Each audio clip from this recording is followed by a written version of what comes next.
Hi, welcome back guys. This is your friend, the What If Guy, back with another fanfiction. This is the first part of What If Issei Lost His Family in Gang War. Now before starting, please give this video a like and subscribe to the channel if you want more videos like this. Now let's get into the fanfic. His lunch is ready. The person whose voice rang throughout the kitchen was the boy's mother, who called out to him from the kitchen of their home. A timer had dinged from the left side of the stove, indicating that whatever his mother was cooking up was done settling and ready to serve. Though she was already preparing the table, which her husband, the boy's father, was sitting at, she still received no response from her son. Issei, honey, where is Eyes and why isn't he answering me? The boy's mother prodded her husband inquisitively, wondering why she was receiving no response from her hyper-playful and food-addicted boy when lunch was ready. The boy's father, who was reading a newspaper in a stereotypical manner, simply answered her casually while continuing to read.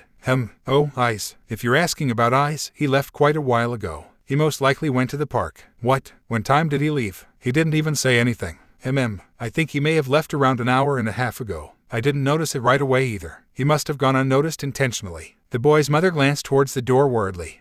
But do not tell us. It doesn't seem normal at all. Well, he has been quiet lately. But it seems pretty obvious why, doesn't it? Irina just left a week ago. He's all alone now after all.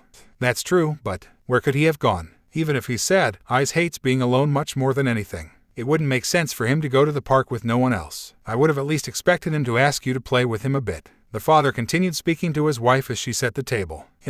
Maybe he went off to talk with that old man. Oh, goodness no. I hate that old man. Such a dirty, perverted person is a bad influence on my poor Eyes. Honestly, he should be arrested. Now, Kosin. Isn't that going a bit far? Eyes is still young. He's just trying to look up to someone. I don't see any harm in it. Are you joking? He is the worst role model there is. He is the last person Eyes should be around. Don't you see that he is making Eyes think of bad things? Just last month when we took him to the beach, all he did was make large, round mounds of sands mimicking Oppai, instead of sand castles like Irina. Oh, come on. He's a boy. I'm sure I did something similar when I was younger. At the age of 6, I highly doubt such a thing. Not only that, but he's done worse. Just a week ago, when I decided to bathe him after so long, he asked me what was it that was inside my breasts. Then, when I told him it was nothing but fat, he asked if he could touch them. Do you have any idea how ashamed I was? I think you may be confusing lecherous for something else, honey. To me, that just seems like a child's curiosity. I like to touch your breasts and that doesn't make me lecherous. You're my husband, and he is your son.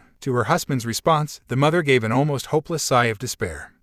Never mind, you are a lecherous husband so it is useless. I am lecherous and he is curious. I see no difference. How do you expect him to take responsibility for his actions if you always take his side? He's my boy. I will always take his side. And will you take his side if I have you sleep in the living floor? Yes, then I will just sleep with Eyes in his room. And if I forbid you, then I will sleep with Eyes in the living room futon. You would force Eyes to join you. No, but he will join me because he will not want me to be lonely. I know my son.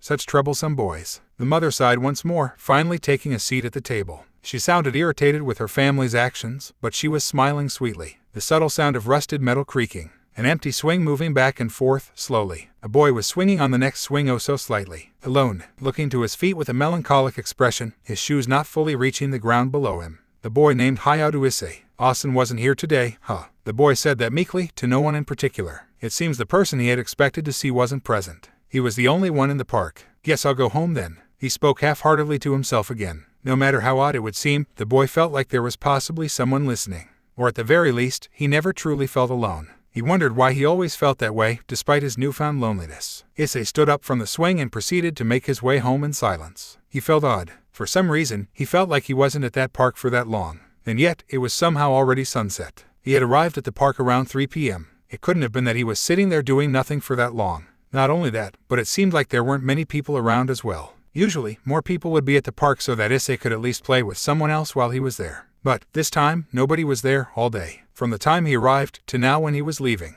It's almost as if they were avoiding it. To be fair, not many people actually went to that park altogether, but there were some kids and their parents. Circumstances aside, there should be at least one family or a couple kids. As a matter of fact, it didn't even seem like there were people around in general, oddly enough. Issei didn't see anyone outside of their houses on his way to the park, but that much was normal within a residential area. The problem was that you would see a car pass by the park occasionally on weekdays. People heading to and from work, or to the store, or elsewhere. But he didn't see any cars today. He didn't even hear anyone. It was like he was the only person left on Earth. As Issei was walking home, he noticed something. A smell. A pungent and unfamiliar smell. An unpleasant smell. But he could not pinpoint where it was originating from. almost like it was all around him. It made him feel uneasy. He decided to walk a bit more quickly towards his home. His home wasn't this far, was it? For some reason, even though he was walking down the right path, it seemed like he should have already reached the exit of the large park. It was a longer walk than expected. He felt incredibly uneasy. He felt like his instincts were trying to warn him of something behind him. But there was nothing there. No, maybe it was something that was all around him. He certainly felt like that was the case, as if he was locked in some never-ending dome. Issei's breathing became ragged. What's going on? He wasn't tired. He was walking a bit quickly, but definitely not enough to warrant him being out of breath. The reason was simple. He was afraid. He doesn't know what it is that he fears, but he can feel it. It's right next to him. It's over him. It's all around him. In this dome of a world that never ends, a place he can't escape. Just as he was feeling paranoid, the sky began to curve. It looked as if the evening sky was now visibly a ceiling. The path he was going down began curving upwards as well, almost like he was peering over a hilltop that was gradually rising before. He could only think one thing. It was like a dome. Issei started running. It wasn't a full-on sprint, but nevertheless, the boy was making his way quickly down the path. He was right. The ground below him was curved upward. The more he ran, the more he would just see more of the same concrete rolling over the top. It was as if the path was endless, as if the world was contained within some sort of fisheye lens. He then felt something approaching him from behind. Yet when he glanced back, he saw nothing. No, something was still there. The feeling of something, he can't get rid of it. What should he do? As if answering his call, something indistinct answered. Not a voice, but more like a physical response. It was like something was trying to speak to him, but subconsciously. Something that existed inside of him, but that could not be heard. And yet, despite not having a voice, he knew perfectly what its message was. Run, you fool. The boy was in a full sprint. He was running with everything he had. He could feel it. It was behind him. Something was chasing him. It was closing in. It was right behind him. He could feel its presence with every fiber of his being. He didn't want to see it. He wanted to keep his eyes shut. He didn't want to see the same path stretch further and further. He simply kept his eyes closed out of fear and sprinted. It was there. It was going to touch him. It was mere inches away. It was reaching out towards him. It's going to touch him. And only one last feeling was surging through his body. Death. Bam! Issei suddenly tripped and tumbled over, falling onto his back. The next thing Issei knew, he was looking up at the sky. It was no longer the same odd color from before. It just seemed like your average evening sky. It wasn't in any bizarre shape like a dome either. It was just his regular perception of a sky. And most of all, that feeling from before was gone. Issei picked his upper body up to look around. He wasn't in the park anymore, from the looks of it. In fact, the park was now behind him. Somehow, it was almost 30 meters away, hardly even in sight for him. Had he really ran that far? But he was just in the park, wasn't he? At that moment, he remembered, he tripped over something. Issei looked down to whatever caused him to lose his footing before. It was the corpse of a small dog. Ugh, he couldn't help but squeal. After what he had been through, he was already paranoid enough, but now there was suddenly a dead puppy in front of him. Upon closer inspection, it looked like the dog had been crushed by something. Oh, you must have been run over. Wen-chan. Despite seeing the corpse of an animal, Issei calmed down quite a bit. As weird as it must have been to admit, the puppy corpse must have given him a sense of reality after the surreal, nightmarish event he was experiencing earlier. Out of an underlying fear, he resolved himself to forget about what happened earlier to the best of his ability. Meanwhile, the poor dog was laying there, lifeless. Its death was most certainly instantaneous. Issei assumed that it must have been a truck or some other type of vehicle. It appeared to have its midsection completely crushed. It must have been a vehicle. After all, nothing else could have done something like that. Issei stood up straight, despite the subtle weakness he felt in his legs. Despite the misfortune for the puppy, Issei couldn't help but think, oh well. After all, there wasn't anything he could do for it now. The poor thing was long gone. The best he could do was tell a neighbor or an adult. He was in the suburban area now, so that was the wisest choice. Issei walked over to the nearest house without a fence and knocked. Knock, knock. No response. Oh, well, maybe he should have rang the doorbell first, he thought. A cutesy-sounding doorbell rang and Issei waited patiently for someone to eventually answer the door. But it was odd. It seemed a bit too easy to hear the doorbell from his side of the door, didn't it? It wasn't a loud doorbell, so for it to be so clearly audible to him was off-putting. That only meant that the house was eerily quiet. Not to mention, the lack of an answer. Could no one have been home? No, that couldn't be. All of the lights in the house were clearly on. As a matter of fact, there was even some light peering through the door frame. Issei pushed the door a bit. The door creaked open. No, in fact, it was already left cracked open just a bit.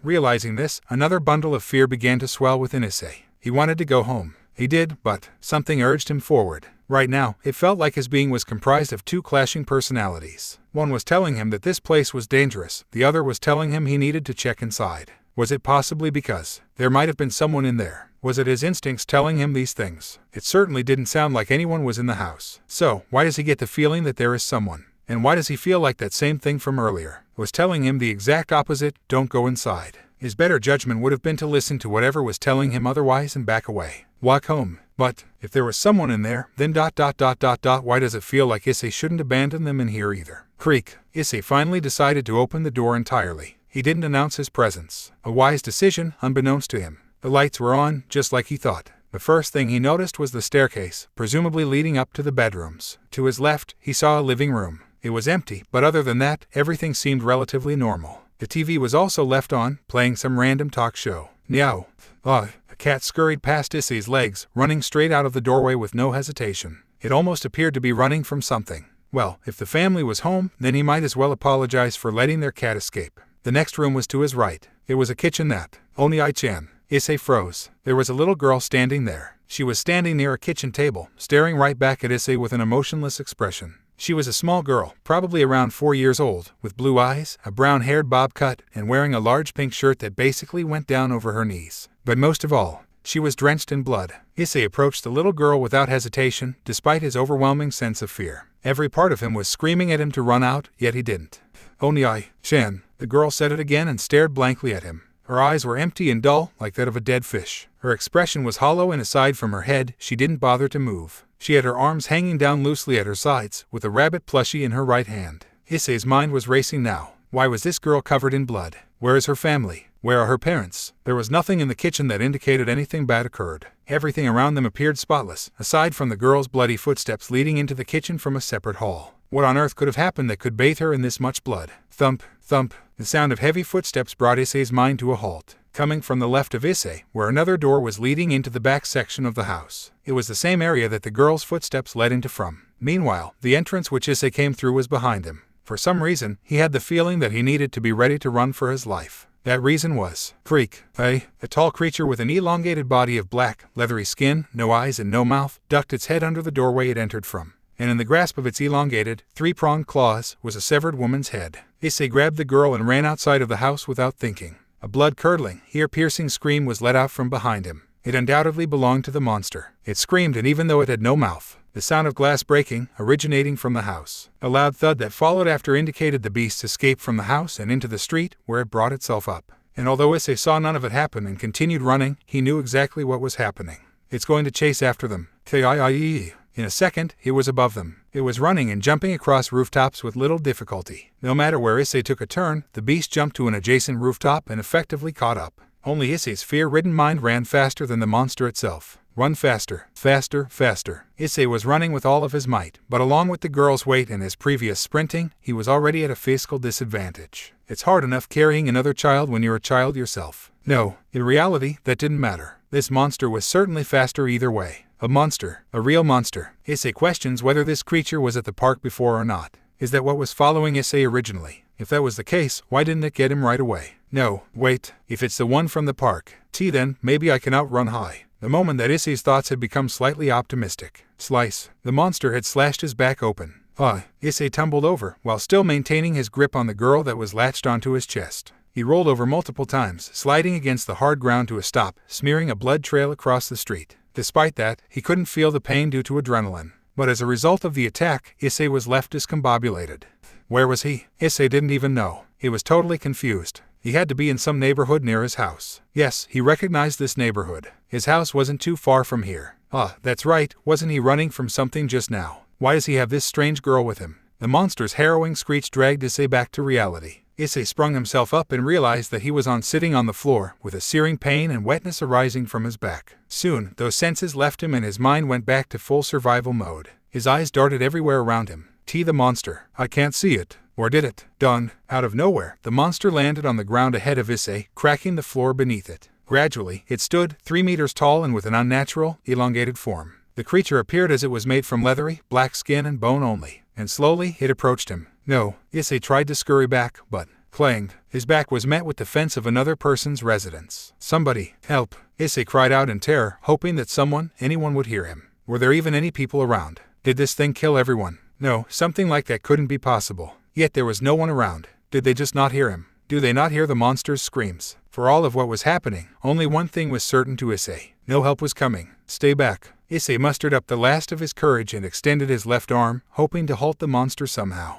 Of course, he knew that was futile, but it was the only thing he could think of. For reasons he couldn't understand, this was the best, final act of desperation that his childish mind could come up with. All the while, the monster continued approaching them slowly, while clicking its fingers and its head in an inhuman manner. I said stay back. Was this it? Was this how Issei was going to die? Without even saying goodbye to his parents? Or the pervy old man? Or Rin? Is this how he was going to meet his grandfather again? He didn't even at least get to help this girl. No, something stirred within him. I don't want to die. Not here. Please. At least if I die here. At least, not this girl. Don't let her. As the monster approached, clicking its body, stepping closer and closer, something moved. From inside of Issei, something stirred itself awake. Please, just, in one instant, something inside of Issei truly. Stay back. Awakened. Shiin. A green light blinded the monster and forced it away from the two children. The light was so bright and powerful that it caused the monster to flee, its screams dying down just as the light did. Finally, once Issei could finally see, there was nothing. The monster was nowhere to be seen. I did it. Issei felt a modicum of hope return to his heart after realizing that the monster was gone, though he didn't understand it. I don't know what I did, but I did it. It ran. I actually made it run away. I scared it off. Yes. I did it. Issei laughed tiredly. For some reason, he felt exhausted. His childish body couldn't keep up with the extraneous physical activity he forced upon himself. Not to mention, he felt even more exhausted after he had stopped screaming. And his left arm felt heavy for some reason as well. Issei looked down to his left arm, curious about this bizarre feeling of weight.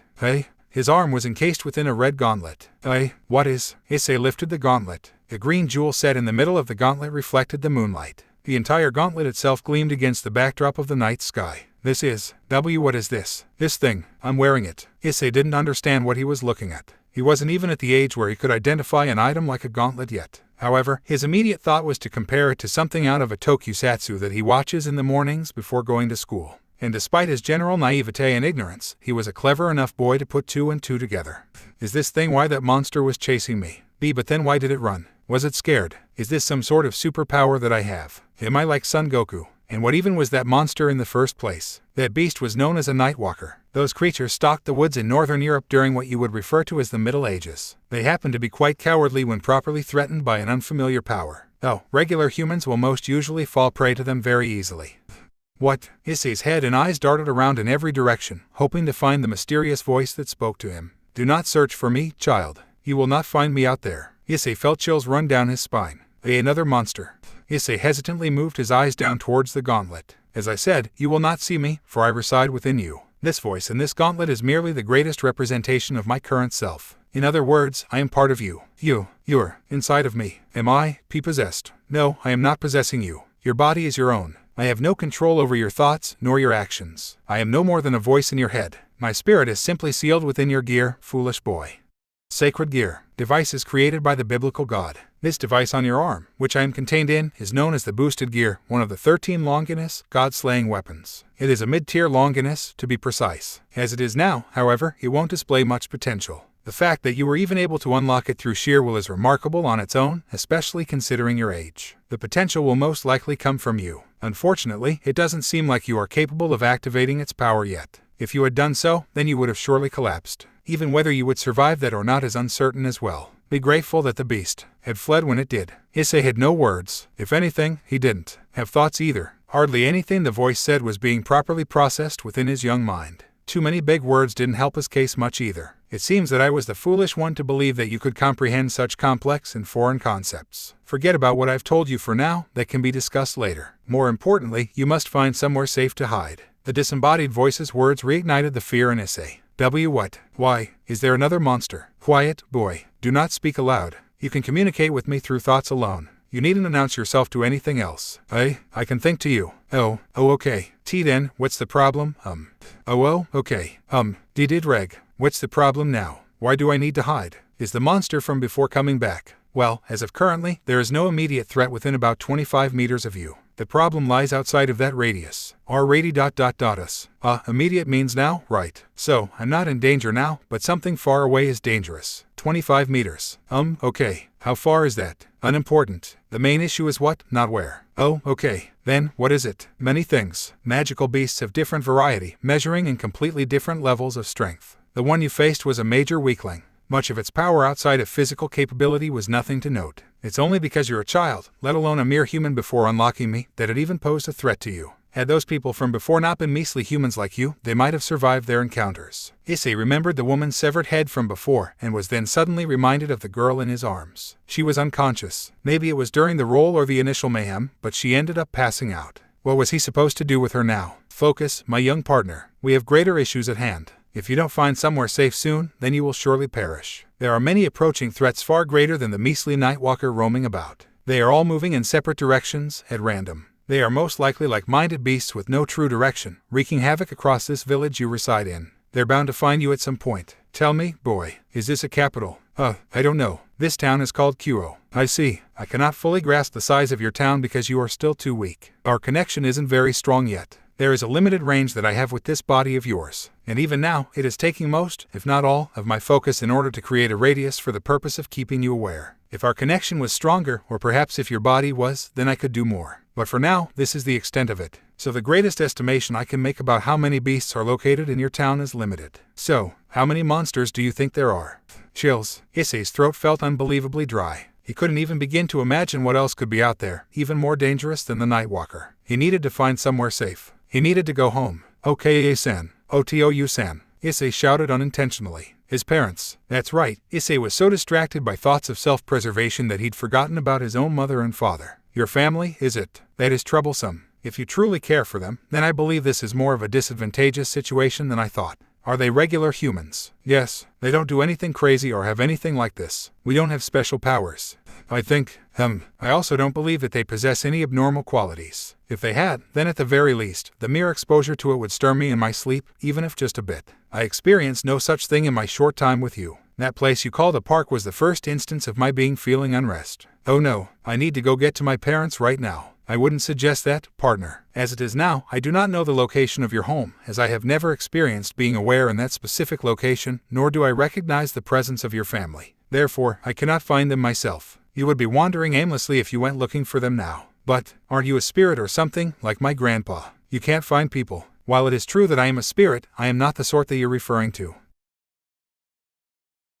However, I do believe it is people to locate people as I am now, just not specific presences. At least, not specific enough to tell non-threatening existences apart. I don't know if I understand all of that, but if you really can find people, then all you have to do is just find two people who are alone together. Like my parents. Nicely thought for a mere child. Not a bad suggestion. Very well, I will try it. Issei waited anxiously while Dreg initiated a search. Really? Where? There are 3 benign presences directly west of you. Then, there are another 2, directly east of you. West is behind you, east is in front of you. So, east. In front of me. Issei looked ahead of himself. Indeed, that did seem like the general direction of the house. He can only assume his parents haven't moved yet. Even though he lost his way initially, he should know his way back if he reaches a certain street he's familiar. Dreg's statement gave us a pause. Within the group of 3, directly west of you, one member of that group that I had detected seems to have vanished. They must have perished. Issei's body experienced another wave of chills and his stomach felt nauseous. Death. That's right. People were dying. Just like this random girl's family, people were being killed by monsters. People were dying and there was nothing anyone could do. Nothing Issei could do. Hey, Dreg-san, you said this thing. This, gear. You said it does things right. It's my power, right? Do you think I can use it to kill those monsters? No, that's entirely impossible. As you currently are, you will die in an instant if you go up against any of these. Nothing. This wasn't like Issei's favorite superhero shows that he always watched with Rin. No, in this situation, Issei could do absolutely nothing. Why is this happening to us, Dreg? Why, I'm afraid I don't have the answer to that, partner. I've never witnessed such a peculiar event either. It's odd for such an ensemble of powerful creatures to be in such close proximity to each other naturally. Their auras differ in magnitude and compatibility. Most of them feel as if they belong in entirely different parts of the world, and some even remind me of the netherworld. Something like this could not be a spontaneous event. What do you mean by that, Dreg? It means this was intentional. Someone did this to you. Intentional. That word means on purpose. Yes, there is no other likely possibility. You are in the human world, with the wrong beasts in the wrong areas, all packed closely together. This situation does not, and cannot, occur naturally. No way. Who could have done something like? The image of the random girl's decapitated mother flashed through Issei's mind once again. It was quickly replaced by his own mother's head. I have to go. I have to find Mom and Dad. Partner, I cannot guarantee that when you locate your family, they'll be safe. I can't focus all of my attention on keeping them in view either. My first priority is to make sure that you survive this. The greatest advice I can provide you with is to tell you to hide yourself. If you can't do that, then I will prioritize masking your presence, at the very least to the point where no beast will stumble upon you in close ranges. And doing that will require practically all of my attention. I might not even be able to warn you when any threats do indeed get close, maybe not until it's too late. I don't care about that. I have to find Mom and Dad. Very well. If you do this, I won't be able to communicate with you as frequently or easily as I am now. You will need to be the one who initiates contact with me. Be sure to keep aware of your surroundings. I don't think I'll be the one to warn you of any incoming threats. Listen well to your surroundings and look everywhere you plan to step. Move from shadow to shadow. Avoid open and well-lit areas. Everything seems fairly dark around you save for the moonlight, so that should be an easy task. And most of all, try not to speak aloud or scream. You mustn't make any unnecessary sounds, especially if you encounter any beasts along the way. Hold your breath and don't make any sudden movements. That's a lot for me to do. But if it means getting Mom and Dad, then okay. Here we go. Issei stood up and was ready to dash towards the direction of his house with the unconscious girl still in his arms. Issue, what is it? The girl in your arms. I cannot mask her presence in any way possible. I wouldn't say that she is optimal for your survival. In fact, she's putting us at risk. Issei realized it with Dreg's words. That's right. The girl was still here with him. She was still unconscious and she was heavier than Issei realized. He wasn't focused on anything besides escaping, so he had forgotten that he was running with another person in his arms. She was heavy too. How was he even holding her before, let alone running with her? Oh no. What do I do, Dreg? Hey. Abandon. Why? You want me to leave her? That is the wisest choice you have to make, considering your options. Issei ran while maintaining his hold of the girl, sticking to the shadows and trying his best to be quiet. He acted as if he hadn't even heard Dreg's previous suggestion. He took many different turns, preferring to cut through different adjacent pathways and only crossing streets when absolutely necessary. Issei's body felt absurdly heavy. His legs hurt, his back hurt, his arms hurt. Even his head was throbbing, thanks to the blood pumping wildly through his veins. I want to go home. I want this to be a dream. I want to wake up. I want to go home. Issei continued running. He quickly crossed another familiar street until Moon. Issei's body froze. There was a sound. No, a vibration. A rumbling. A grumbling. Moon. A deep rumble that resembled a bellow, like the snarl of a predatory beast. Dreg, where is that sound coming from? Too late. Go. The disgusting sound of something like moist skin. Something wet, like a squishing sound, but it was large. And whatever it was, it originated from directly to his right. Morbid curiosity forced Issei's head to slowly creak over towards where he heard the sound coming from, directly beside him. When he looked over, he was met with a giant, glowing, red eye with a golden pupil. Flee, you fool. Issei bolted off without hesitation. Another one. It's another monster. Again. Please, not again. It's big. Too big. Bigger than a house. Huge. It moved. Its eye opened. It looked at me. It saw me. It had white skin. But I couldn't see its body. It was too big, too close. Run. I have to run. Once again, Issei was sprinting more than he ever had to in his entire life. It felt like his legs would give out at any moment and his lungs were on the verge of collapsing. Only Issei's sheer willpower was keeping his body moving. That's far enough, boy. That beast won't follow you. You are no longer facing the east, you are heading north. Many of the lower beasts are gathered in that direction, so do not proceed. Issei forcefully grinded himself to a halt. He attempted to catch his breath, but he could only wheeze in and out painfully and violently. It hurts. It hurts a lot. It feels like my chest and my head are being crushed at the same time. Help. Somebody, please help me. It hurts. Mom, Dad, I'm dizzy. I can't breathe. I feel like throwing up. I want to go home. Calm yourself, partner. Your current position actually isn't the most disadvantageous place to be right now. There are no beasts in your immediate area. Nothing has found you, aside from the white whale you encountered. But that beast won't follow you. That creature's body is much too large for it to waste its energy searching for something as insignificant as you, and I am already masking your presence on top of that. As long as your power doesn't spike, it will not sense you. Then what happens if it really notices us? How many times can one avoid death in such a certain amount of time, at such a young age? Issei wondered. Actually, aren't I kind of amazing? Issei wanted to praise himself for a moment, but there was no room for levity for him to indulge in yet. Chills. A sudden feeling overcame Issei's senses. All at once, it felt as if the world was crashing down on Issei's body. What? Dreg, what is that? This feeling is. Issei looked up, and what appeared in the sky was lights, a countless abundance of lights in the shape of something familiar. They were circles, a seemingly endless amount of circles filling the sky, all with different colors and bizarre designs comprised of unrecognizable symbols. They reminded Issei of symbols that a wizard hero might use in video games. And from each of those individual circles of light, something began to emerge. People, there are people coming out from them. They're floating. They?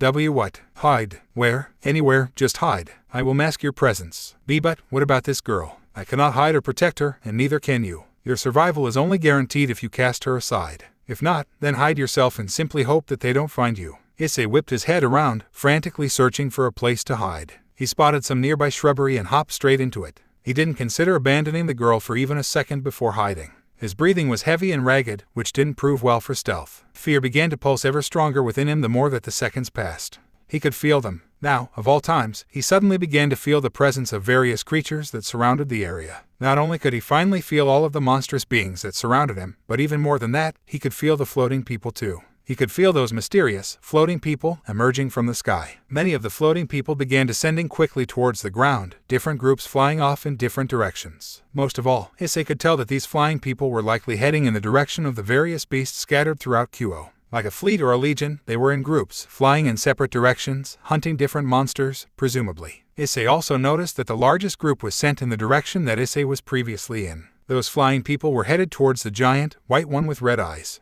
A dark, incomprehensible feeling wrapped around Issei like a blanket. It was unlike any feeling he experienced before. Was it anger or dread? Are these the people who did this to us? Control yourself, partner. You may indeed be a child, but regardless of that, the boosted gear has just been unlocked at near full capacity. Your body, no matter how small, will release pressure in response to strong emotions. Whether or not your body will maintain itself after releasing that pressure is the issue. And I'm not confident that it will. That's why you must stop. Dread, who are these people? Why do they fly? Why do they have wings? What are they? Issei questioned Dread worriedly. Dread's response indicated a slight, lingering disgust. There was once a time when Issei's best friend, Rin, had warned him of such existences. Something called devils or evil spirits, beings who robbed the souls of innocent. Those who insulted the name of the Lord simply by existing. Those who wreaked havoc and disgraced the holy teachings. These were those same beings. They were real after all. Devils, what meddlesome little creatures. Our situation truly is a disadvantageous one indeed. Issei looked around the sky. Most of the devils that had populated it were now no longer in sight. They must have scattered around and went to the monsters. No, that wasn't the problem. The problem was that he knew they were now all around him, just like the beasts themselves. Not to mention, Dread, those ones in the sky. Those are. Your assumption is correct. Those four figures that you see are indeed the most powerful amongst these creatures. They seem to be surveying the landscape and providing intelligence or relaying commands. I'm certain even a child like yourself can feel the pressure they emit, even from this distance. Amongst devils, even they are monsters. Monsters. Whilst looking up at the night sky, Issei could see those four figures congregated together with the shape of the moon silhouetting their bodies. Each of those four appeared a different color. One red, one green, one purple, and one pink. And, of course, amongst those four, it was the red one that captured Issei's attention. The one that he couldn't remove his eyes from. No, it wasn't red. It was a different shade. It was crimson. Yes, a crimson mane of hair, flowing freely due to the breeze of the night sky, glistening against the backdrop of the moonlight. What happens if one of those monsters finds me? You would perish within an instant. No resistance you could manage would reach them, even in your dreams. I dare say there are a few amongst that group that would have relatively no trouble dealing with that large beast you encountered before. I can't handle this, Dread. You will die should you refuse to. And along with you, your family. MAW. A loud roar interrupted the communication between Issei and Dread. It was close by. It was only when Issei looked ahead of himself that he noticed a few shadows appear above the rooftops of some random houses. Then, the sound of something being pierced, followed by a painful howl. Suddenly, the large body of a beast crashed down in the street in front of him. Why, it's dead. What even is that thing? That is a manticore. Wait, watch out. They're approaching our location. Do not move. Issei placed a hand sternly over his mouth in order to silence himself. Multiple figures landed near the corpse of the beast that had struck the ground. 3 figures, to be exact. It was them, the devils. The trio of devils stood around the corpse and began speaking to one another. They were speaking in Japanese. How many have they identified? Unknown. As it currently stands, they have only been able to spot around 50 or more in total. They seem to be evenly spread throughout the entire town. Damn it, this is chaos. How could this have happened? I've never heard of such an event taking place. How is it possible that someone could transport this many magical beasts of this caliber to one place? Even is here. This is madness. Had it not been for the sealing this place off from the rest of the world, surely some catastrophic incident on a far larger scale would have taken place. Not to mention, it's our homeland of Japan. If this had been Sapporo, I might have lost it. Issei was confused by all of the unrecognizable terms and vocabulary that the devils were using. What are they talking about? They killed he monster and now they are sounding worried. Did they not do all of this? And the other one said Sapporo. He called it his homeland. But that's not possible for monsters, unless they live among us. While Issei was lost in his thoughts, the devils continued their cryptic conversation. Indeed, what truly haunts me is the fact that, if there was a being with the capability to transport such beasts, then why would they limit themselves to only a place like this? Why attack such an unpopulated area? Why not attack the underworld with this power? What sort of motive would drive them to bring the beasts only here? Perhaps their range was limited. That might be an illogical conclusion to make. They have the capability to transport an S-class beast such as the white whale. Not to mention, the other SS class just south of us, the one that distorts time and space. Its spectral dome is practically inescapable, but outside of that, it's not as hard to contain as the whale. The south, that was the original direction we had come from. Is that thing they're talking about? Was it the monster that trapped me in the park? I see. That must have been why your sense of time and space was distorted then. You should thank me, boy. My intuitions were the only thing guiding your instincts into an escape route. Thanks. In any case, whoever summoned these creatures isn't concerned with range. They must have an objective that lies within this place. A town of humans. Yes, an ideological objective, I'd imagine. An ideological objective. You mean, this is a political attack? That's not really a possibility, is it? Don't forget, the current was present for some secret business before we arrived. It might involve that family. It's just as he says. Indeed, had mention of his father visiting this place offhandedly, when he was speaking with another Mao-sama during the Rating Games Awards ceremony. Could this be an attack from a separate faction then? A declaration of war? Not likely. Apparently, the subordinates have already identified the magic that brought these beasts here. It was uniquely demonic in nature. This could be the act of a traitor. What? A traitor, you say? What sort of traitor would be capable of accomplishing such a feat? Not just one, I'd guess. There has to be more of them. Something like this wouldn't be possible for one being alone. This is the act of a group, not an individual. A possible attack on Lord Gremory's life by a group of traitors. Is it possibly the actions of a revived? Impossible. That faction is no more. An event like this is too chaotic to be considered a mere civil strife. This mayhem was constructed for the purpose of sending a message. No other reasons could be attributed to the seemingly arbitrary killing of more than 100 humans. For what reason? It was ordered that the humans were no longer a target by all sides. If this was the will of those in the deceased Satan faction, then for what reason did they transport so many dangerous beasts in areas not inhabited by anything but humans? Why not instead send the white whale to the location of the Gremory household? Why not bring it to the territories of the underworld?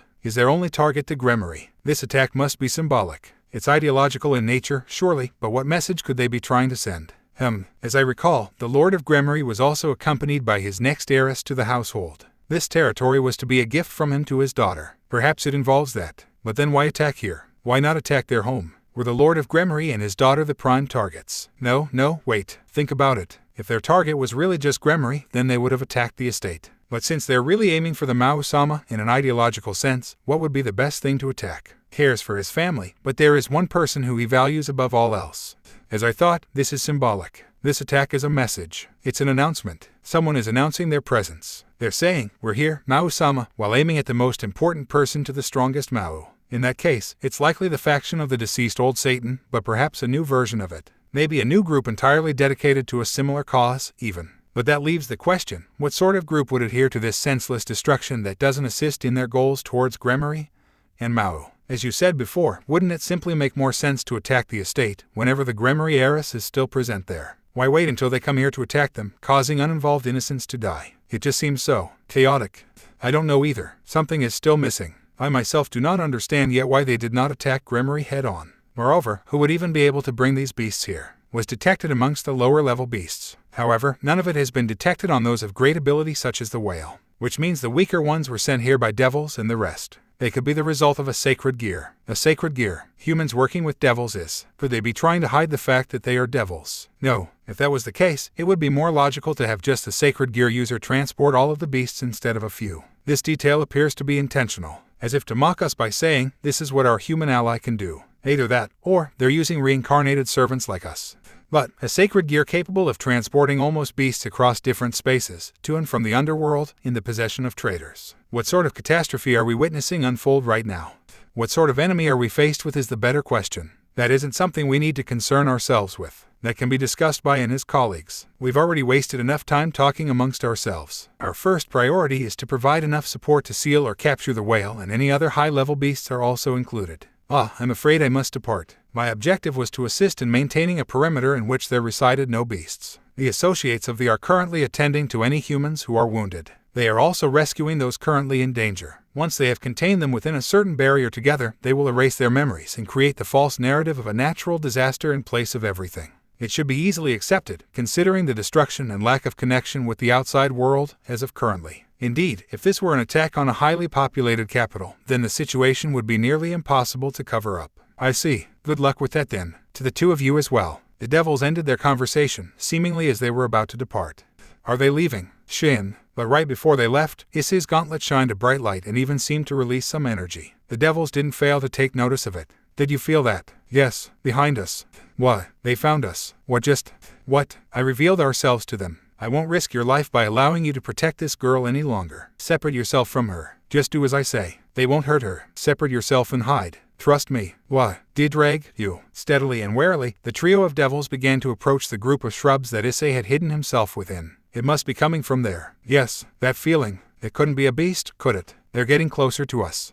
Issei closed his eyes in frustration as the devils cautiously approached him. The closer and closer they got, the more his fear heightened. This presence. Is it a human? Damn it. Issei finally released the girl and moved further down into the foliage, causing it to rustle. Rustle? What? Who goes there? Are you hurt? Don't be afraid. Don't answer. Be quiet and hold your breath. Issei kept his eyes shut, curled himself into a ball, and covered his mouth. He could only distance himself a meter away from the unconscious girl. Had he moved any further, they would have noticed the distance between her body and the rustling. Rustle. One of the devils finally approached and separated the shrubbery, revealing the child.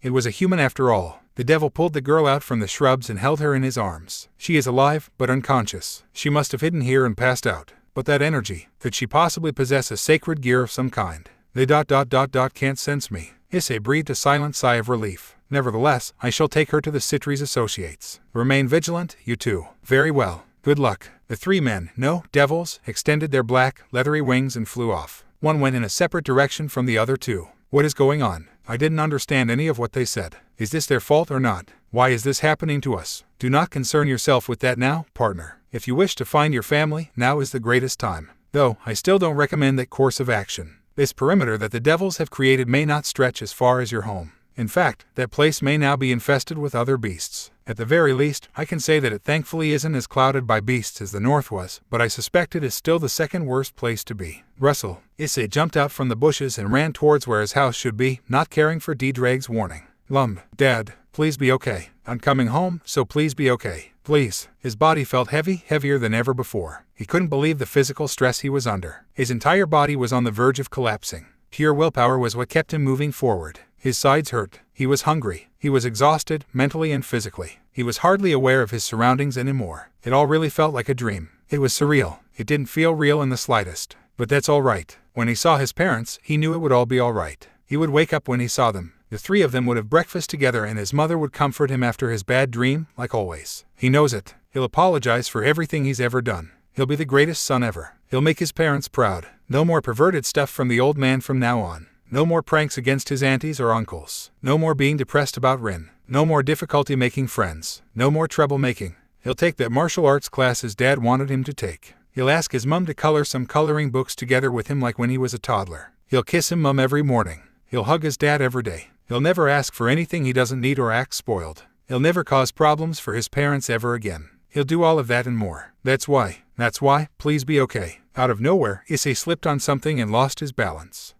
He landed flat on his back, causing the wind to be knocked out of him temporarily. Thud. Ugh. He groaned in pain. If he wasn't already in pain from the physical stress, then he was definitely hurting now. On top of that, his back was wet, for some reason. What? Issei reached around his back to feel whatever made his back feel so cold. It was, of course, a liquid. A thick, almost sticky liquid. It smelled too. Issei lifted his hand to see if he could get a better view of the liquid staining his palm. He couldn't see the color of the liquid because he was currently lying in the shadow of a house. The moonlight couldn't reach him from his position. All he knew was that it was a fairly dark color. He put his hand up to his nose and tried smelling the liquid again to see if he could recognize it. Copper, a familiar copper-y smell. Issei lifted his upper body up with a small groan. He could feel the thick liquid seep down into the bottom of his shirt and shorts. Whatever it was got on the back of his legs too. It was even in his hair. The feeling of it dripping down his back. It felt gross. Once again, he decided to put the liquid up to his nose. It did smell familiar after all. Doesn't this smell like that girl that I saved? Crack. The sound of something breaking. A different sound to the cracking of wood. It sounded more like bones. Crack. Issei slowly turned his head to his right, opposite of the house that was blocking the moonlight to the left of him. He caught sight of a tree. On top of that tree, there were little monkey-like creatures sitting across the branches. One of these creatures was eating something small, an item roughly the same size as a grape. The branch these monkeys were sitting on had vines hanging from them too. But the vines were wet. They kept dripping and dripping, each drop of liquid falling from their ends then landing into a puddle below the tree branches, where there were other unidentifiable objects strewn about. In fact, now that Issei thought about it, these loosely hanging things seemed more like rope than they did vines. After all, they were bumpy and thick, and they're all torn at the ends as well. The liquid dripping from these ropes. Issei followed those droplets to the ground again. A thin streak of moonlight gave the tiniest bit visibility to the objects on the ground, including the liquid puddles that surrounded them. Human blood and cadavers. The thing that was directly below the tree in Issei's shoes, it was blood. The rope was human intestines. One of the little monkeys holding a grape took a bite out of it. Squelch. It was a human eyeball. The lurgh. Issei regurgitated violently into the grass. The vomit mixed in with the pool of crimson below his knees, only disgusting him further. He hadn't eaten in maybe 6 hours and didn't make it to lunch either. And now, he threw up his breakfast, the only thing left in his stomach. He was wheezing painfully. His dry throat was now burned and his stomach was empty. He didn't get a good look at the deceased mother of the unconscious girl before ... but now, he didn't need to. He was able to get his proper fill of death for the rest of his life. Partner, distance yourself from these creatures. They are small, but to a regular human, they are still a threat. As you are now, you can't use this gear to fight them. They travel in groups for a reason. They're currently feasting at the moment, so they should ignore you for now. Drag's words repeated in his head.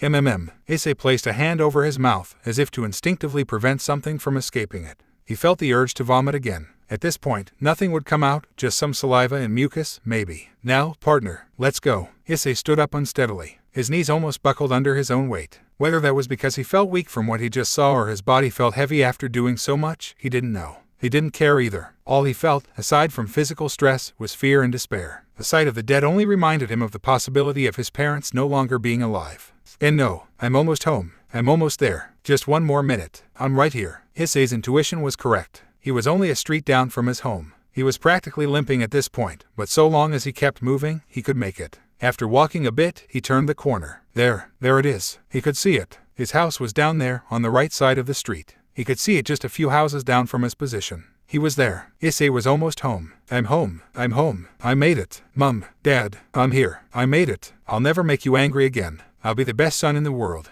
I'll always make you happy. I promise. So please. Issei threw the small fence surrounding his house open and limped as quickly as he could towards the front door. It was closed properly. Nothing in sight was broken. Everything appeared intact. In fact, it looked like the entire neighborhood was all right, unlike most others. It's okay. They're okay. Mom, Dad. He threw the door open. Aka-san, Adu-san. The house was silent and empty. Issei looked around.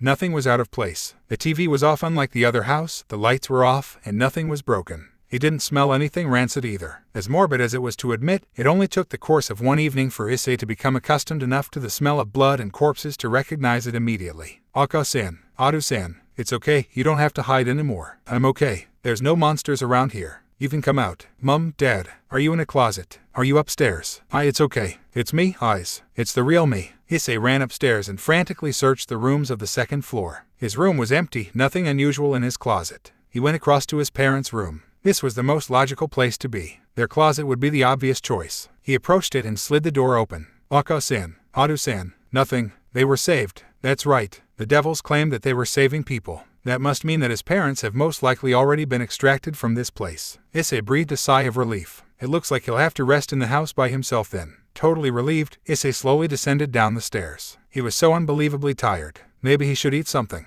His parents might be mad at him when they see him. Actually, the devils said they'll have no memories, so they'll just think that something like an earthquake happened and he was away from the house during that time. They'll probably start crying a lot too. Or at least, his mom will. His dad wasn't always the most expressive type. Well, that might change after an experience like this. That's right. The play area. In the back of Issei's house, there was a playroom. It's a room he played in when he was little. He kept all of his toys there. Nowadays, he plays games and watches TV in the living room. So now, that area is just a room that leads to their backyard and has all his old toys. It's past the kitchen. Issei didn't check there when he was initially searching the house because it seemed like such an obviously bad choice. There wasn't really anywhere to hide in that room.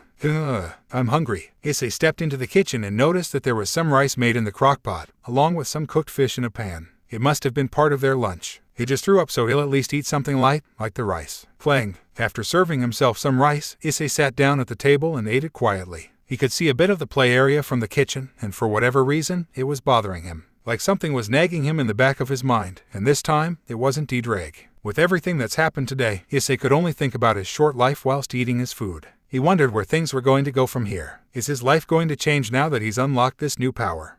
Before he knew it, he had finished the rice within minutes. That was enough for now. I gotta get going. I have to see where they took Mom and Dad. At least I'll stay in the safe area those devils set up. Maybe even I'll be able to save some people. Actually, maybe I'll just sleep in the living room. Everything hurts, and they might erase my memories if I go there. It's risky to go out too. Thump, thump. Issei walked down the hallway, making his way to the playroom out of a lingering, morbid curiosity. For reasons he didn't understand, he felt an impending, foreboding sensation overcoming his senses. He could see his old box of toys sitting at the left corner of the room. He couldn't see the middle of the room from his angle in the hallway though. He couldn't get a clear view until he turned the corner, at least. The only thing visible, in the middle of the room, was a pond of blood with a severed human hand resting in the middle of it. Issei groaned robotically before promptly falling to his knees. The severed hand was inherently feminine, soft, light-colored skin, and wearing a familiar wedding ring on her finger.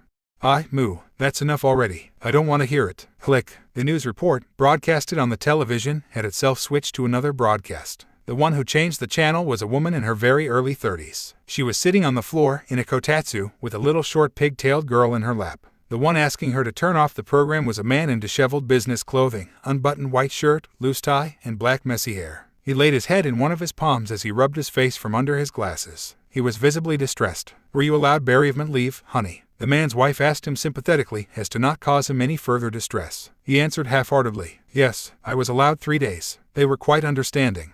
"I see." These 3 residents were the Aikawa family. The father's name is Aikawa Satoshi. The mother's name is Aikawa Akane. The 3-year-old toddler eating cookies in Akane's lap is named Aikawa Maki. A small 3-person family, reminiscent of another familiar one. The only difference being their ONKY child, which was a girl rather than a boy. That, and this family was still together. "Mama, I want taki." The toddler, Maki, looked up cutely at her mother and asked for her favorite food, takoyaki, but mispronouncing it due to her young age. "Yes, my dear." The atmosphere was heavy. The only one who didn't understand it was the poor child. The reason was obvious. Satoshi is the first cousin of the father, Hayaru. Early morning, Satoshi was sent to work as usual. However, no more than 2 hours after arriving to his workplace, he received a call from his wife, Akane. His cousin and his wife, the Hayaru couple, had passed away. At the time, Akane was cleaning around the household like usual and was unexpectedly contacted by the Kyoto proper medical authorities. She was informed that the adults known as the Hayarus were found deceased under a collapsed room in their household, caused by some sort of explosion. This was not true, not only because the truth was covered up, but because the explanation provided by those who examined the scene was that the only remains that were found were identified as the 2 adults. Those remains being a few severed body parts, the most poignant one being a severed hand. The real reason was still unknown to even the authorities. It is speculated to be caused from an explosion. Investigation is still ongoing. Regardless, there would be nothing but an empty casket during the services. In order to spare her husband the mental stress of never knowing the reason behind their deaths, Akane decided to give him the most practical explanation without the more descriptive details. At the very least, he understands that the service will be closed casket and she will be conducting the most when it came to preparing the services, in order to lessen the emotional burden he may face. They were contacted first because they were listed as the proper next of kin. As a result of Hayaru's deaths, the most difficult part to explain became grossly apparent. Their only child, Issei Hayaru, was left an orphan. Akane was conflicted about what to do about the situation. Satoshi was not. He was excused from work for the next 3 days for bereavement, courtesy of his manager. He did not return home. Rather, he went to retrieve Issei Hayaru without hesitation. He was in the custody of a Department of Children's Welfare. He filled out the proper paperwork and brought Issei back home with him. The boy was dead. There was no light in his eyes and no life in his movements. There was not a single word uttered by either of them. He simply picked the boy up into his arms, placed his coat over his head, and drove him home. There were no words that could be said, and even if there were, Satoshi did not know them. In truth, reality had not set in for the man yet. The tragic outcome to a random, non-major, natural disaster was all too surreal. Satoshi kept thinking that if he returned Issei home, he would be greeted by a happy-go-lucky idiot of a father to the boy, a foolish younger cousin, standing at the door with a smile to greet him. This was something he did not drive to the residence to confirm. Satoshi brought the boy into the house. His wife immediately brought herself to her husband and took the boy from his arms. She took him upstairs and held on to him, silently, until he fell asleep. Not a single word was said by the boy, nor to him. There was simply nothing that could be said. Their daughter would finally meet her cousin under the very worst of circumstances, not yet understanding why he would not come down from the room to play. Satoshi and the boy's father were not inseparable or anything to that extent, but their relationship was good. They spoke often enough. They played together when they were young. They went to one another's weddings and their children's birthdays, events. Their relationship was as proper as a family member should be. Not as they were the greatest of friends, but they were family. Satoshi did not know that he was the Hayato's next of kin. It came as a surprise to him. That may have been why he so easily accepted the orphan boy with open arms. There was someone in his family who thought so fondly of him, and yet he was not even aware of it. Now, that person was gone and their only child was all that was left. Some part of his heart, he felt, crumble. Honey, Satoshi was snapped out of his depressing thoughts. If you're tired, you can go rest. Hey, no, it's fine. I'm all right. He responded tiredly to his wife's concern, causing her to only worry more. Are you going to wait for him to wake up? To that question, Satoshi had no answer, not even for himself. Mama, Taki. The toddler tugged down on her mother's shirt incessantly. Yes, my dear. I know. Akane stood up, walking with Maki in her arms to the kitchen. Satoshi was left to sit alone in silence, watching the TV with a vacant expression. That's right. It's my daughter's birthday in a week. It's going to be your boy's birthday in a few months too, isn't it, Itoko-kun? He said that dryly as he stared absent-mindedly, with empty eyes, at the talk show on TV. The next day, upstairs, in one of the few rooms of the house, the boy laid silently in bed, curled up in a fetal position, like the lonely child he was, hoping that, at some point, he would awake to the warmth of his mother's grasp. And from within his mind, an unfamiliar voice spoke to him. Partner, are you awake? Is that it? Is this where your journey ends? You will allow yourself to waste away, here, in this room. There is nothing. There is nothing, Dietreg. Mum, Pops, they're gone. There is. I have nothing left. I am sympathetic to your loss. You are my host, after all. But, is this really how you intend to live your life? You plan to live it in misery. They're gone, Dietreg. My mum, my dad. I'm alone. I see. I do not understand such concepts as tragedy and family, having experienced neither. So losing such a thing is detrimental to the heart. Many of my past hosts did not have proper family. Some of them killed their own. It was something I could not easily comprehend. My family was all I had. I don't have anything else left. Not anymore. Revenge? You mean payback? I am weak. I don't know who did it. It doesn't matter anymore. Their conversation ended with that. Knock knock. A light knocking was heard on the door of the room he was in. After some silence, he heard a voice follow it. Issei-kun, I'm going to enter. Dakun. The door opened, and some light from the hallway partially illuminated the dark room. The person standing at the door was the boy's uncle, Satoshi. He looked onto Issei from the doorway. The boy was lying in the bed on his side, facing away from the door. Some food will be ready soon. I'm sure you'd like to eat. Did you eat anything when you were with the welfare department? There was no response. A deafening silence was obvious, even with the subtle sounds of cooking downstairs. Satoshi would more easily hear his heartbeat than a single breath from the boy. Maki-chan has been wanting to see you as well. She would want to play with you, at her age. You are her first cousin. After all, Satoshi hesitated a bit when saying that. It was as if something in his subconscious ate at him as he said it. But, again, there was no response. His harvest bore no fruit. With a defeated sigh, Satoshi decided it was enough and slowly began to close the door. At least come down to eat when we're gone. Creak, Dakun, and quietly, the door shut. Hey, Taki. Little Maki was cheering while sitting in the kotatsu as her mother placed her dinner on it. Maki loves the kotatsu and practically never wants to leave it. She is just a child after all. So, because of her, they do usually have to eat dinner at the kotatsu. Maki-chan, remember what you say before food. Itakimasu. Yes, good girl. Itadekima. Slide. Just as they were about to eat dinner, the sliding door to the living area they were in opened. There stood the boy with his head down. Truthfully, the parents were shocked to see him. The first ones to realize it were the mother and her daughter. Still so, the girl moved before her mother did. Eyes ku. Nai. The girl interrupted her mother excitedly, calling out her cousin with an incorrect, babyish version of the term big bro. She quickly slipped out from her mother's lap and waddled her way towards her cousin, who lifted his head a bit in response. That's right, this was the first time he met this girl, his uncle's daughter, his baby cousin. She was small, unsteadily making her way towards his legs, and her head only went up to his stomach. She had brown hair and short pigtails. She was wearing a pink onesie pajama. Most of all, she was unbelievably adorable. She resembled her mother. She also resembled that bloodied little girl. The girl almost tripped when she reached Issei, but the boy caught her. She smiled brightly up at him. Nai, Taki.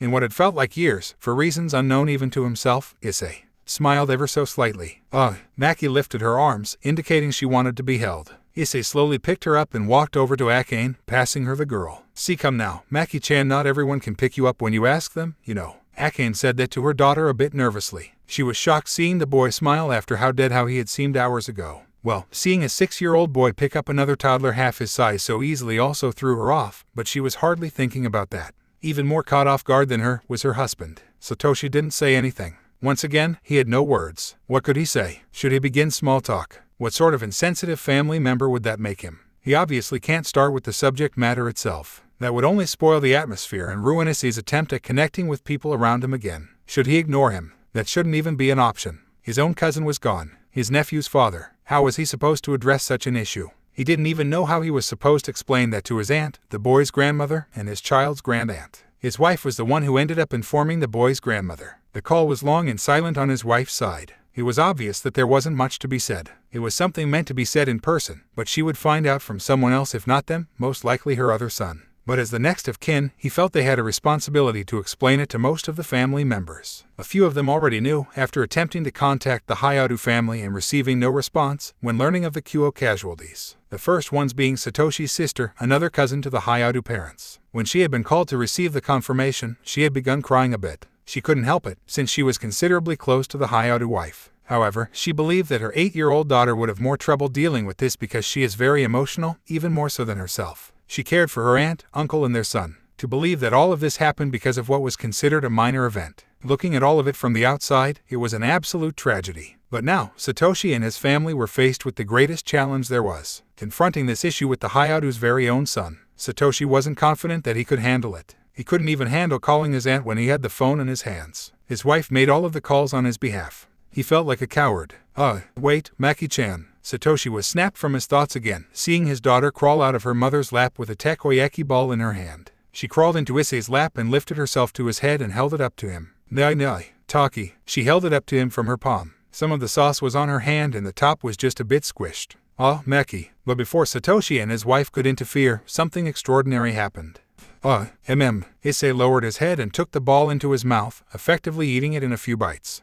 Thanks, Maki-chan. He gave her a weak smile. His strength hadn't returned to him, but he was still trying. His baby cousin smiled happily in response. She then reached for another takoyaki ball from the plate in front on her mother. Wait, Maki-chan. You can't touch it with your hands. Here. Her mother pricked one of the takoyaki balls with a toothpick and lifted it to her daughter's mouth. Here. Maki opened her mouth and took the takoyaki into her mouth. Of course, she immediately grabbed it out of her mouth and handed it to Issei. Maki-chan, I just said. Nai. Akane snatched her daughter from her nephew's lap, causing her to become distressed due to being ripped from her cousin's grasp. Okay, calm down, Maki-chan. Here, do it like this. Akane showed her daughter how to place a takoyaki on a toothpick. Seeing that, Maki was happy again and repeatedly tried to feed some to Issei. Hey, now. You have to eat as well, Maki-chan. Issei felt a small smile threatening to creep onto his face. He felt truly horrible. There was no stronger pain than what he felt in his heart. The only thing keeping him from breaking down in the face of those he knew as family was the small girl who acted so dearly towards him. He forced down his emotion along with his food and smiled.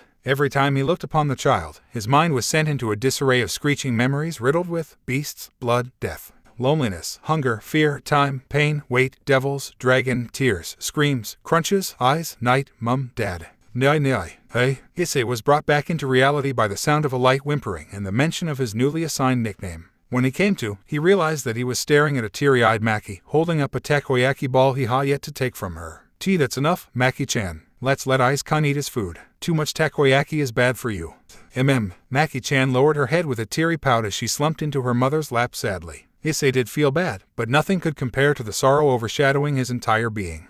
But he appreciated it. A minuscule amount of relief came from knowing that someone still cares. The moment he lost his family, he felt alone. Completely and utterly alone. No one else in the world left with him, as if everything that mattered was gone. Did anyone care? If they did he care for their sympathy? Was there anyone left to impress, to make proud, to love, to appreciate, to make happy, to show off, to introduce, to hug, to cry to complain to thank? Nai. Hide. Wait, Maki-chan. You have to finish dinner before you play hide and seek. The girl suddenly seemed excited and had already escaped from her mother's grasp the moment she told Issei about hiding. She ran off and out of the sliding door to another room. Akane could only sigh at her daughter's antics. My dear, I am sorry, Ice-kun. She'll come back soon enough. Yet, Issei stood up. Ice-kun. T10, 9, 8, 7, 6, 5, 4, 3, 2, 1. Okay, time's up. Here I come. The two parents could only watch in disbelief. Issei had his back turned to them and counted down the seconds, effectively accepting Maki-chan's offer to play. He walked out of the door and into the hallway, leaving the parents alone together. When Issei stepped out of the living area, he closed the sliding door and took in the scenery. Right in front of him were a set of stairs, against a wall, leading up to the second floor. To his right was the entrance to the house. He decided to search the first floor, considering he didn't hear footsteps going upstairs. There was another room, past the stairs, that he entered. It looked like a playroom. A playroom. He entered it, against the will of his subconscious hesitation. Rustle. He could hear the subtle sound of movement on carpet. At one side of the room, there was a small coffee table with a cloth over it. He could see the tip of the girl's cute sock sticking out from under it. Her feet were small. She had an adorably small stature in general. She was innocent. She was happy. She was normal. Why did it have to be me? The moment he heard the girl's giggle, Issei felt chills run down his spine. An enormous amount of disgust filled him. Why did it have to be me? What sort of reaction was that? So, just because it hurts, that means that it was alright to imply that someone else should feel his pain instead. It's alright to think someone else should be unhappy instead of himself. It's alright to envy others for something that has nothing to do with them. It's alright to have thought, even for a moment, that this girl should have been the victim instead. The girl was giggling from under the table while wiggling her little toes.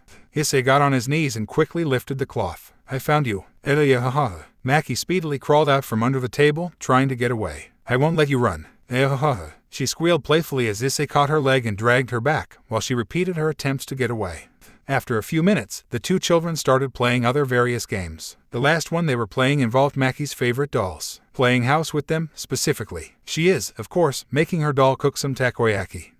Taki. Issei held the same little smirk from before on his face. He hated himself. He was a legendary being. A god killer. He was special. He hates it. He hates the idea of it. Somebody who could look down at this little girl and think it's not fair. I hate you. Issei thought that as he looked down on the smiling girl, the image of his own stupid face sitting on top of hers. Do not blame yourself, partner. That envy is a natural response. Then I hate the fact that it is natural. I hate it all. They aren't the ones who did it. And, even if they did, then what would it matter? Child, I haven't known you for more than a day, D-Drake, but I know that when you call me that, it's because you're looking down on me. Not at all, partner. I'm simply acknowledging your ignorance because of your age and lack of experience. I feel like that is the same thing. Regardless, boy, you still are not aware of the most significant issue. You are no longer safe. Issei visibly tensed at D-Drake's words. A monster. Was it closing in? He didn't feel like anything was near them. Then again, he wasn't anywhere near as aware of anything around him like D-Drake was. Regardless, his level of fear rose beyond imagination. His mind raced with the gruesome ideas spawned from the haunting memories of the day before. You misunderstand me, partner. There is no immediate threat to your lives. You are currently safe. What, you mean? I'm not in danger. No, excuse my language. I had phrased that incorrectly. Oh, I see. Issei breathed a sigh of relief as the girl beside continued playing, unaware. You see, partner, the issue is not your current state. Rather, it is your future. My future. I don't know. I wasn't thinking about it. I didn't think there was a life to live anymore. Why? What are you saying to me, D-Drake? You are this generation's Sekiryuutei. That is a reality you cannot escape. Just the same as you cannot escape your family's death. It is a truth that has now been uncovered. Are you saying that somebody knows I'm here? Not necessarily. Not yet.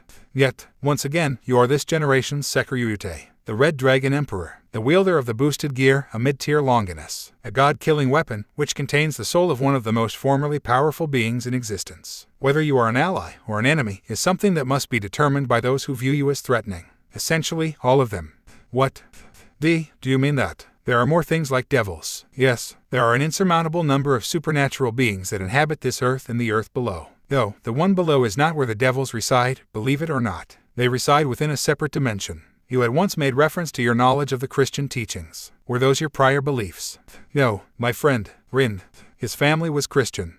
They knew a lot about that stuff. He told me there were angels and demons, and that the demons were the bad guys and the angels were the good guys. Angels were on the side of God. Demons were on the side of the devil. That's all I really know too much about. I see. Well, partner, there is more to the story than solely a battle between angels and devils. Even so, that is not the issue itself. It does not matter if you know the sides just yet. All you need to know now is that they are all enemies. They will do anything to gain the upper hand. And you are that upper hand. What are you talking about? You are the Sekiryuutei. It goes without saying that you are a valuable asset to any side. You possess an immensely powerful sacred gear and your future potential for it is higher than average. It would be foolish not to pursue you. Pursue. D-Drake's words resonated within Issei. They were going to hunt him. Yes, to put it bluntly, you are a target in every sense of the word. You are valuable and you are dangerous. You cannot be left unattended. You will not be left unattended. They will come to recruit you. If they cannot accomplish that, then they will see to your disposal. They will destroy you. That is, Issei looked down at the toddler playing with her doll. Why are you asking me that, Diedrag? Do you not understand? They will find you, all of you, then, what will you do? Taki, Maki smiled up at him, with blood on her face. Maki-chan, hey, I love you. The girl's face grew into a bright, beautiful smile. She instantly wrapped herself tightly around Issei's waist. Me too, I love Nai. Issei gently hugged her back. Little did he know that the girl's mother was peeking into the room silently, with a soft smile on her face and a tear threatening to creep out of her eye. Her husband could clearly hear what was happening from the living area. He only felt more ashamed of his weakness. A few hours later, Issei was lying alone in his new bed. He was told that they would retrieve his belongings tomorrow morning. Originally, his baby cousin tried her best to sleep together with him in his room, but she was not allowed to by her father. Not because he was concerned, but mostly because of what was about to transpire. Knock knock, Dakun. There was a knock at the door right before it opened. It was Issei's uncle. Satoshi had finally mustered the courage to come and talk to Issei. Oji-san. Hello, Issei-kun. Satoshi entered the room and sat by the side of the boy's bed. It was silent between them. Even though he was able to bring himself to face him, Satoshi still had no words for the boy.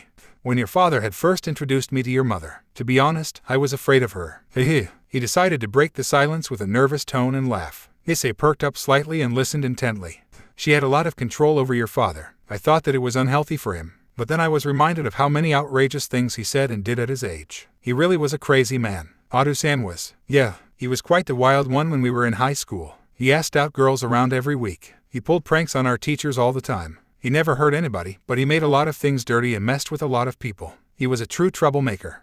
I've pulled pranks on Oji-san too, Yes, I believe you have. You were the one who cut my belt during our baby's first birthday. At that time, you were annoyed with your parents for making you attend because you didn't even know who Maki-chan was, and you didn't even want to meet her out of spite. Issei lowered his head a bit shamefully. I'm glad that I met Maki-chan. I love Maki-chan. A smile finally appeared on Satoshi's tired face. It makes me happy to hear that.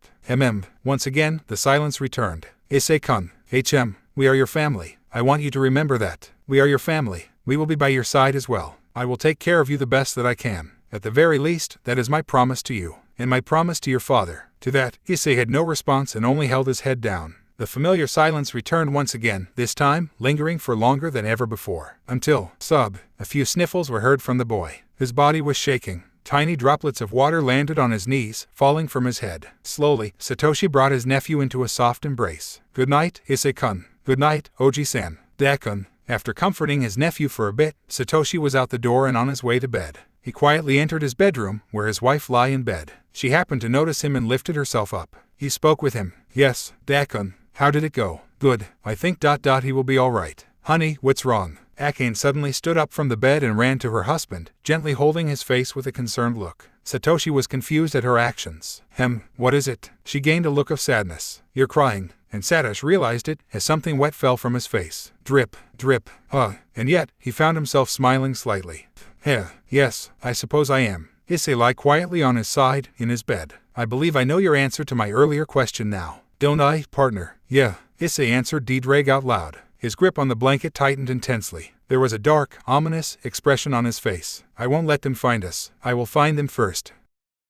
The sound of weeping. The sobbing of an older woman, a senior woman. The old woman was sitting in the first row of a church, holding on to a young boy, while weeping softly. Sitting next to them was a middle-aged couple, and their young daughter, who was sleeping in her father's arms with a blanket over her head. The boy that the old woman was holding onto had a never-ending stream of tears running down his cheeks silently. His expression contrasted his tears, as it was seemingly blank. Yet, the sorrow in his heart was incomparable. Many people were seated in the rows behind them. 2 large families, each on a different side. The side corresponding the respective coffin of their loved one. And in the front of the church, there were the objects of interest. 2 coffins, and 2 portraits on the side of each coffin. 2 empty coffins. Sobbing was heard throughout the church. Though not very loud, a few of them were noticeable. Light music was being played while a couple of televisions were going through a slideshow of pictures of the family.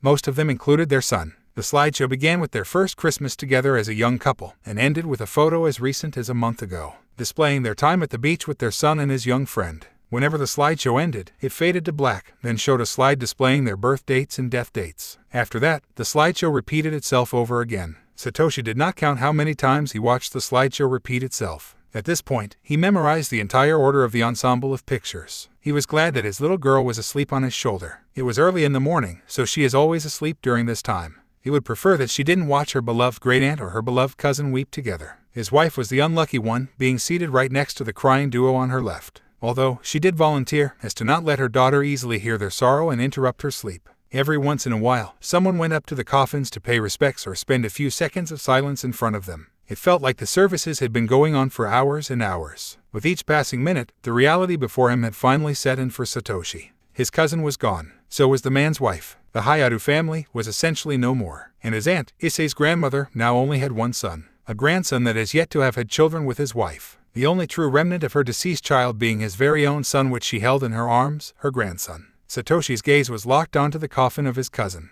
The coffin, he knew well, was empty. But in his voice, all he could hear was his cousin's voice. Satoshi, you won't believe it. He's alive. My boy is alive. We're at the hospital right now. He's in my arms. My baby boy is alive. He's healthy. His name is Issei. After 2 failures, we finally did it. Oh, thank God. Thank God. I may just become a Christian after all. Oba-san. The thing that snapped Satoshi from his memories was the robotic-sounding voice of his nephew. Satoshi turned to his wife, whom the boy had seemingly called out to. The boy had a hand tugging on Akane's shirt. He was looking up at her with an emptiness in his expression and hollow eyes. Where are Mom and Dad? I want to see them. The boy's grandmother slowly wrapped her arms around his entire body, putting him in a blanket and holding onto him as she began sobbing loudly. Sob, sob. Her cries reverberated off of the walls of the quiet church.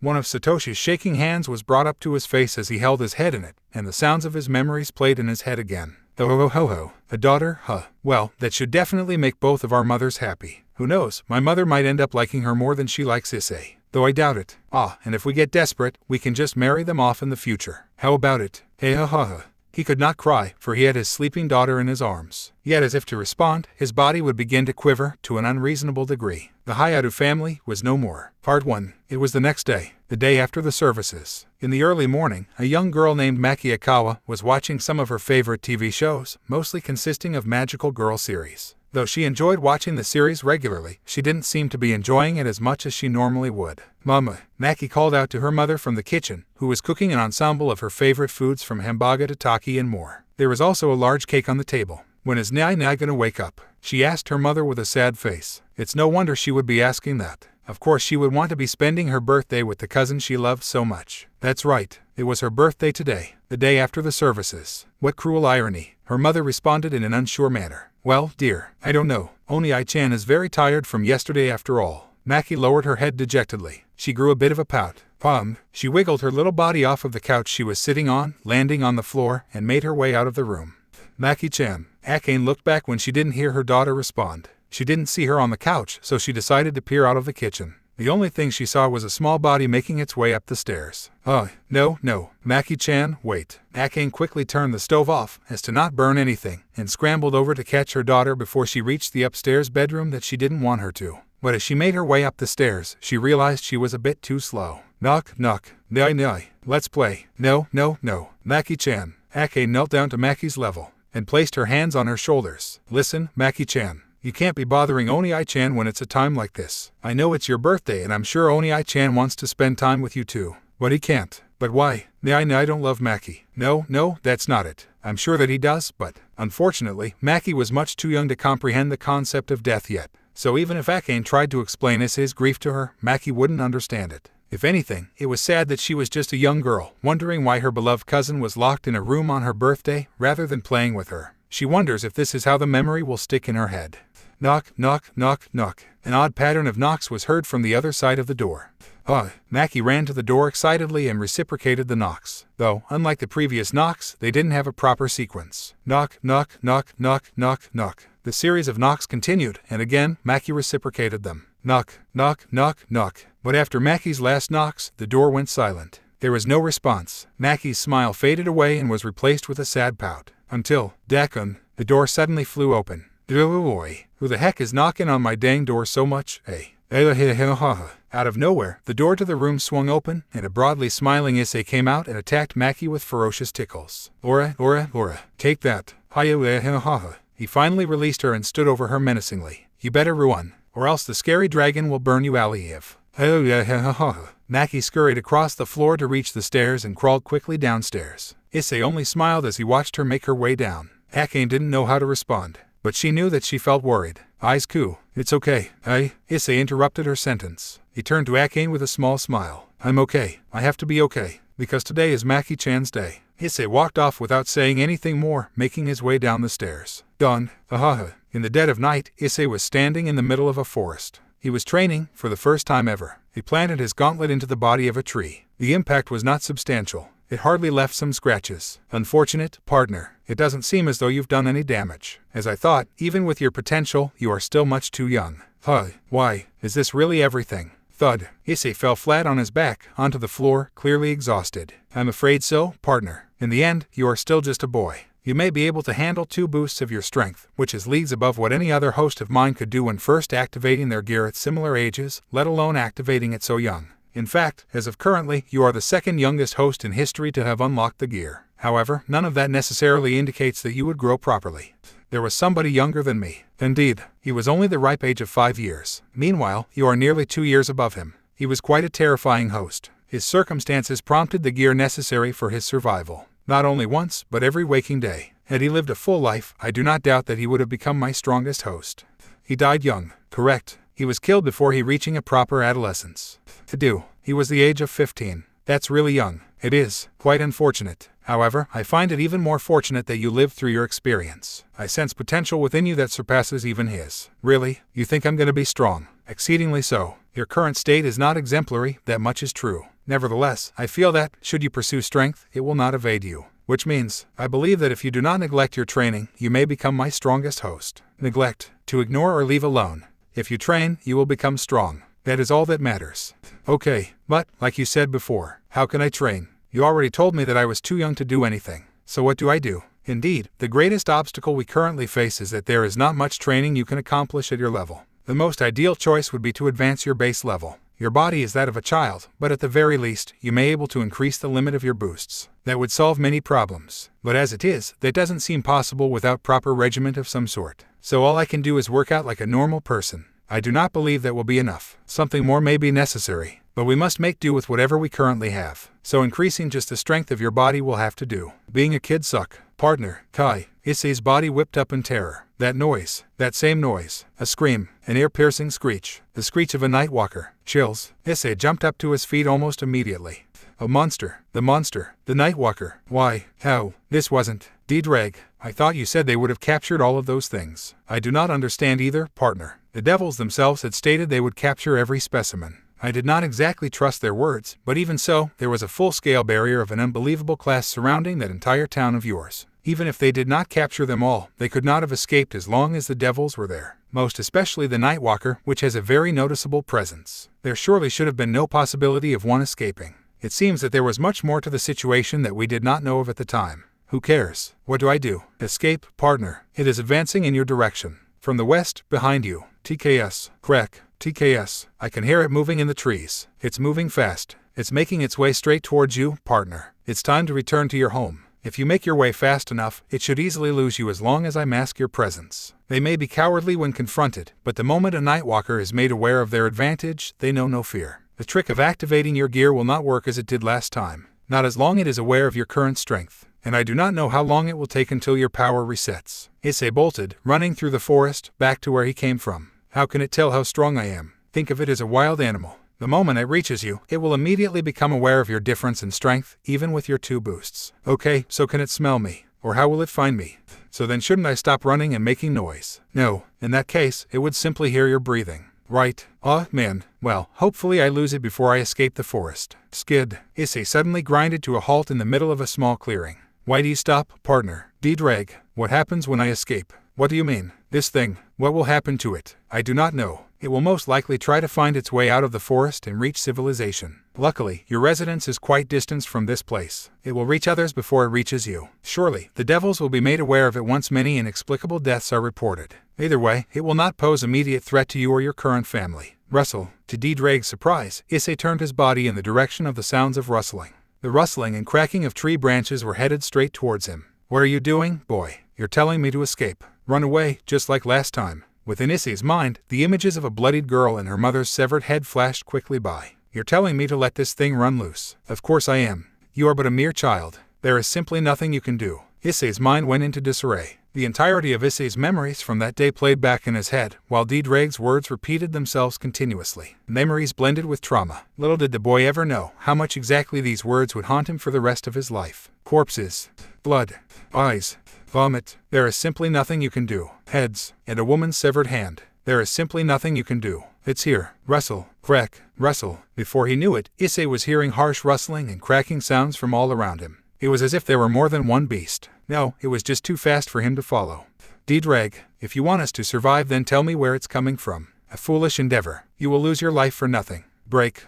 Tei. In a split second, the sudden breaking of a branch under pressure sounded off, quickly followed by a screech. The beast was flying straight at him. Ding. The best defense Issei could do was hold up his boosted gear and hope that the slash didn't connect. He worked to deflect the attack, but Issei was sent sliding on floor, on his back. Skid. Immediately after its attack failed, the Nightwalker immediately launched itself back into the trees, in order to repeat the process. Erg. Stand up. It will not let you rest. Right. In fact, just as Ddraig stated. Break. The Nightwalker immediately leaped out from the tree line behind Issei.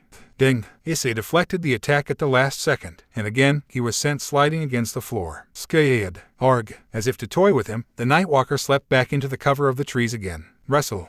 NNGH. Is it just gonna keep doing until I die or something? Most likely, yes. It doesn't seem as if it is trying to confront you. Rather, it is almost toying with you, like an animal would with its meek prey. Well, what do I do so that it does face me? I would highly suggest you avoid direct confrontation. The current situation is already bad enough, but at the very least, you can still survive by running.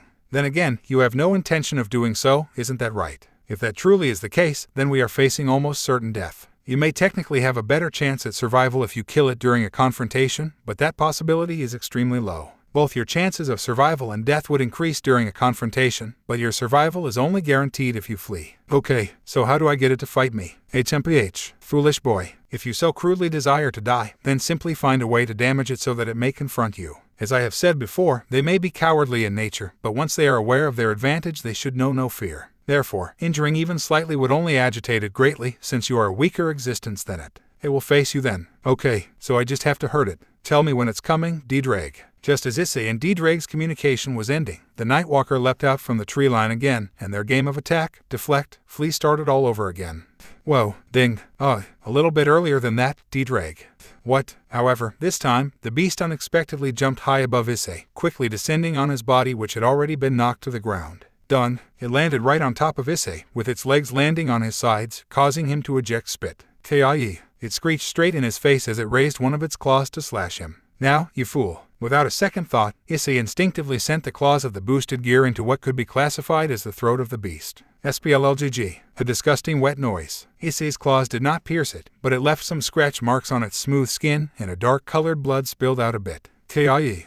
The beast screeched in what seemed like pain and removed itself from Issei, jumping back into the trees while continuing to screech. Issei lifted his upper body and wiped some sweat from his brow. He felt disgusted. After what happened back in Kyo, he was finally able to get a good look at the foul beast from up close. Its body was similar to a human structure, but with elongated features and almost no meat on it. And yet, whenever it took a breath, its stomach would fill up with air in a repulsive manner. Its skin was smooth and almost looked gelatinous, as if it was wet skin from an amphibian. To contrast that, it had some loose, dead skin hanging from various places. Contrary to what Issei first believed, the beast did have a mouth. It was hardly noticeable. It was a long mouth with things resembling teeth, but as if the teeth were made from just the skin of its mouth. The mouth could never open beyond a certain extent, because there were strings of skin holding it mostly shut. K-I-I-E. Bam bam bam bam bam bam bam. Why? Issei was confused by the sudden noises. He heard a screech, followed by something that sounded like slamming.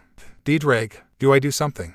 Then what is? I told you once before, didn't I? It is agitated. Do you hear it? Issei paused to listen to his surroundings. He did hear the beast screaming quite violently, almost as if it was enraged. But more than that, he heard some thumping and cracking sounds. K-I-I-I-E. Bam bam. Crack crack crack. K-I-I-E. That noise. It was breaking tree branches and slamming the ground. Like a child throwing a tantrum, the beast was infuriated.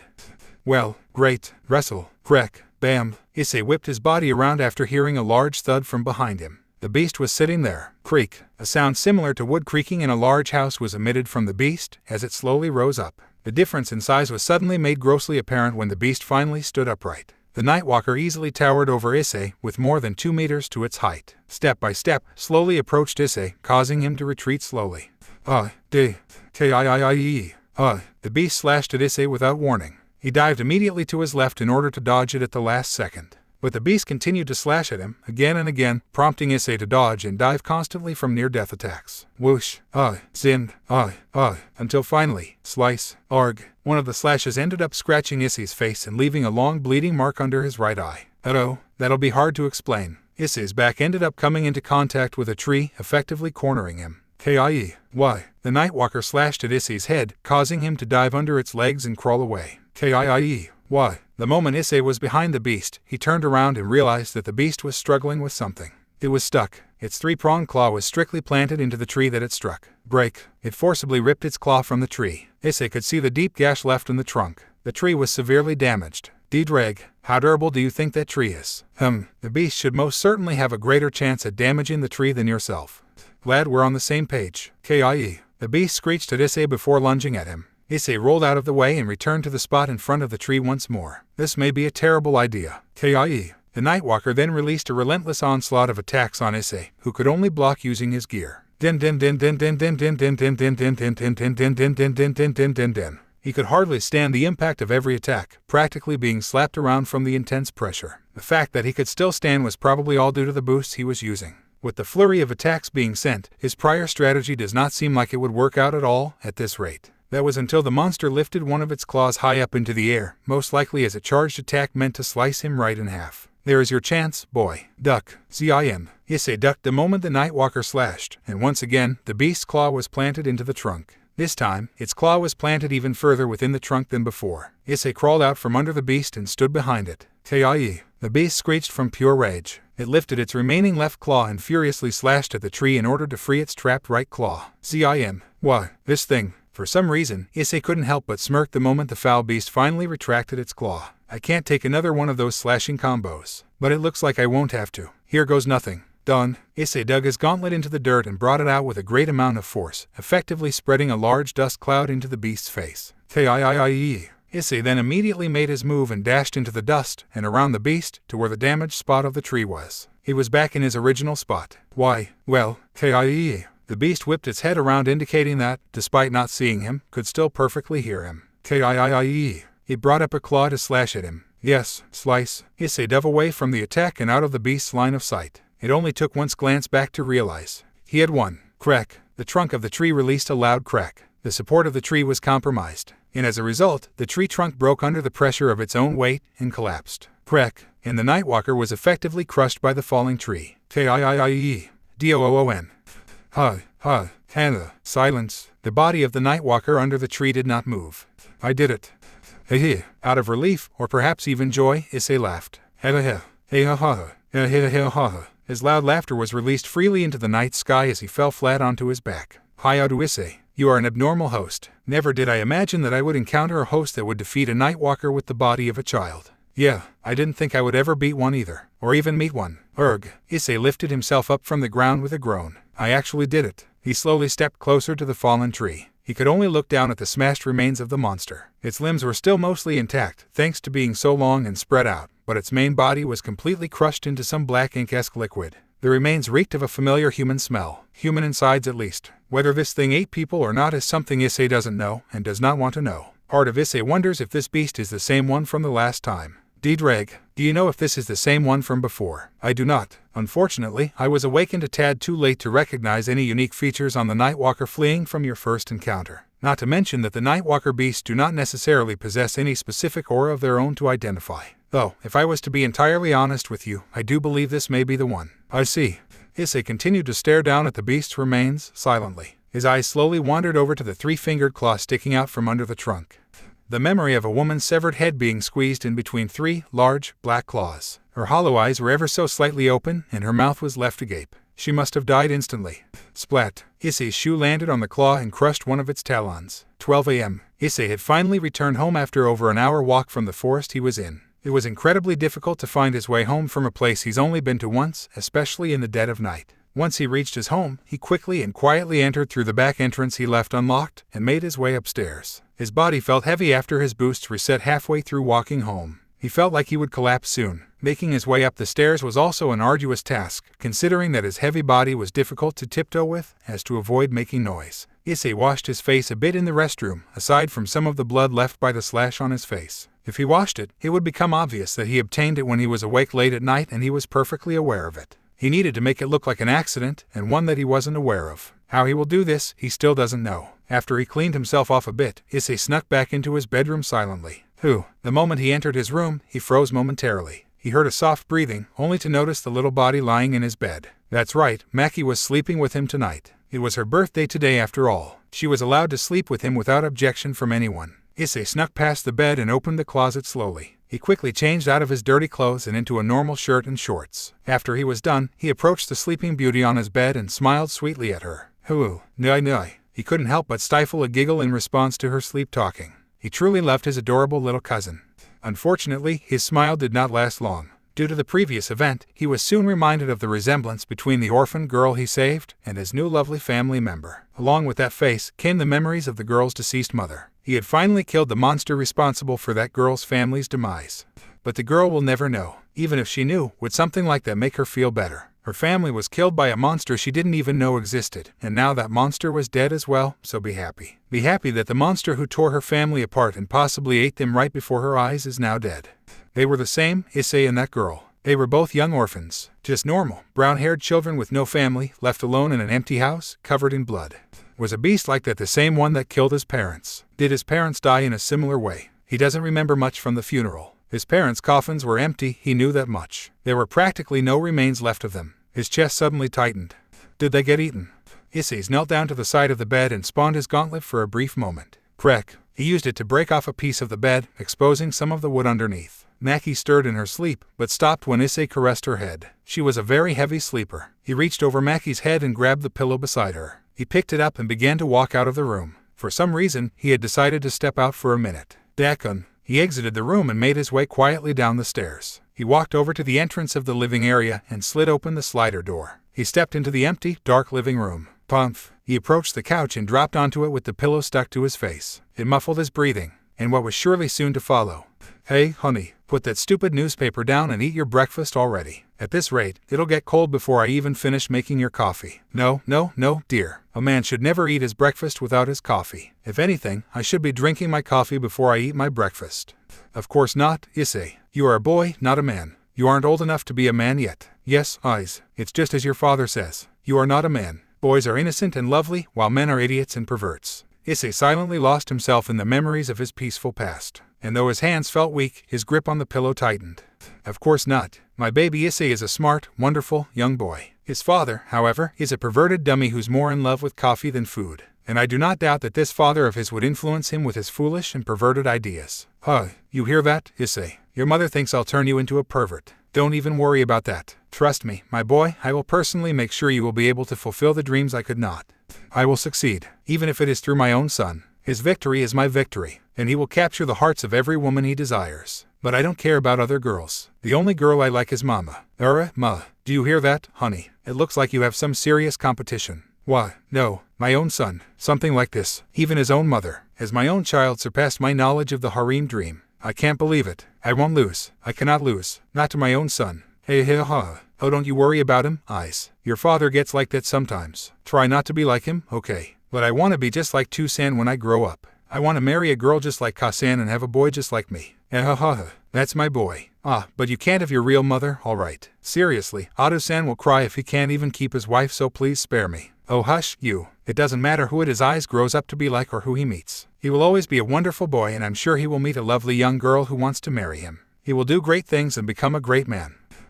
Issei's overwhelming screams of sorrow were muffled into the pillow and lost to the night, never to be heard by anyone. Morning. Knock, knock. Eyes-kun, Maki-chan. Time for breakfast. Dakun. Akane opened the door to Issei's bedroom where the two children were sleeping. The first to awake was the messy-haired Maki. Mama. Morning, dear Eyes-kun, are you aware? Akane walked over to them with a smile until Issei lifted himself up from next to Maki. He had a long scratch resting under his right eye with some dried-up blood smears on it. Oh my, Eyes-kun, what happened? Are you okay? When did you get this? Does it hurt? Oh lord, Honey, get in here. In only a few seconds, Satoshi came running in after his wife's call. What is it? Look at Eyes-kun's face. Unbelievable. What happened, Issei-kun? I fell and hit my face on the side of the bed last night, but I didn't think anything happened, so I just went to sleep. I guess I didn't feel it a lot, Issei faked a nervous smile and rubbed his neck. This was his life strategy. Oh dear, look at this. Akane pointed down towards to the side of the bed, where a broken piece of wood was being displayed prominently. Eyes-kun, did this break when you fell on it? No, that was like that already. I think I just fell on it. Satoshi knelt down to look at the broken part of the bed. The wood piece that was torn off was nowhere to be seen on the floor, meaning that this section was already broken before Issei hit himself. Well, Issei-kun certainly isn't lying. There is a bit of blood on this right here. If it had broken off when he hit it, then there would still be a missing piece lying around somewhere, and there would be no blood-stained smear on the wood contained inside. The blood would rather be on the broken piece, which is nowhere to be seen. And judging by the fact that there is some blood smears on his pillow and face, Issei-kun must have really just slept on it. The only odd thing is that Issei-kun was sleeping on the opposite side of the bed. But maybe he just moved spots after he fell. Issei was glad he thought through the strategy behind his wound. Satoshi was no fool. In fact, he was more like a genius. He's also glad that he smeared blood where he could. That would make sense. Though, the pillow was more chance than anything. Well, can you fix it, dear? I don't want Maki or Eyes-kun to accidentally hurt themselves again. Oh, yes. Don't worry, I'll do something about it. How odd. I swear this bed has always been in perfect condition. Even when we moved it in, I was sure that it didn't get hit anywhere.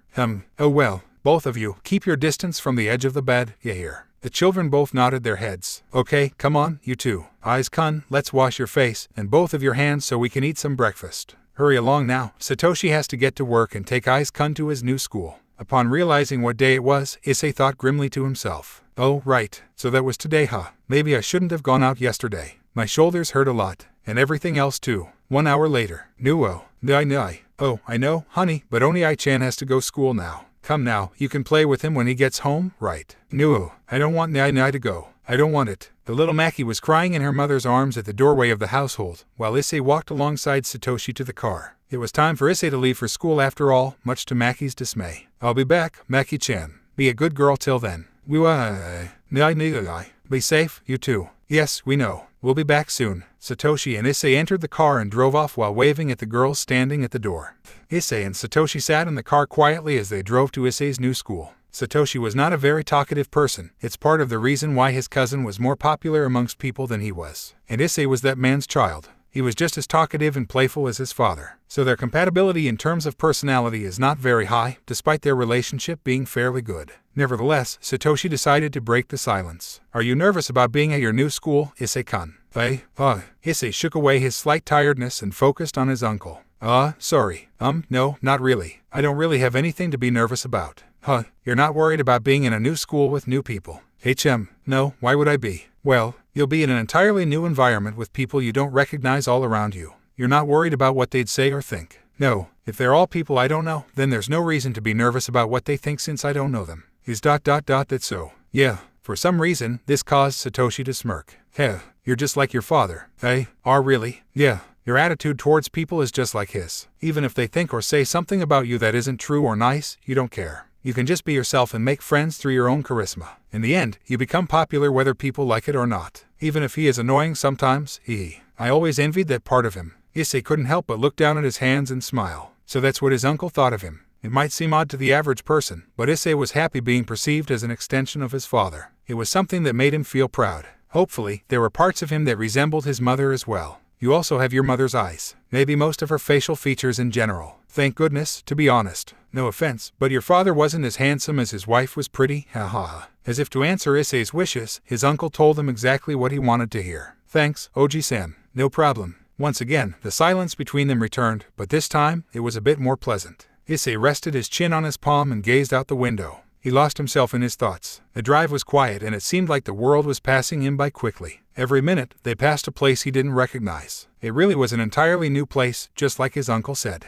Nagoya was a place he never explored. Huo technically resided on the outskirts of Nagoya, but it was quite detached from most places. It was like the small-town version of big towns. Issei never knew any place outside of it. Even his grandparents, who lived in Kyoto, came to visit him, so he never got to leave Kyoto. I suppose this is my new home. Issei was lost in contemplation until something substantial caught his eye. A martial arts dojo. Issei jumped up excitedly and bumped his head on the hood of the car. Bam. Oi, what's wrong, Issei-kun? Issei didn't even think to rub his head as he answered his uncle with enthusiasm. Oji-san, I just had a great idea. What's that? I want to do martial arts.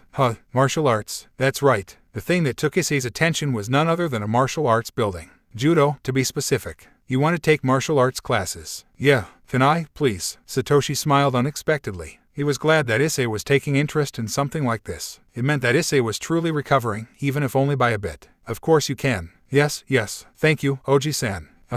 You better not join and give up the moment somebody beats you though. The Hayatus weren't quitters, you hear? Yes, I found it. D-Drag, I found our solution. Is that so? I certainly am glad to hear that, partner. It seems you will have the opportunity to become stronger after all. Issei smirked and gained a determined look in his eyes. Mum, Dad, wait for me. I'll make this right. I'll get justice for both of you, no matter how long it takes. In a certain dojo, a young, brown-haired boy, for lack of a better phrase, was just knocked onto his ass. Hayatu Issei was lying on his back with his legs in the air, flipped over his head. He groaned as he realized that this meant he had lost. Not bad, my boy. Keep it up and you'll be 5th Kaiu in no time at all. Above the boy stood a man with dark brown hair and a goatee. Both the man and Issei were wearing similar gi, but with different colored belts. Ooh, thanks, Shishu. That sure makes me feel a lot better.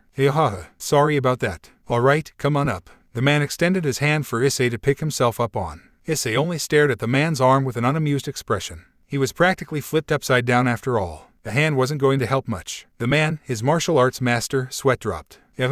I suppose you'd have to fix your posture first, huh? Thud. Issei's legs dropped from the air and he was finally lying down normally. He lifted his upper body up, and his master's hand appeared before him again. This time, Issei took the hand to lift himself up. The boy who stood up was a now 8-year-old Hayatu Issei. In the background of the dojo was an entire class of martial artists training together. They were a class of young children. As I thought, Issei, among all of my young Kaiu juniors and seniors, you are most definitely the proficient student. Maybe even the strongest. Sorry. Sometimes it just seems like you get stronger out of nowhere, for some reason.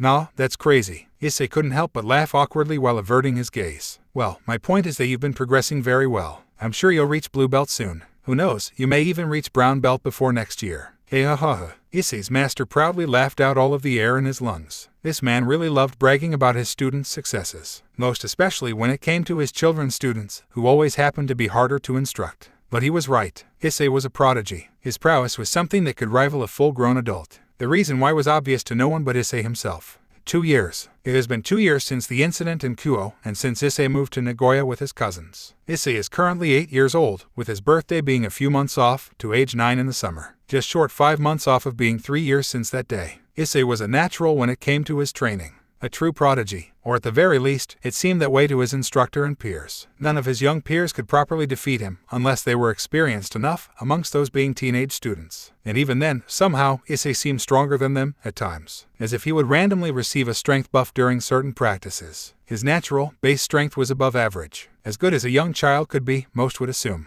But sometimes, it was unreal. Issei had defeated some adults before. Many had just assumed that those adults threw the matches, but many of those beaten would argue about it, in disbelief about what happened. They were usually laughed off by others, who were convinced they didn't take it seriously. Either way, it couldn't be denied that Issei's growth as a student was spectacular for Kiritsugu, his master, and his dojo. Kiritsugu didn't have a great abundance of students, maybe 100 in total. But thanks to students like Issei, as long as he trains them properly, he can earn merits and recognition for their achievements as martial artists, including events like tournaments. And eventually, it should bring in many newcomers. After all, it does sound great for the youngest martial artist to earn 4th Kaiu in Judo graduated from Kiritsugu Academy. For such a small-name place like his to become recognized throughout HI, that would be his dream. He hopes with every fiber of his being that Issei devotes himself to becoming a professional martial artist. Maybe even an instructor. But, inside, Issei has very different plans.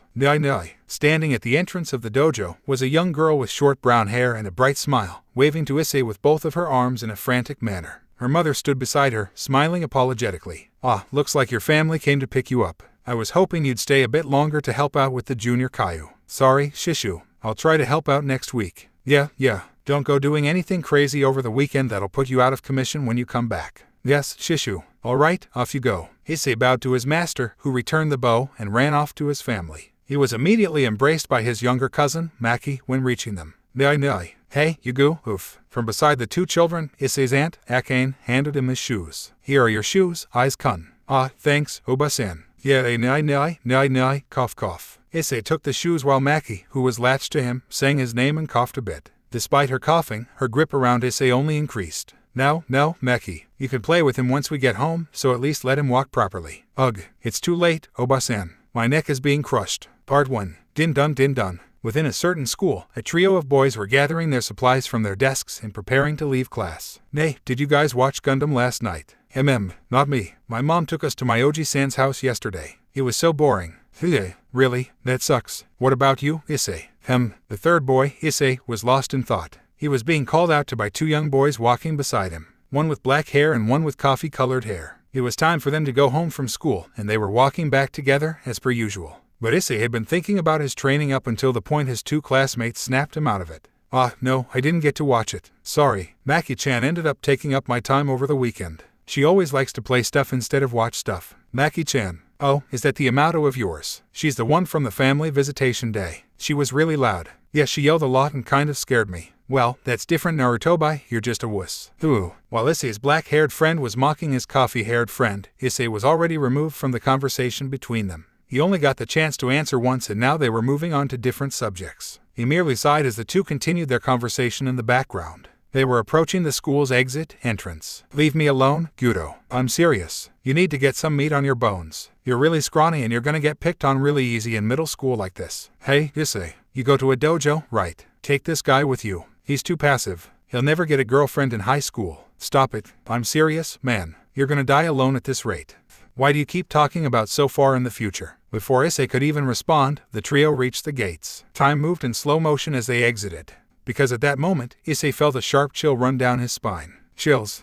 Issei froze mid-step. Time moved by the millisecond. He felt an eerily familiar sense nearby and a sharp gaze. "Dreg, this feeling is. I was a fool not to notice it before, partner. One of them is nearby." Issei's head slowly creaked to the right of the school's entrance. Running down the wall, past the entrance, at the very corner of the street behind said wall, peeking from around its corner, there was a man standing there, silently. A man in a black suit with a red tie and a black fedora. This man was no man. He was glowing red eyes. Before Issei and his gaze met. "Fool, do not meet his gaze, look away from him." Issei whipped his head down to the ground, eyes stretched widely, only to stare down at the concrete below. Hey, Issei, what's up?" "Hayatu-kun." Issei's two friends called out to him, but he did not answer them. He could not hear them. Their words came to him slowly and silently, lost to nothingness. "Dreg, what do I do?" "Calm down, partner. From what it looks like, it does not seem he has noticed us. He must have caught sight of you and quickly lost interest. He does not know of me." "What is he doing?" "I do not know. Unless you see him, I will not be able to either." Issei slowly moved his eyes to their corners. He caught sight of the man's body. Rather than directly looking towards the man's face, he merely focused on the red tie on his suit as to not attract his gaze. "Can you tell what he is doing?" "Yes, I am able to comprehend it through your peripherals. He is not making any significant movements. He is simply standing there silently. But his eyes are moving from child to child." He was scanning. Who is he looking at? Left, right, ahead, left. He is showing no pattern. He is merely observing the children who exit this place. One by one, Issei's human instincts began to influence his actions unconsciously. His eyes felt compelled to move slowly upwards, from the man's red tie to his neck, up, further up his body, slowly, until he slowly shifted his gaze to the face of the man. And he was staring right back at him. "Hey, Issei." Before his fear and shock could settle in any further, the face of his black-haired friend, Gudo, blocked his view of the man. "Why, is something up with you, Issei?" Issei peeked behind his friend's body to see that. The man was gone. Hieluo. Maybe he's dead. What? Oh, he said something. Issei shook off his stiffness and smiled at his friend, nervously. Sorry, I kinda spaced out there. Didn't get much sleep yesterday. Spent too much time training, You see, Narutobi. He gets it. Come on, Narutobi. You're the only one who doesn't do anything manly. At least I play soccer. So join a sport or martial art or something. That costs money. I can't be wasting it like that. No, don't worry about it. We'll just have Issei teach you those things for free. Issei, take this guy to your house. Beat him up a little bit and show him how it's done. Please don't do that. Issei only laughed awkwardly at his friend's interactions. The trio continued their walk while talking. Though Issei didn't listen to a word of it. It was all white noise to him. He looked back to the empty corner that the devil, occupied before. A devil. The week began to run its course, but for Issei, there was one recurring dilemma. The man was there again, and again, and again. Every day. He was there every day. The same place, the same time. Every day he'd stand there and do nothing but watch. Eyes moving from place to place. Red eyes that would glow sharply in the darkness, but were drowned out by the sunlight. But Issei could see it. Under the shadow of his fedora, his eyes would ever so slightly shimmer. Issei didn't know what to do. That devil was far above his own level. He could feel it. He could tell. Even if he has the ability to boost up to 5 times at this point, the devil's power was still far above. Even if Issei could do something about it, should he? Does it have anything to do with him? Could he ignore something like this? Would this ever become a threat to them or his own family? Or could he just forget about it? Should he just forget about it? What if some children happened to disappear? Would that be something he could ignore? Issei was suddenly snapped out of his deep thoughts and remembered where he was. He was at home. He was sitting in the kotatsu with his family, in the living area, eating dinner. Next to him, on his right, was his younger cousin, Maki. She was trying to feed him some of the dessert made by her mother. The children were sitting with the TV behind them. Meanwhile, the parents were sitting across from them, facing the TV. Hey, Maki, you shouldn't be trying to feed Issei such things. You know he has a proper diet set for his physical training. He takes his martial arts very seriously. Akane scolded her daughter for trying to feed Issei some dessert. Issei's dinner was different from the rest of his family's, and specific to his own dietary regimen. Someone at as young of an age doesn't necessarily require a regimen as much as an adult would, but his shishu suggested it would help bring him up to peak performance. That was all the reason he needed. Issei quickly nabbed the dessert from Maki's utensil with his mouth and ate it. It's okay every once in a while, Oba-san. His aunt sighed at his response while Maki brightened the room with her smile. Hello. Geez, Issei-kun, you really spoil her too much. If you keep treating her like that, soon enough she'll just start expecting things from you and become a bad girlie. Akane criticized Issei's attitude towards her daughter with her arms crossed. Issei just smiled while patting Maki's head. Maki-chan is a good girl. She'll always be a good girl. I know it. Maki giggled and purred like a kitten at Issei's touch. Akane could only sigh and slump her shoulders at her own futile attempt to give advice. For a child, Issei was quite independent, and it made Akane feel less competent sometimes. Many times, she would gain a small cloud over her head and sat sadly while twiddling her fingers, due to her advice was proven to be unnecessary. Her husband, Satoshi, couldn't help but laugh from beside her. Issei-kun really knows how to shut you down sometimes, honey? Akane was glaring at him sharply. No, sorry, I was wrong. Hey, Papa looks like he wants to run away. Why, you shouldn't make fun of Oji-san, Maki-chan. Oba-san, your mommy is scary. His daily life was happy. It was a good life. Almost every day was like this one. His life had finally become something for him to appreciate. He wondered how long it would stay that way. But Issei's thoughts were suddenly halted and his body stiffened. From the television behind him, Issei's ears had caught on to something which made him feel chills through his entire being. Until next month. In other news, as of recently, there has been a growing number of disappearances in the Issei prefecture. The latest disappearance was reported just yesterday in Nagoya. A young boy named Satoru, now age 9, reportedly never returned from his school of Hokusai Elementary. Authorities have been made aware of a pattern to what is suspected to be a serial kidnapper. The utensil in Issei's hand fell to the floor. Hokusai Elementary. That was his school. What he feared most had become reality. The questions he had just asked before were now worthless, because now they were things he didn't need to ask. It was too late. Was this his fault? Issei flinched. He realized that he was staring down at the table with wide eyes and sweat sliding down his temple. Finally, his breathing returned. He swallowed the saliva stuck in his throat and slowly lifted his head. His family was looking at him with worry. Satoshi gained a serious expression while looking at Issei. Would you like to skip school for now, Issei-kun? Issei still was not fully drawn from his shock. He shook his head to rid himself of his fear. No, it's okay. I'm okay. Sorry. Akane became even more worried at Issei's hesitant response. Maybe I should pick you up personally with Maki after school. Akane made that suggestion out of a concern for Issei's safety, but Issei adamantly denied, due to the fear of having them encounter the devil as well. Why? No. I mean, no. It's okay, Oba-san. I'll be fine. I always walk home with my friends anyway. But even so, Maki gripped on Issei's arm tightly with an expression of deep concern. Issei just rubbed her head softly. It's okay, Maki-chan. Nobody's gonna take me anywhere. The worry on her face didn't fade. Satoshi inhaled a bit, as if preparing to say something. Issei-kun is right, I suppose. Considering that a child has already gone missing, I imagine that the police would have officers covering school grounds during and after school. Plus, ideally, a serial kidnapper like that wouldn't want to strike in the same place twice. The fact that he's been doing it in different places within the Issei prefecture is proof of that. Even more than that, it shows his lack of foresight, and possibly his impulsiveness, that he still hasn't made his way out of the Issei prefecture to anywhere like Saitama or Kyoto yet. I'm sure he'll be caught soon. Again, Issei was reminded of Satoshi's intelligence. Satoshi truly had enough of a skill in deduction to be a detective, but instead, he became a type of financial advisor. Regardless, he really makes it hard to keep secrets. Issei suspects that if it wasn't for the fact that the idea was so unbelievable, then Satoshi would have already figured out Issei was a sacred gear user. However, unlike Satoshi, Issei did not suspect that the kidnapper would be caught soon at all. Oji-san is right. There's nothing to worry about. I'm not gonna skip school or dojo or anything. Besides, I actually plan to go to a friend's house tomorrow after school. The family's concern then immediately increased at that declaration. It was a lie. Issei just needed to make up an excuse in case something happened. Satoshi contemplated Issei's sudden announcement for a bit.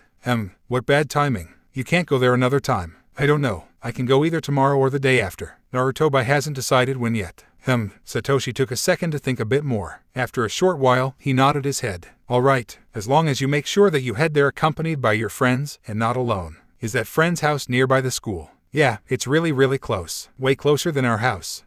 All right, good. Then as long as you all head there together, that should be fine. Akane, give Issei-kun your mobile phone for next couple days. Issei-kun, we'll have you call me when your friend decides what day and when you reach his house as well. And call the home phone right after arriving to tell your aunt. Understand? Yeah. Issei couldn't help but feel a bit taken aback by Satoshi's attention to detail. It was making things quite difficult for Issei. Unable to fully comprehend the dynamics of such a complicated conversation, Maki pouted and simply stated her feelings. I want to go to school with Nyai. Issei smiled at her statement. Don't worry, Maki-chan. Once you recover from your sickness, you can stop being homeschooled and go with me. Maki had been diagnosed with walking pneumonia a few months ago. She has been recovering slowly, but for the time being, she has been homeschooled. Hello. She's even cute when she pouts. Partner, where are you planning? Surely you can't plan on facing him.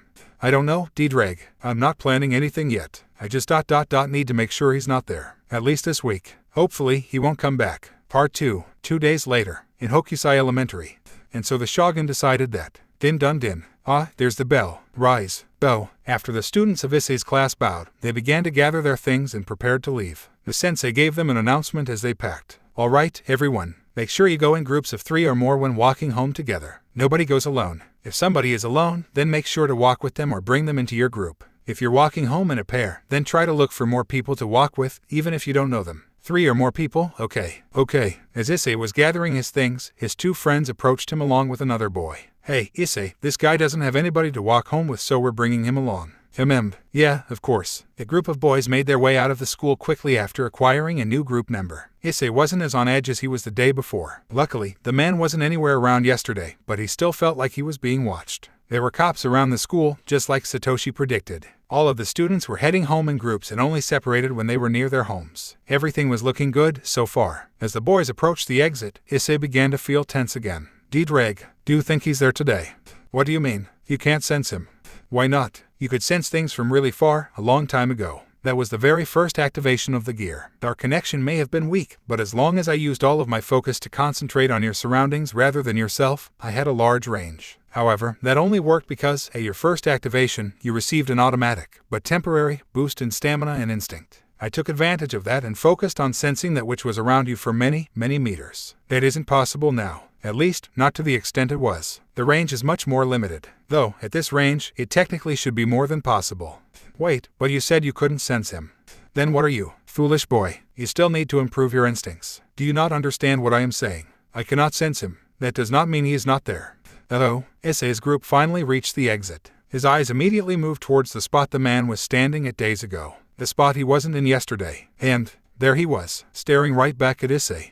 What? He's here. Issei's eyes darted over to the couple of police officers stationed by their vehicle, looking over the school. They don't notice that suspicious character. As I thought, he is eliminating his presence. A simple trick for a devil, especially when used against mere humans. So long as they are submitted to their own thoughts, he is practically non-existent to them. Issei realized D-Drag's point. The officers were only observing the children who exited from the entrance. All of the students heading home were just walking in groups and conversing with each other casually. Many groups passed right by the man without a second thought, without noticing. So that's how it is. Issei looked back to the man, but he was not looking back. The man was scanning the students again, until his eyes were caught onto a certain group. He stared at them for a few seconds. Then, out of nowhere, one of the boys from the group the man was staring at suddenly stopped. The man's eyes glowed a red light for a split second, and the random boy soon imitated it. Sorry, guys. I forgot I have to go to my cousin's house today. I'll head off with that group over there. The boy spoke in a monotone voice to his friends. They seemed confused, but said their goodbyes as the boy headed off to another group.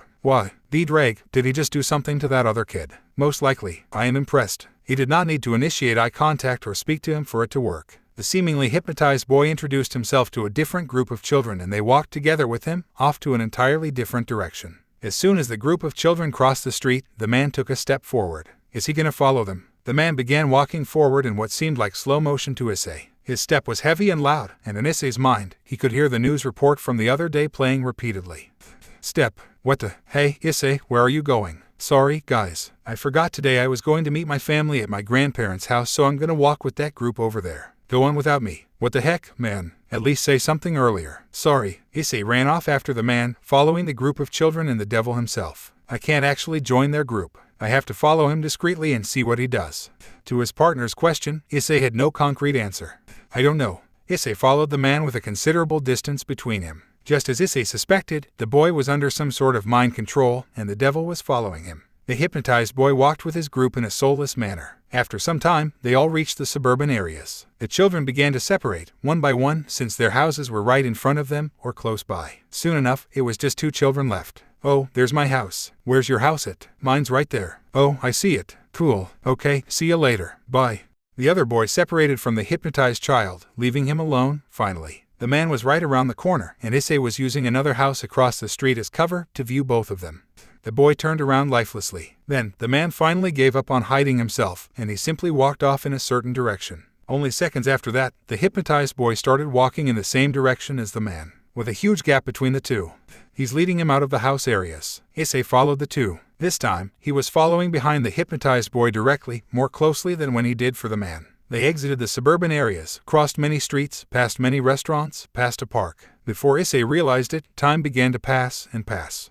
What's happening? Haven't we already been to this street? No, I'm almost certain we have. Issei was right. They had been to this street, and that one, and the one after. They passed the same restaurants as well, and the same parks, the same intersections. Issei only noticed after an entire hour, when he had already repeated some places, twice each. Wait, we're going in circles. Why would? 10 more minutes passed. They all reached an intersection they had been to twice before, but this time, something was different. This time, the man took a turn in the opposite direction. He finally made a different turn. Could it be? Was he just going to the same places in such an odd order to throw off any possible pursuers? It certainly does look that way. Damn, he's smart. There's no doubt he's going to take us somewhere with no people. The man made his way through different paths, while the 2 boys followed. It was almost sunset, past 4 o'clock. The days would get darker earlier at this time of year. Issei was worried about how long this would take. He already called Satoshi and Akane both to inform them that he was safely at his friend's house. He even asked a random young boy to say hi over the phone in order to convince them, to which the boy agreed, and said hi very loudly, while his mother scolded him for listening to the requests of strangers. Nevertheless, Issei's lie persuaded his guardians, and his pursuit was successful, so far. The problem was, he didn't even have a scratch of a plan. What the? Are you kidding? Why does it have to be a place like that, out of all places? The man was headed straight into a forest. Not the forest that Issei would train in secretly, but a forest nonetheless. Issei sneered at the fact that the Hi prefecture seemed to be riddled with forests. Hua was surrounded by grassy mountains, so forests were basically where he lived, but the fact that the devil was using a forest to do his deeds was an insultingly stupid coincidence to him. Though, he shouldn't be surprised. It isn't as if it was the worst place to use. It made sense. Still, its practicality didn't infuriate him any less. The hypnotized boy then walked into the forest after the man, and the moment he vanished from Issei's sight into the trees, Issei bolted towards them. And because of his lack of preparation, he felt panicked. No. What do I do? Damn it. Issei ran into the forest, trying to hide himself behind trees. He could see the hypnotized boy walking farther and farther ahead of him, but the devil was nowhere in sight. Come on. Where are you? I can't get any closer if I can't see him. A few minutes of the boy walking past. Then, the boy randomly came to a stop. He stopped. Where's the devil? Silence. Crunch. The sound of the crunching of leaves, coming directly from the left of the hypnotized boy. The man had finally revealed himself, emerging from the tree line. He approached the boy and stopped when he reached him. The man stood silently over the boy, and Issei's mind started racing. What is he gonna do? What do I do? Is it gonna happen? Am I going to watch that boy die? Issei's body began to shake. He grit his teeth tightly. He felt like his palms would tear under the pressure of his grip. D-drag, boost. In order to prepare for times when stealth was necessary, Issei implemented the skill within himself to silently boost his strength. He has the ability to boost without his gear being materialized, and prevents it from making a sound when boosting. He can only do this until he reaches his limit of 5 boosts. Once he reaches the 5th boost, the gear automatically materializes, and after that boost, it resets. However, the light is still something that shines from the back of his hand when he does it, so he covers it with his shirt. This is how he secretly boosts during spars. He looked back to the two standing there together. An intense fear was planted in his mind. He could hear his heartbeat pumping in his head loudly. He waited in suspense for what was to come. Move or don't move, move or don't move, move or don't move. The devil slowly raised his right arm to shoulder level. His arm stayed in the air unmoving. No. He reared his arm back and zim. Hey, the devil slashed at the air around him in a full 360 spin. His body froze immediately after. What did? Before Issei could understand what happened, he heard a loud cracking sound from next to him and all around him. Crack. Why? Almost all of the trees in the surrounding area were split in half. Why? The trees were sliced so quickly that they floated in the air briefly and then came crashing down to the ground. Crackk. Gah. Issei dove out of the way of the falling trees as they all collectively crashed to the floor. Doon. Erg. Issei groaned as he slowly lifted himself off the ground. He propped himself up on one knee. So, you were hiding there, were you?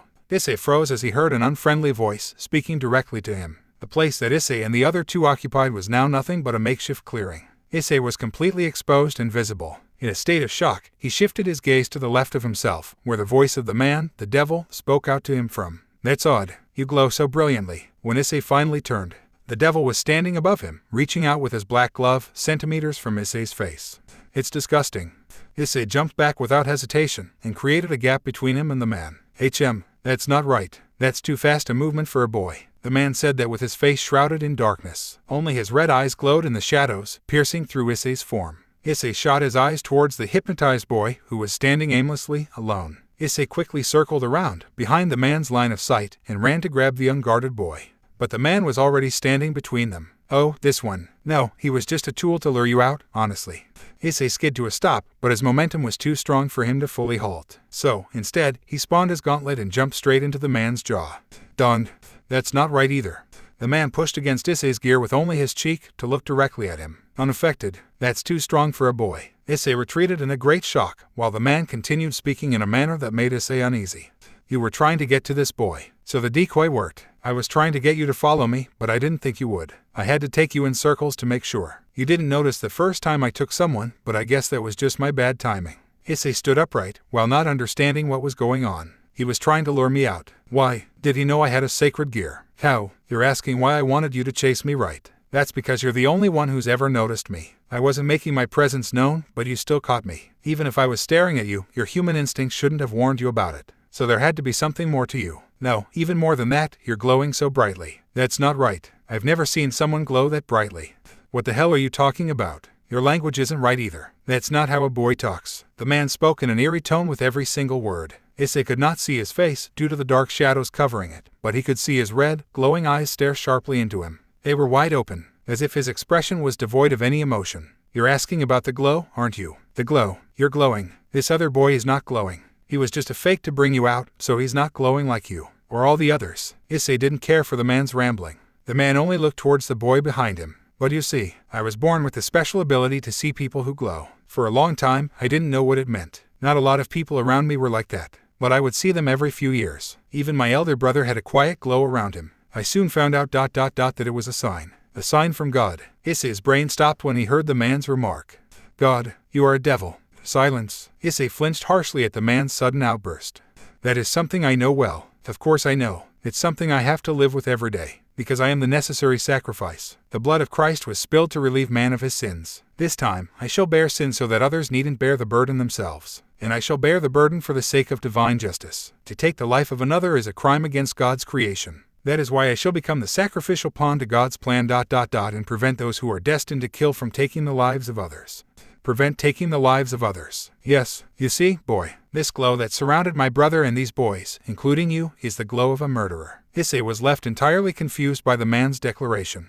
What? My brother? He so loathed my mother. He loathed her intensely, despite the fact that she loved him. That she cared for him. He loathed her nonetheless. Then, one day, he and mother were arguing with one another. I noticed it then. In the midst of it, his glow began to become brighter and brighter, until it almost reached a point where I could not look at him directly. It was at its brightest when he had his hands reaching out, gripping around my mother's neck. But right before the glow increased any further, it stopped. It ceased when he was just short of squeezing his fingers around her neck. And as he let go, the glow died down to almost nothingness. It became nothing but a faint glimmer again. At that moment, I realized it. He was going to kill my mother. That glow, it was the indicator that he was going to become a murderer. It was then that I finally came to understand. This is a gift, a sign from God. He was telling me to save my mother. He was telling me to save her life from my murderous brother. Not only her, but many others as well. The world around me was surrounded by those with faint glows. Not many of them were there beside me, but I could find them if I looked for them. God was speaking to me. He was begging me to stop them from taking the innocent lives of his beloved children,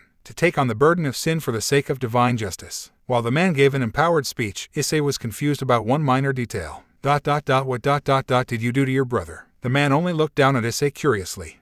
I killed him, of course. He was nothing but a filthy sinner who desired the destruction of one of the many innocent temples that God created. If I had not killed him then, he would surely have killed my mother. The same can be said for all of the others until this point. If I had not killed them, then they would surely grow to become those who take the lives of innocent children of God. The others? You mean, the children? Is it your age? Is that why you do not understand? It is obvious, isn't it? I've been killing them. Fear spread through Issei's body, but somewhere, deep below that fear, rested a silent rage. They were destined for it. I cannot allow the deaths of God's innocent children. They would surely grow to become brutal scum who destroy the lives of others. That's why it is best if I eliminate them as quickly as possible. That is why I accepted the condition set by that repulsive devil. I needed to sacrifice my soul for the greater good. I needed to become the murderer of murderers. I needed the ability to serve my proper purpose. But as I thought, I could not stand such an existence continuing. That worthless devil was meant to die by my hand. It was natural, I'm sure you understand. Now I am free to cleanse the world of those who would defile God's creations. Now that you understand, here is my question to you, boy. Why is it that you glow so brilliantly? Even my own brother did not shine so greatly when he was at the moment of killing my mother. Could it be? It couldn't possibly be true. Could it be ... that you've already tasted blood once before? The man? No, the devil. This man was a devil, and this devil's glowing red eyes pierced through Issei. Don't mess with me. I've never killed anyone before. I do not suspect deceitful practice in your tongue. Then why? Why is it that is possible? Don't ask me, moron. Dreg, what the hell is he talking about? This guy, he has to be insane.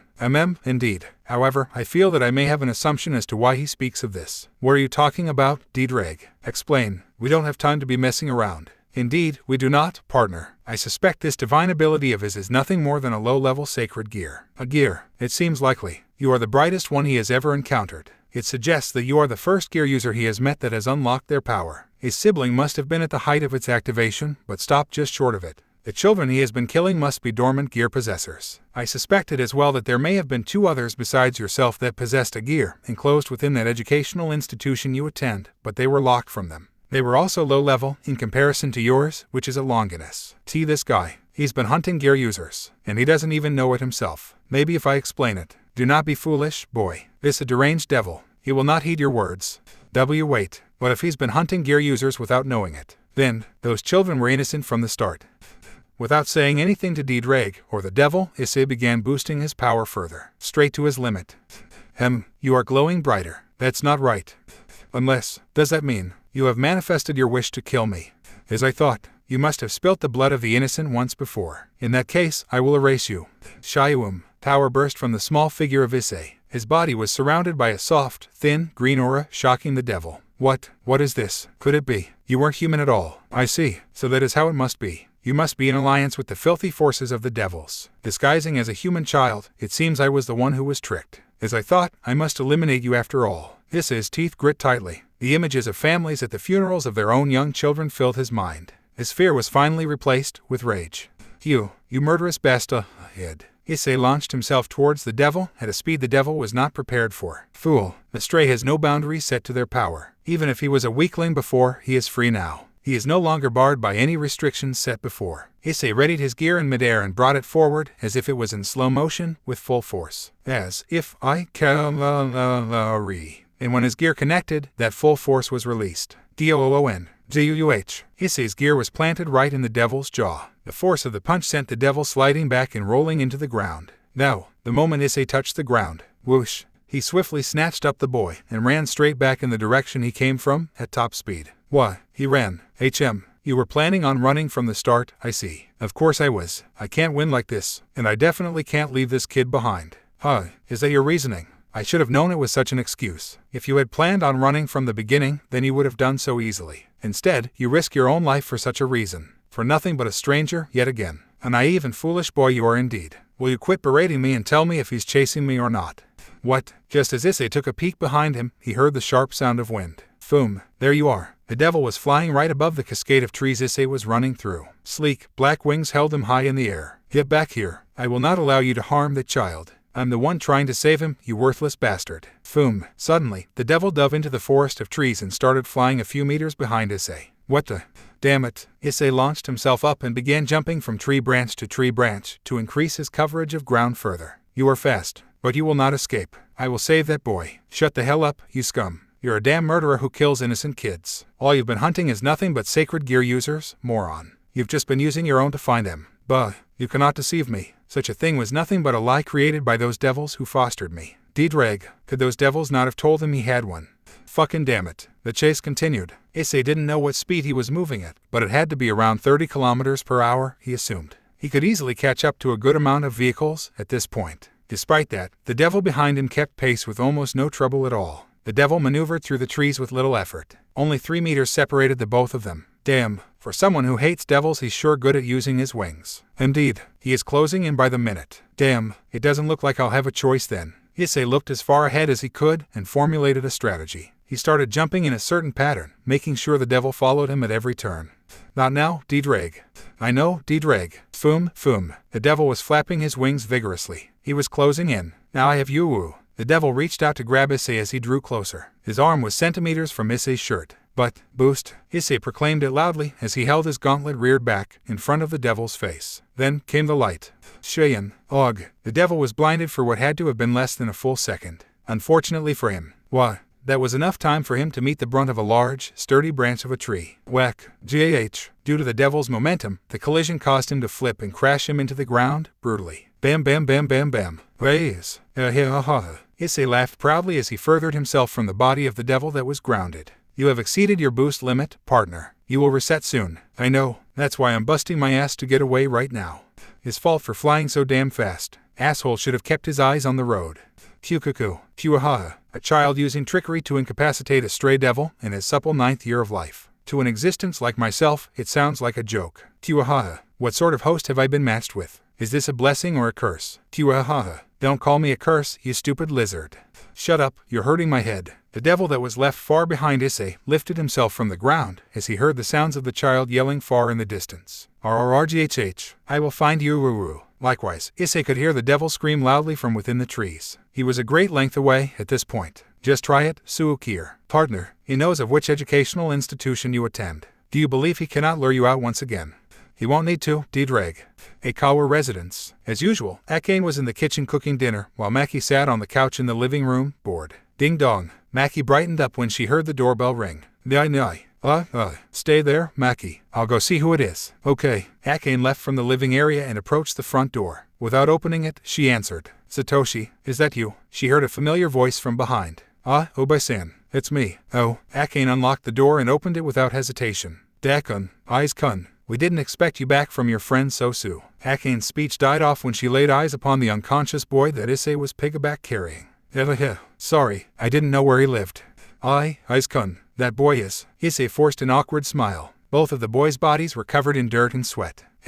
His name is Satoru. Akane's eyes widened in a terrified shock. Maki, bring mommy the phone right now. Aiz-kun, inside, hurry. Akane pulled the boys in and quickly shut and locked the door. Maki stepped out from the living area in curiosity. Mama, what's wrong? Maki, go upstairs with Aiz-kun and lock yourselves in the room. Don't come out until me or your father comes to get you. Aiz-kun, do you still have my phone? Yeah, here. Good. Now go. Don't come out until we get you. Issei placed the boy on his back again and carried him up the stairs, while Maki followed him fearfully. Nai. What's happening? I'm scared. It's okay, Maki-chan. He's not coming here. The children locked themselves in Issei's room upstairs, leaving Akane alone. She quickly turned off all of the main lights in the house and opened her flip phone to dial a certain number. Ring.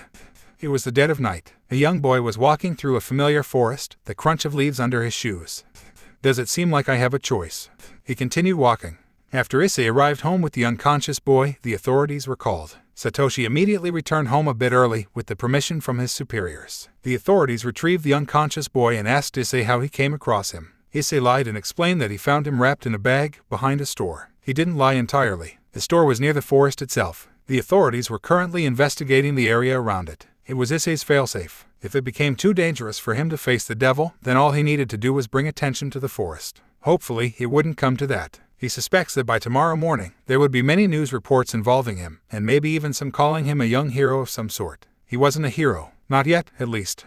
Your kingdom come, your will be done, on earth as it is in heaven. Give us this day our daily bread, and forgive us our debts, as we also have forgiven our debtors. As Issei was approaching his destination, he could vaguely make out the sound of a prayer. He had heard this prayer once before. From where? His friend Shidu. No, it was Shidu's father. There was one time that he spent the night at Shidu's house. He couldn't sleep and heard a voice coming from downstairs. There, in the living room, was Shidu's father, praying in front of something. An object. A large cross. A sword. Crunch. Issei finally took one step out from the sea of trees, and into the clearing he was in just hours ago. This time, the clearing was even more of a proper clearing. It didn't have the fallen and cut down trees lying around. It looks as if they were destroyed, smashed into pieces. Though there were some trees he passed along the way that looked like they had been tossed. He was now standing right at the entrance of a perfectly circular battlefield.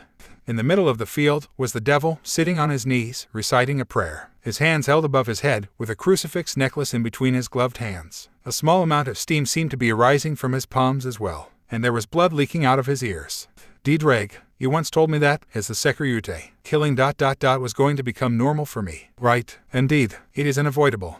Child, I will not ask why you question it now, but I am sure that you will still tell me, won't you? Issei lifted his gaze from the ground. His sharp, hateful glare pierced through the devil's head.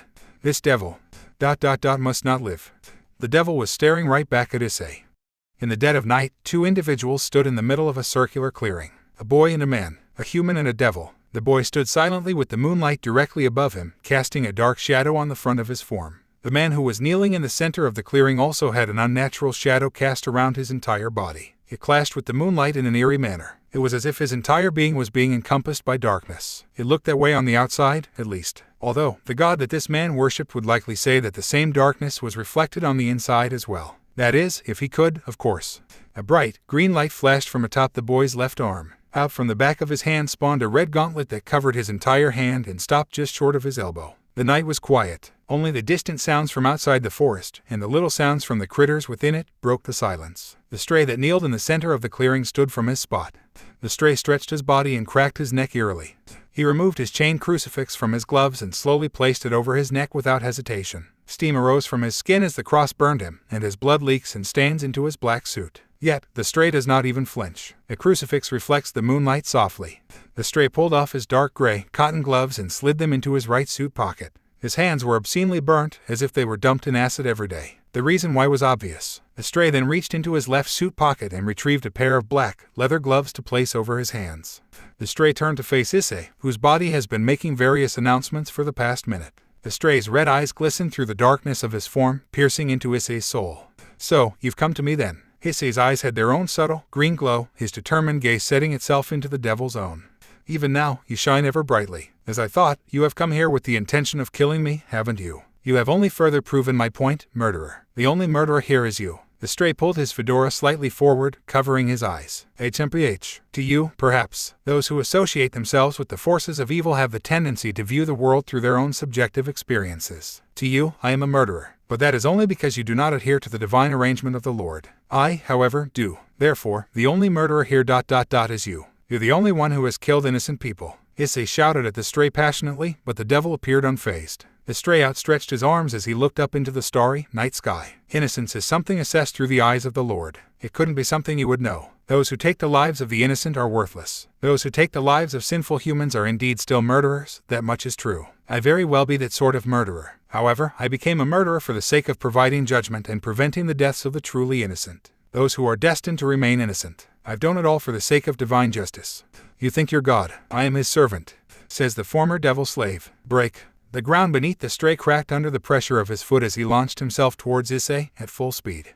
Issei dove forward at the last second, straight to ground, as the stray whipped past him into the trees. Cracking and breaking sounds far behind Issei followed. Issei's body landed on the ground painfully. Urgh. Up, you fool. He is already above you. Foom. Issei was given no time to react as the stray appeared above, floating over the forest with an entire tree held over his head. OOAH. The stray threw the tree straight down at Issei. Issei quickly dodged, rolling onto the floor once more. Dune, you unbelievable. This is how strong a devil is. At this point, you shouldn't even question it. Nor do you have the time to. He's coming. Issei instinctively rolled away from his position, only for the stray to descend upon the ground and create a crater thrice the size of Issei just from the impact of his legs. DOON. I can't get hit. If I get hit, I'm done for. He's too strong. This is too far above my level. He makes the Nightwalker beast look like a joke. It's like I'm a duckling fighting a bear. Issei stood up and took his best stance. The stray lifted himself from the crater slowly, his menacing, red gaze locked onto Issei and never separating from the boy. "Drake, be honest. What do you think my chances of winning are?"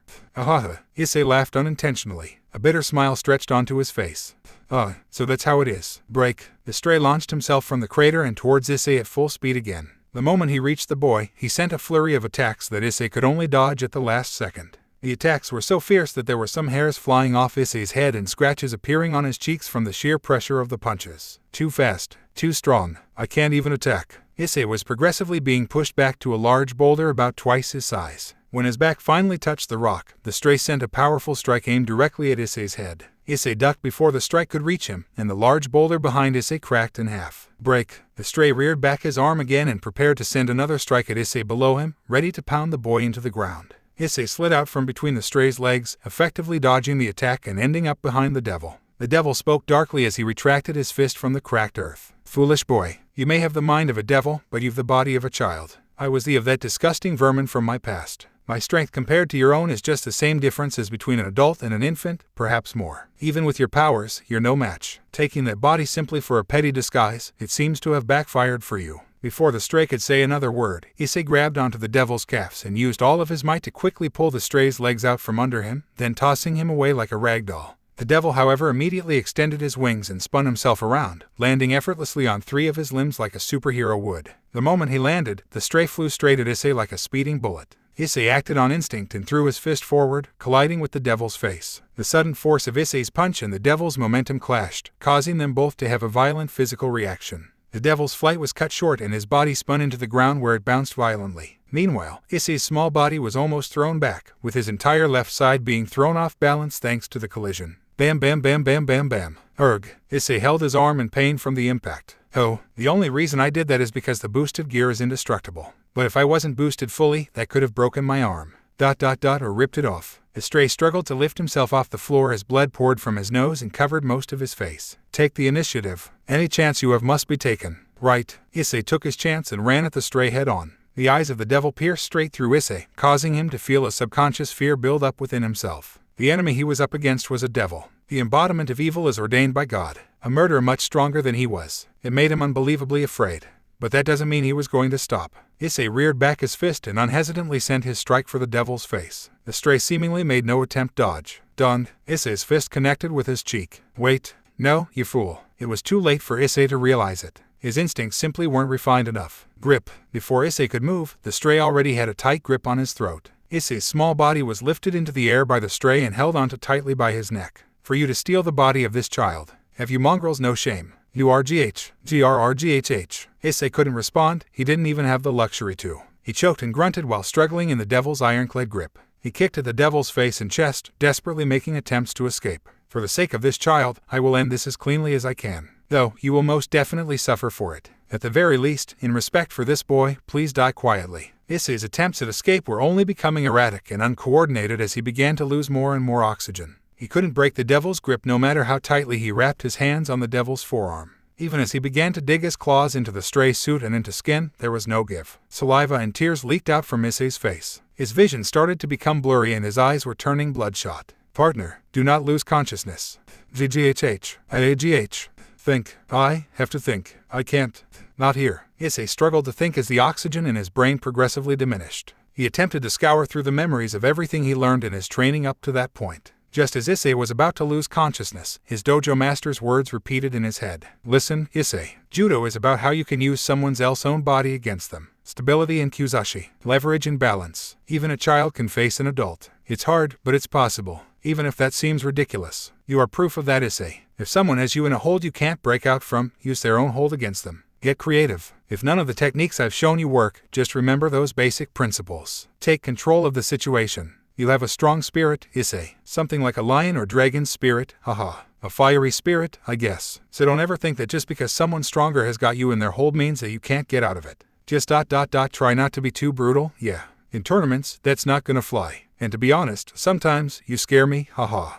Something sparked life within Issei. His bloodshot eyes strained open as he set his gaze on the stray. Before the devil could react from shock, Issei made his move. Issei raised his legs and wrapped his entire body around the arm of the devil that held him up. He clung onto it like some sort of animal would with a tree branch. Then, using all of his strength, Issei began to push his weight into his stomach by bending his body inward. Why? Issei held onto the arm tightly and pulled his body inward towards his chest, almost like a fetal position, and effectively broke the devil's arm by bending it too far, too quickly. Break. AGH. The devil immediately dropped Issei and held onto his broken arm that was visibly bent out of shape. Thud. GAHAA. Issei harshly brought air into his lungs as he landed on the floor. He painfully gasped and coughed on the floor while struggling to pick himself up. GRRR. RRRRRGGGHH. The stray grunted while holding his arm, before forcefully pushing his elbow back and returning his broken bones to their original place with another loud crack. But the arm did not work as intended and simply fell limply to his side. RRRRGH. Worthless. Ugh. Issei finally was able to catch his breath as he rubbed his sore, red neck. He and the stray glared at each other sharply. It seems even in a child's body you are resourceful. But you are a fool. Do you believe I cannot kill you only using this arm? Gah. Bleh. The stray growled at Issei, but for some reason, he suddenly hunched over and vomited blood. D-damn, this accursed body. Do not worry, my lord. I shan't allow something so minuscule to betray my dedication to you. The devil said that fiercely while hunched over. Issei was then made aware of something vital thanks to D-Drag. D-Drag was right. Even Issei began to see it clearly. The stray was bleeding from his mouth, ears, and even his right eye. There was sweat all over the devil's face and his sclere were being dyed red. He's becoming weaker. Issei moved his eyes down to the devil's chest area. There was a streak of steam arising from that area, in the place where the cross was coming in contact with his body. He's getting weaker. The cross is making him weaker. Indeed, partner, devils cannot stand the effect of holy objects and prayers. This fool has been weakening himself from the start. If he continues to fight you while he bearing that crucifix, he will surely die. Then, in that case, don't even think about it, partner. That won't do. A game of endurance wouldn't be in our favor. This devil is much stronger than you and has higher endurance than you. Do you believe that he does not realize what's happening himself? He has already acknowledged it. He will no longer take any chances with you. You can only expect him to go all out from here on out. We have already had one close call. He will kill you faster than you have the opportunity to turn this into an endurance match. He's not afraid to let you hurt him for the purpose of getting you closer to him. This time, he will aim for your life, unhesitantly. So giving him more time and more chances to do it by forcing an endurance match, that would be the worst decision to make. It's unfortunate, but the fact that you came to such a conclusion only shows how inexperienced you are. Then again, to have the cunning thoughts that you have, at your age, is still extraordinary. GRR. Then what do I do? Just tell me what to do. HMPH, foolish boy. The crucifix damages him. What do you think you should do? RRGH. Issei looked back at the stray who was breathing heavily. The cross hurts him. It burns him and makes him weaker. I can't turn this into a long fight, and he won't let me either. If that's the case, then, 2. The stray stood up straight and spit out a wad of blood, seemingly recovering from his condition. Not physically, but perhaps he gained his bearings. Then, I'll just have put as much of my power into a punch that'll push that cross straight in his chest. If there's something better, then tell me. I'm starting to get annoyed by you. No, I hadn't realized it before, but the strategy I had in mind won't actually work. You are not on the level of possessing such an ability. Unfortunate. If you could transfer that power, it would work perfectly. An easy victory. Ability. Transfer. It is not of our concern, yet. For now, we have to focus on what you can do. In this case, your route is the best course of action to take. Concentrate your power into a strike that will land the crucifix directly onto his chest. The power of the strike combined with the effect of the cross should blast through his body and defeat him effectively enough. Although, I don't expect him to die from it. But if he is defeated to near death, then he will surely concede, or should I say, surrender, on our terms. What terms? Threaten to take his cross from him. Once he is immobile, he will not be able to defy you. He may try to act irrationally and violent in response to your threats, but with his damaged body, he won't be able to do much. Then what? Just leave him alone. Indeed, but you must return him his cross. What? Why? Think about it, boy. He should be satisfied once you return it. I would imagine that he would curl up like an infant with his cross in hand, the artifact slowly killing him as he clings to it. All that's left for us to do then is leave him to die. Unless you wish to watch him die. Not now. Prepare yourself. Zealous is moving. Just as D-Drag said that, the devil began praying with the cross that burned his hands through his gloves. O Lord, give me your strength, and I shall give you my blood. Please, allow me to rid the world of this guilty existence in thy name. Even if you must rip my soul from this foul vessel, give me the power to take its life in exchange for my own. D-Drag, what is zealous? It refers to an unhealthy devotion to one's beliefs, obsession. This devil is zealous, a fitting title. You named him. Just as Issei questioned his partner, the stray finished his prayer and prepared himself for an attack. Amen. The stray jumped towards Issei with only one of his arms functioning properly. He swung at the small boy who dodged his every attack. Issei noticed that the devil's speed had decreased considerably. Issei could dodge the attacks with less effort now, but that doesn't mean it was easy. The stray also began relying on his legs much more than he had before, swinging them over Issei's head as a part of the flurry of attacks. He's open now. I can attack. As the devil sent a haymaker to Issei, Issei pulled onto his arm and quickly placed his leg behind the devil's calf. Then, he quickly put his hand on the devil's throat and swept his leg out from under him, slamming the devil into the ground by his neck. This was an advanced foot-sweeping technique. The Sekiryuutei. Done. AGH. Issei took the chance of the stray being taken to the ground and started striking its head consistently. Dun dun dun dun dun dun. The stray bled profusely from his head, even more so than before, but Issei's onslaught was halted by D-Drag. Enough. Back, you fool. Issei immediately reacted and jumped off the devil's chest. What? Why did you stop me? You were careless. I could sense his bloodlust. He was a mere moment from taking your head there. You should have just made for an attack on the cross that's sitting on his chest. Or at the very least, you should have taken the cross from him. You got carried away. Set your priorities straight, lest you're graced by the presence of death. But, grr. Damn it. The devil brought himself up with a palpable fury. He was growling like a mad dog. A familiar sound then emitted from the gauntlet. What? Partner, your power was reset to the 5th boost. You no longer have the power from explosion. Your speed, stamina, and strength have decreased slightly. Soon, you will burst and then fully reset. No. Come on, I needed that. You don't have much time. I suggest you end this quickly, now.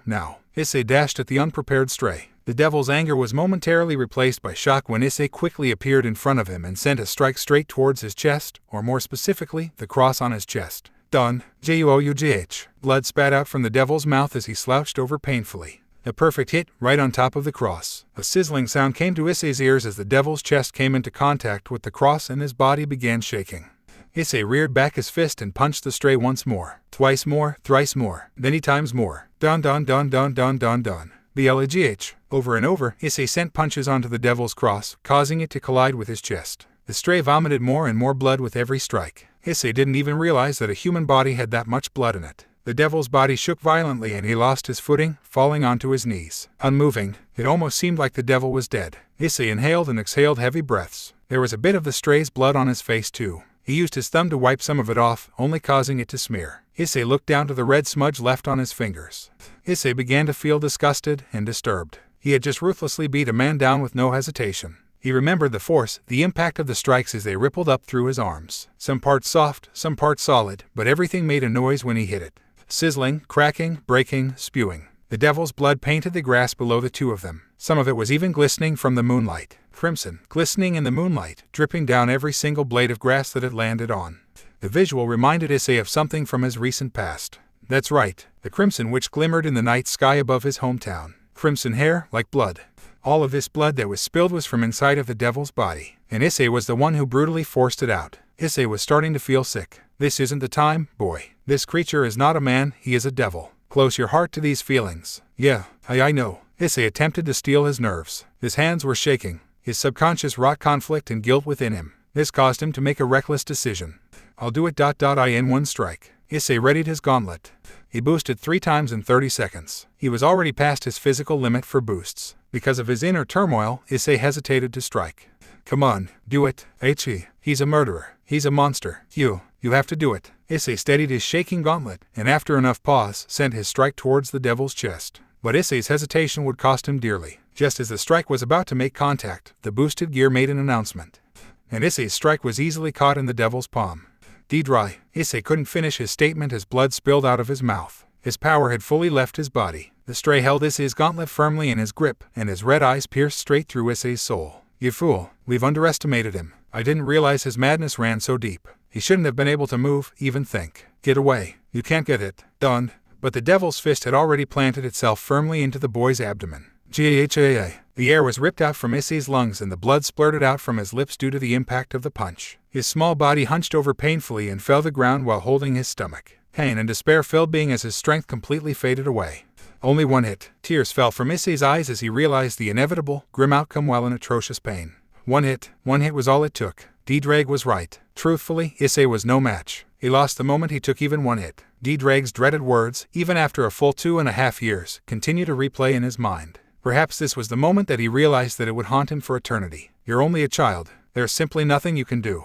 Ugh. Issei groaned in pain as tiny, constant breaths of oxygen briefly entered and exited his lungs. He slowly lifted his trembling body to try and balance himself on all fours. Painful wheezing and a lost sense of balance were the only senses that Issei properly registered. The stray stood over Issei's fallen body. "You, scum, I will not fall here. I will fulfill the Lord's demand." The stray wobbled in place as he struggled to remain standing. Blood was leaking from almost every section of his body. He was coated in his own blood, giving him an odd, crimson glow from the reflection of the moonlight. The devil finally balanced himself enough to prepare a strike. He was aiming to take Issei's head. "I won't allow something like you to prevent me from dealing the Lord's justice." Time moved in slow motion as the devil's hand descended over Issei's head. The boy's short and tragic life flashed before his eyes. His mother, his father, his friends, and even his current family. Akane, Satoshi, Maki. Will he be buried alongside his parents? He'll be the only one with a body in his coffin. No, maybe not. This devil may not leave a trace of his remains behind, so it might not even be something he should worry about. Would anyone cry for him? Maki certainly would. That is, if she even understands why he's gone. At this age, she most likely will, to a certain extent. He wonders about his aunt and uncle though. His grandmother might not be able to take it. She might not have the strength. In fact, she'll likely follow Issei into the grave. Right before the strike could descend onto Issei's neck, he was brought back into the past for just a few mere moments. "Eyes, dinner is ready," said Issei's mother, his father at the table with him. The image of his kitchen flickered from one scene to another place entirely. A familiar place, a place similar to the kitchen he was viewing previously, but with one clear difference: the people who resided in it. The man reading the newspaper did not look exactly like his father. The woman cooking did not look exactly like his mother either. And there was also a small figure in one of the usually empty chairs. The image of his mother turned to face Issei as it flickered between images. When her visage was fully turned, Issei was met with something that woke him from his mental slumber. Something recent. The faces in the room finally became clear to his eyes. The members of his current family. The strike did not reach Issei's head, because his eyes and gauntlet both suddenly shined a green light, and his body launched himself away from his position, flipping in the air and landing with a slide across the ground. He landed on all fours like some sort of animalistic gymnast. All of those movements took place in only a second. What? Shin. The gauntlet released a light that became brighter and brighter the more the seconds passed. "I refuse." Issei lifted himself up with his arms and his head hanging down limply in an almost ghoulish manner, power inexplicably growing from within him. What is this? What is happening?" Issei slowly lifted his head and his green eyes immersed the stray in an immense subconscious fear that he felt through his skin. "I refuse." The gear made an announcement, and Issei was engulfed by a pillar of green light. Tadai-hiiri. Shiin. The bright light flashed through the forest and shot up into the night sky. Issei's gear then began to change form. 10 golden spikes emerged from different spots and certain parts of the gear became sharper. Even golden-colored marking appeared around the gauntlet's jewel and emitted a yellow glow. A second jewel spawned beneath the first one as the pillar of green light continued to shoot out from Issei's body and into the stars. The facade of a dragonic beast presented itself before the devil's eyes. "What is this? What are you?" Shiin. "Partner, you have reached your second evolution. This is meant to be the final evolution of the gear, and yet you've reached it already. You've skipped any other prior evolutions that could have come before, as if it was forced out from the gear strictly by your own will. I have never witnessed such a development. As I thought, your potential is that of a monster. Wait, do you feel that? Partner." The strong gusts of wind created by Issei's ascending power lifted his clothes and almost made him seem like he was floating. Issei's eyes continued to emit an eerie glow, suggesting that he was now on some sort of autopilot. Issei lifted his gauntlet and aimed straight at the stray. The boy felt something building up from deep within him, and his arm started to become heavy. Small particles of red light began to gather in the palm of his gauntlet with a subtle hum. You monster, worthless beast. So you finally decided to burn yourself with your power, and this child along with you. You think that you'll kill me. You think you will take my life, my purpose, from me. No, I will kill you. It is I who will take your life. You worthless heretic. The stray foolishly flew towards Issei with reckless abandon.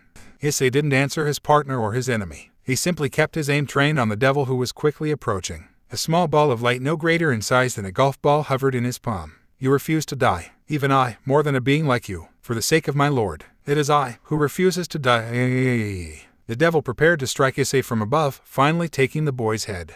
Until Issei's voice robotically uttered a certain phrase, causing a red beam of energy that engulfed the devil's entire right half to shoot out into the sky. Shot. BOOM.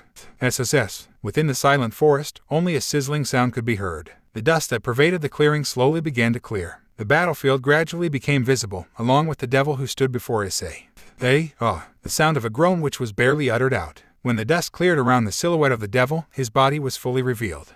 The entire right side of the devil's torso, including one half of his head, were missing. Lord. And so, the devil, zealous, dropped lifelessly to the ground. Thud.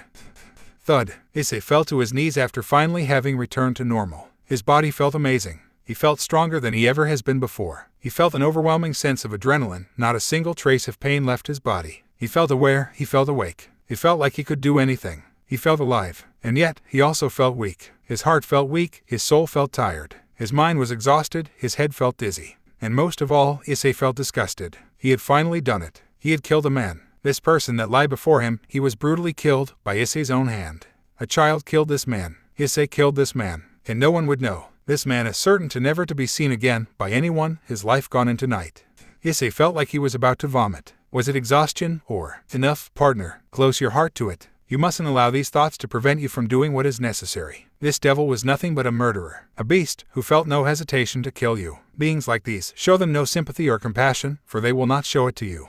Issei was silent. Where was it? I didn't see the origin point. It's still south. We have to keep going this way. That red light, it lit the entire fucking sky. It had to have been a flare of some sort. Was someone calling for help? They could be fireworks. There was a green light too. A rustling was heard deep within the trees of the forest, followed by voices. It was the authorities coming to investigate. It seems our encounter was much too flashy. Hurry, partner. We should depart from this place. I'm not sure how long the power you've unlocked will last. All I know is that your physical collapse will be painful and harsh, especially considering that you fired a dragon shot in such a state. I suggest we use this opportunity to return to your home, discreetly. Issei stood up unsteadily. He quickly ran into a different part of the forest as he made to move around the group of police that were fast approaching.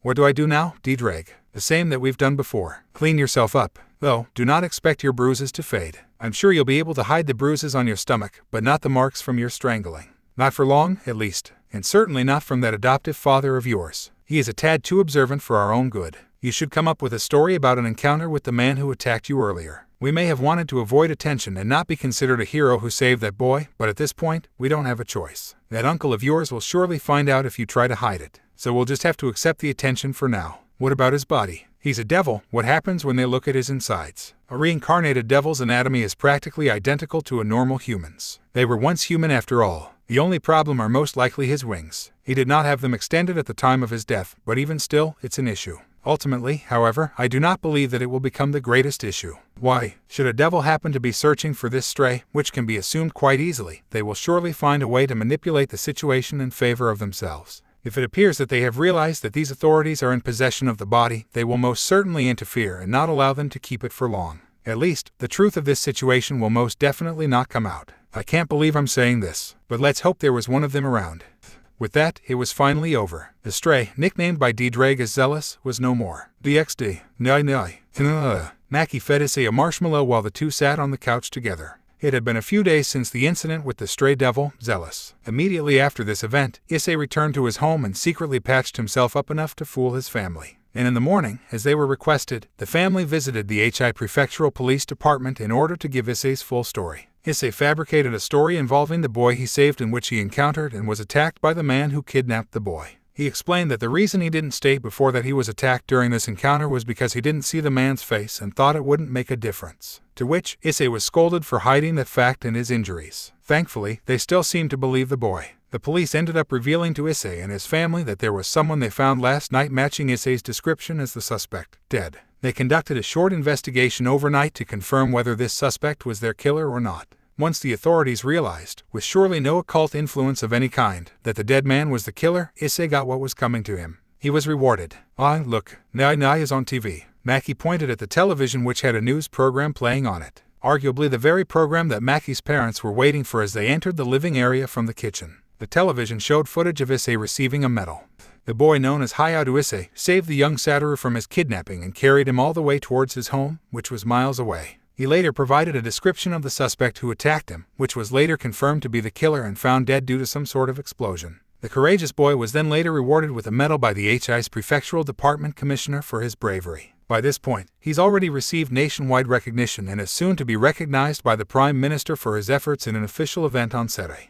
The report didn't include the full truth. According to reports, the killer was caught and the autopsy was performed. But those humans didn't actually have the body, nor did they perform any sort of autopsy. The beings who had the body merely convinced the authorities that they did. At least, according to D-Drag's deduction, this was the one and only outcome. Satoshi sighed from beside the couch. Issei-kun really has become somewhat of a celebrity, huh? Who would have thought he would receive this much attention? I assumed that it wouldn't step out beyond HI and the recognition would end with the medal, but now it's national news and we're even going to meet the Prime Minister on set for it. Honestly, who could have thought something like this would happen? It's so surreal. I can't help but have my pride overwhelmed by disbelief. It really doesn't feel real at all. Well, at least Issei-kun has become a hero, right? Satoshi smiled as he looked down at Issei. Akane sat beside the children on the couch with a kind smile. Your mama and papa would be proud of you. She rubbed Issei's head as he smiled sadly. When Akane removed her hand, however, she gave Issei a stern look. But what? Like I said before, you can't ever do something like that again? Okay. I know what you did was amazing, but you can't go risking your life like that.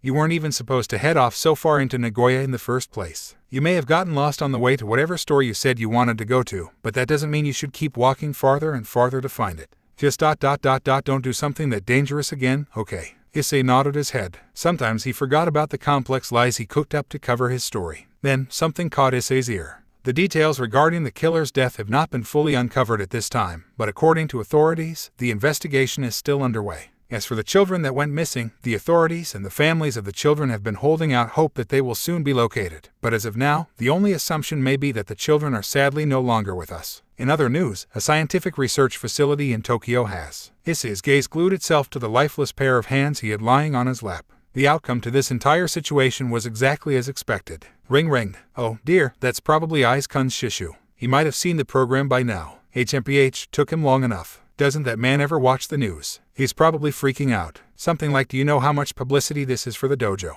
Or something similar. Oh, come now. Cut the man some slack. It's a good thing anyway. If not for him, Issei-kun may not have been able to get away from the man you know. Huh, I suppose so. Akane returned to the kitchen to wash some dishes while Satoshi went to answer the phone. It was quite obvious what Issei's dojo master's reaction was based on how Satoshi was keeping the phone a few inches away from his ear. Nai. Takatsu. Issei was snapped out of his daze by the voice of his cousin and changed the channel back to a kid-friendly program that the girl liked. Maki crawled into Issei's lap and brought her bag of marshmallows with her. She offered Issei some, but he didn't want any. As Maki lost herself in the program, Issei was stuck thinking only about the event even more. He still hasn't been able to sleep properly since then. Day by day, he remembers it clearly, over and over again. Issei caressed the large strangle bruise on his neck that was now wrapped in bandages he received after going to the hospital the next morning.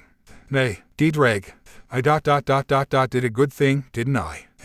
Indeed, you did. An exceptional feat, especially at your age. And that isn't even considering the real feats that you accomplished. Yeah, you're right, I did a lot. I unlocked a new evolution of my gear, I killed a dangerous stray devil all by myself. I became much stronger and broke past my limits, leaving more possibilities for the future. I unlocked a new ability. I skipped all the other potential evolutions. And the evolution that I reached is the last one before this thing you keep mentioning. I did some really amazing things for my age, Yet, somehow, I don't feel proud of any of it. You want me to be honest, Dreg? You know what I'd rather have?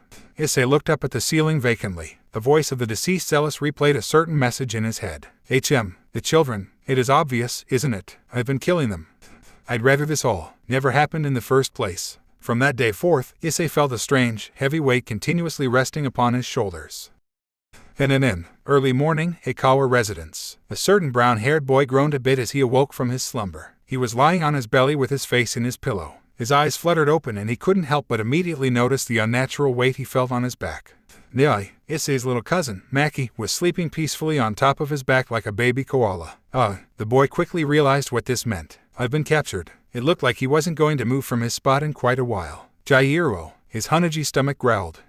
He wishes he hadn't woken up just yet. I love you. The girl cooed in her sleep. Issei nodded his head without remorse. Yep, worth it. Part 1. Inside of a certain gymnasium, many children dressed in white martial arts robes were gathered along in a line, standing side by side. The children were facing the center of the gymnasium with the bleachers to their backs. Straight across from them, on the opposite side of the gym, was a line of adults standing together in a similar fashion. They all had a variety of colored belts on. Standing in the center of the gym was a man with the same clothing and an interestingly designed black belt. Today was the promotion ceremony for the many students of Kiritsugu Academy. Clap, clap, clap. As the dojo master known as Kiritsugu announced the name of one of his disciples over the microphone, an adult male from the adult side of disciples walked to the center and received his blue belt. His promotion, along with many others, was met with applause from the audience. Many people were gathered for this ceremony. The bleachers were quite full, and somewhere in those bleachers was a familiar family of 3. The father of this family held a camera and was recording the event while the mother held her hyper, young daughter in her lap. There was also a familiar boy, not from the same family, sitting beside them. Sekiryuutei announced a few more students from the adult side until those being promoted were finished. Once they were finished, he moved on to the junior Kaiu side full of child disciples. Then, one of the very first and best students was announced, and the boy walked to the center. Clap, clap, clap, clap, clap. Whistle. Issei received his blue belt from his master and bowed respectfully. His master reciprocated the gesture and Issei returned to his spot. The boy's congratulatory exchange was met with many cheers and claps, more so than his fellow students. Even his sensei announced him with more enthusiasm than anyone else before. It would have been unusual for some random child to receive the most attention at an event like this, but Issei was not some random child. He was actually somewhat of a hero. It had already been 3 months since the incident involving the stray devil Zealous, but there were still many people who were aware of Issei's reputation and recognized him. Issei received national attention thanks to the Prime Minister's decision to award him with another medal for his bravery. The publicity was a bit ridiculous to Issei, to be honest. There were lots of articles and news pieces released about him during the time that the event took place, only giving Issei even more attention than he bargained for. If it wasn't for the fact that the Prime Minister decided to recognize him for his actions, Issei probably would have just remained a local legend thanks to the Issei Prefectural Police. Some articles even suggested that the only reason the Prime Minister recognized Issei was because it was a publicity stunt, since the man was going through some sort of scandal at the time. Whatever the case, it's irrelevant. What does matter, however, is that Hayao Issei was a well-known name now. Not celebrity status, but if you asked a random person on the streets of Japan about that boy who saved that other kid from a serial killer, they would definitely know who that is. And if not, then at the very least, everyone in Issei's neighborhood, school, and community definitely knew who he was. So, all in all, the attention Issei received was certainly unprecedented for him. The belt ceremony continued on with the rest of the junior students and eventually came to a close. Clap, clap, clap, clap, clap. The audience clapped with the closing of the ceremony and created a lighthearted cacophony as they cleared out from the bleachers. Disciples convened with their families and friends while many others greeted each other, took photos, and chatted before leaving. Issei approached his family with the first person to greet him being Maki, who joyfully threw her little body into his arms. From the looks of it, Issei's family was also accompanied by one of his school friends, Narutobi, and another family entirely. This other family consisted of a mother, father, and 2 sons. One of these 2 sons being familiar to Issei specifically. The familiar-looking boy was named Satoru Inao, and he's the boy that Issei saved from Zealous. Mr. and Mrs. Inao, Satoru-kun, you guys came. Ms. Inao smiled sweetly at Issei's excited declaration. Of course, we wouldn't miss it for the world. It went without saying, but the Inao family was unbelievably grateful to Issei. He did save their important family member after all, so attending this event, for them, wasn't much. If anything, it was an honor for them. Did you properly record it, Satoshi? Yes, dear, I've got it. We also recorded it just in case. Mr. Inao held up his camera while Satoshi checked his own footage. Issei's sensei, Kiritsugu, approached the group with a proud smile. Oi, Issei, the Ikawas too. Oh, could this be the family of the boy who was saved as well? Nice to meet you. Hello. Kiritsugu greeted and shook hands with the Inao parents. He began conversing with Issei's adoptive parents while Issei patted the head of Maki, who was inexplicably karate chopping the air with Issei's old belt wrapped around her forehead like a bandana. So, Issei told us that you plan on having him train competitively. Kiritsugu smiled smugly at Satoshi's statement. Indeed, I do. Issei has already climbed his way to the rank of 4th Kaiu just short of his 3 years in training. It's true that in our dojo it's possible to skip orange belt if proven to have enough skill like Issei, but even so, his improvement is ridiculous for a boy. He's shown more proficiency in training than even most of my adult students. It'd be a serious waste to not have him compete anywhere, especially since Issei wants to promote as quickly as possible. If he starts accumulating points fast enough, he'll reach in only a few years. It's unfair, honestly. Many of my students lose their confidence after learning about him, you know. He's practically a monster in a little boy's body. For some reason, Issei subtly flinched when a certain word caught his ear. Akin frowned. That's rude to say, Kiritsugu-sensei. Ahaha, sorry. It's actually a compliment, you know. I just can't help feeling proud after all. Issei really is one of the youngest children to achieve 4th Kaiu in judo, at least from what I've seen. Not to mention, all the publicity he got from that incident brought a lot of attention to my dojo. Although I probably shouldn't be happy about it turning out that way. Excuse me. Kiritsugu cleared his throat awkwardly after his comment. After meeting the man, Satoshi and Akane could only think of him as an eccentric person. Ah, that's right. Issei told me that he plans on studying another martial art as well. Satoshi confirmed Kiritsugu's suspicion. Yes, that's right. Issei told us that he wants to study at the Taichi Dojo not too far from here. He wants to do it at the same time he studies judo. Kiritsugu crossed his arms thoughtfully. I'd advise against that. It's much better to focus on one martial art at a time. There are actually many dojo masters who won't even take on students who try to do more than one at once. If it's Issei, then I have a hunch that he could accomplish it somehow, but I still wouldn't recommend it. And I definitely don't want some random Chinese dojo stealing my best pupil. Issei sweat dropped at his Shishu's passionate reaction. Hey, Kiritsugu. A pair of men called out to Kiritsugu from near the gymnasium's exit. Looks like I gotta run. I might as well use this chance to thank Sekiryuutei for letting us use the gym for this ceremony. Goodbye for now, everyone. And Issei, remember, no dojo this weekend. I'll see you soon. CT Paya later, Shishu. Kiritsugu made off towards the exit while Issei and his family waved the master off. Satoshi smiled. Alright then, let's go home now, shall we? And now San, we're going to have dinner and celebration. Would the four of you like to join us? Mrs. and Mr. Anao smiled and nodded. Ara, we'd love to. Yes, I suppose we could. Come on, boys. The group made their way out of the gymnasium and returned to their respective vehicles. Issei opened the car door for his little cousin and felt a gaze set itself on him right before entering the backseat. Issei perked his head up and took a peek past the car door, looking around the parking lot. His eyes eventually landed on two mysterious figures standing off in the distance. Two unfamiliar men.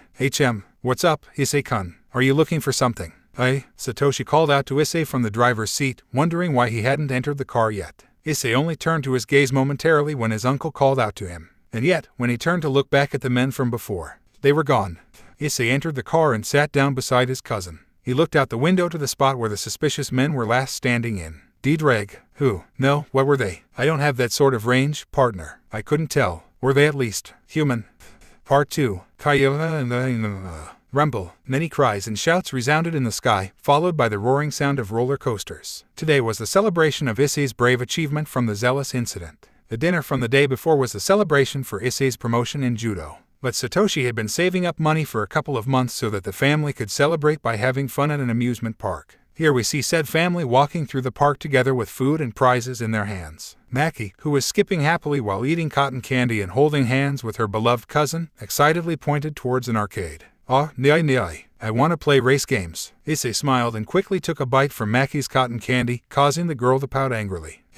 Yeah, let's go there next, Oba-san, Oji-san. Moo. Nyai. My pink fluffy. Hanum. Maki began furiously nibbling on Issei's shoulder like a hamster, though it didn't hurt one bit. Satoshi laughed at the children's antics. Alright. Let's go, you two. The family went into the arcade and proceeded to play various games. Maki and Issei ran straight through the arcade to play the multitude of different racing games first. Issei won most of the time, prompting Maki to keep angrily nibbling on his shoulder in retaliation. Satoshi and Akane simply observed the two children from the tables outside the arcade venue while ordering some food. Satoshi didn't remove his gaze from the two kids very often, if at all. At some point, the food that the parents ordered had arrived. It was about time to call the children over to come eat. Until Satoshi heard a voice that he didn't recognize behind him and his wife. Oh, fuck this. Just do it already. He clearly ain't looking away anytime soon. What? Before Satoshi could turn around fully, he spotted a man standing behind his wife in his peripheral vision. The man lifted a finger and spawned a small light from behind Satoshi and his wife's necks. And so, Satoshi's mind suddenly went blank and his eyes gained an empty gaze. There. Now he ain't gonna look our way. Isn't. You're a high class, aren't you? Speak properly. That language is a bad habit of yours. Yeah, whatever. The two mysterious men walked away from the unmoving parents and seemingly entered the arcade.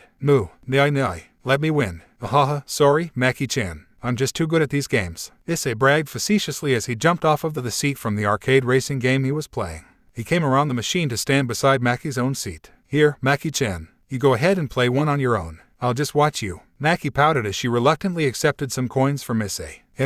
Fine. Maki will show you. I'll win first place. Maki started playing the racing game with a new determination that Issei found adorable. She hardly even fit in the seat of the machine and had to really reach out with her little foot to touch the pedal below. Issei stood beside her seat with a hand on the chair and spectated her. That was, until the voices of two young men halted his thoughts and shut all of the sound from the world out. This him. Yes, it would seem so. What is it? Partner. Issei felt chills up his spine as his instincts overwhelmed all of his senses. His grip on the seat that Maki sat on tightened dramatically, almost to the point that his hands were on the verge of tearing the leather seat. Issei's gaze was dead set on the screen that Maki played her game on. The reflection of the men became clear on the screen. One adult man with a proper, professional appearance and dark skin. He also had green hair and pointy ears. Beside the older gentleman was a preteen boy, not far from Issei's age, who resembled a delinquent. The teenager wasn't wearing a shirt and his torso had some odd-looking black tattoos all over it. This teenager also had green hair and pointy ears, like the older gentleman. The older man stood with a proper posture and a stoic expression. The younger boy slouched and kept his hands in his pockets like a delinquent would. Both of these people were not human. This is it. You sure this is him? The little shit doesn't seem like much. This is unmistakably him. he fits the description perfectly. There's something seeping off of his body as well. Do you feel something emanating from him? Nah, not really. Then you still aren't adequate quite yet. We'll do something about that later. For now, we should evaluate him properly. We do not yet know if he is still dormant. Oi, is it just me ... or has this little shit noticed us? The older man's gaze met Issei's through the monitor reflection. Indeed, he has. There's clue number 1. Chills. For some reason, Maki shivered in place. She was feeling the instinct to run away, but her curiosity compelled her to turn around instead. Maki peered around her seat and noticed the 2 men behind her.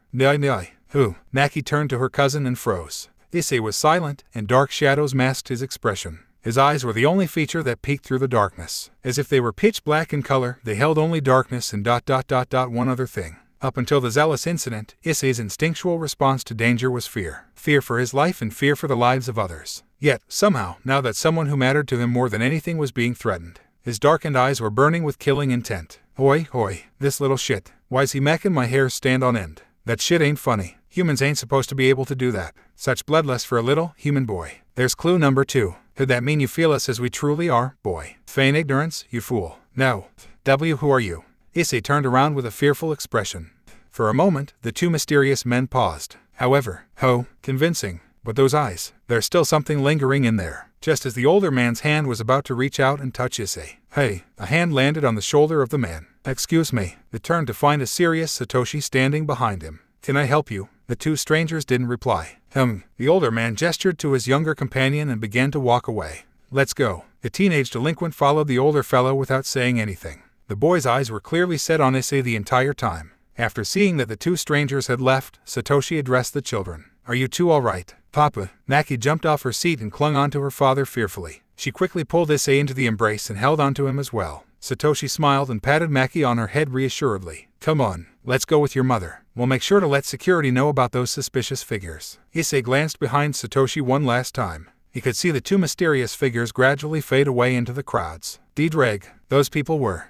What the hell was up with that? How'd that guy break out of it? Our magic ain't weak, you know. I know. I myself don't fully understand it. That was something he shouldn't have been able to break out from. I've seldom heard of such a thing occurring, when it comes to normal humans, at least. Though, there was once that time our elder brother recounted a similar event with a human he once met. But that human was far from normal. Big Bro had a similar experience. What'd he say? Not much. Simply that human was no fool, so it didn't work. That's all there is to it. The hell's that supposed to mean? It works on smart people just fine, doesn't it?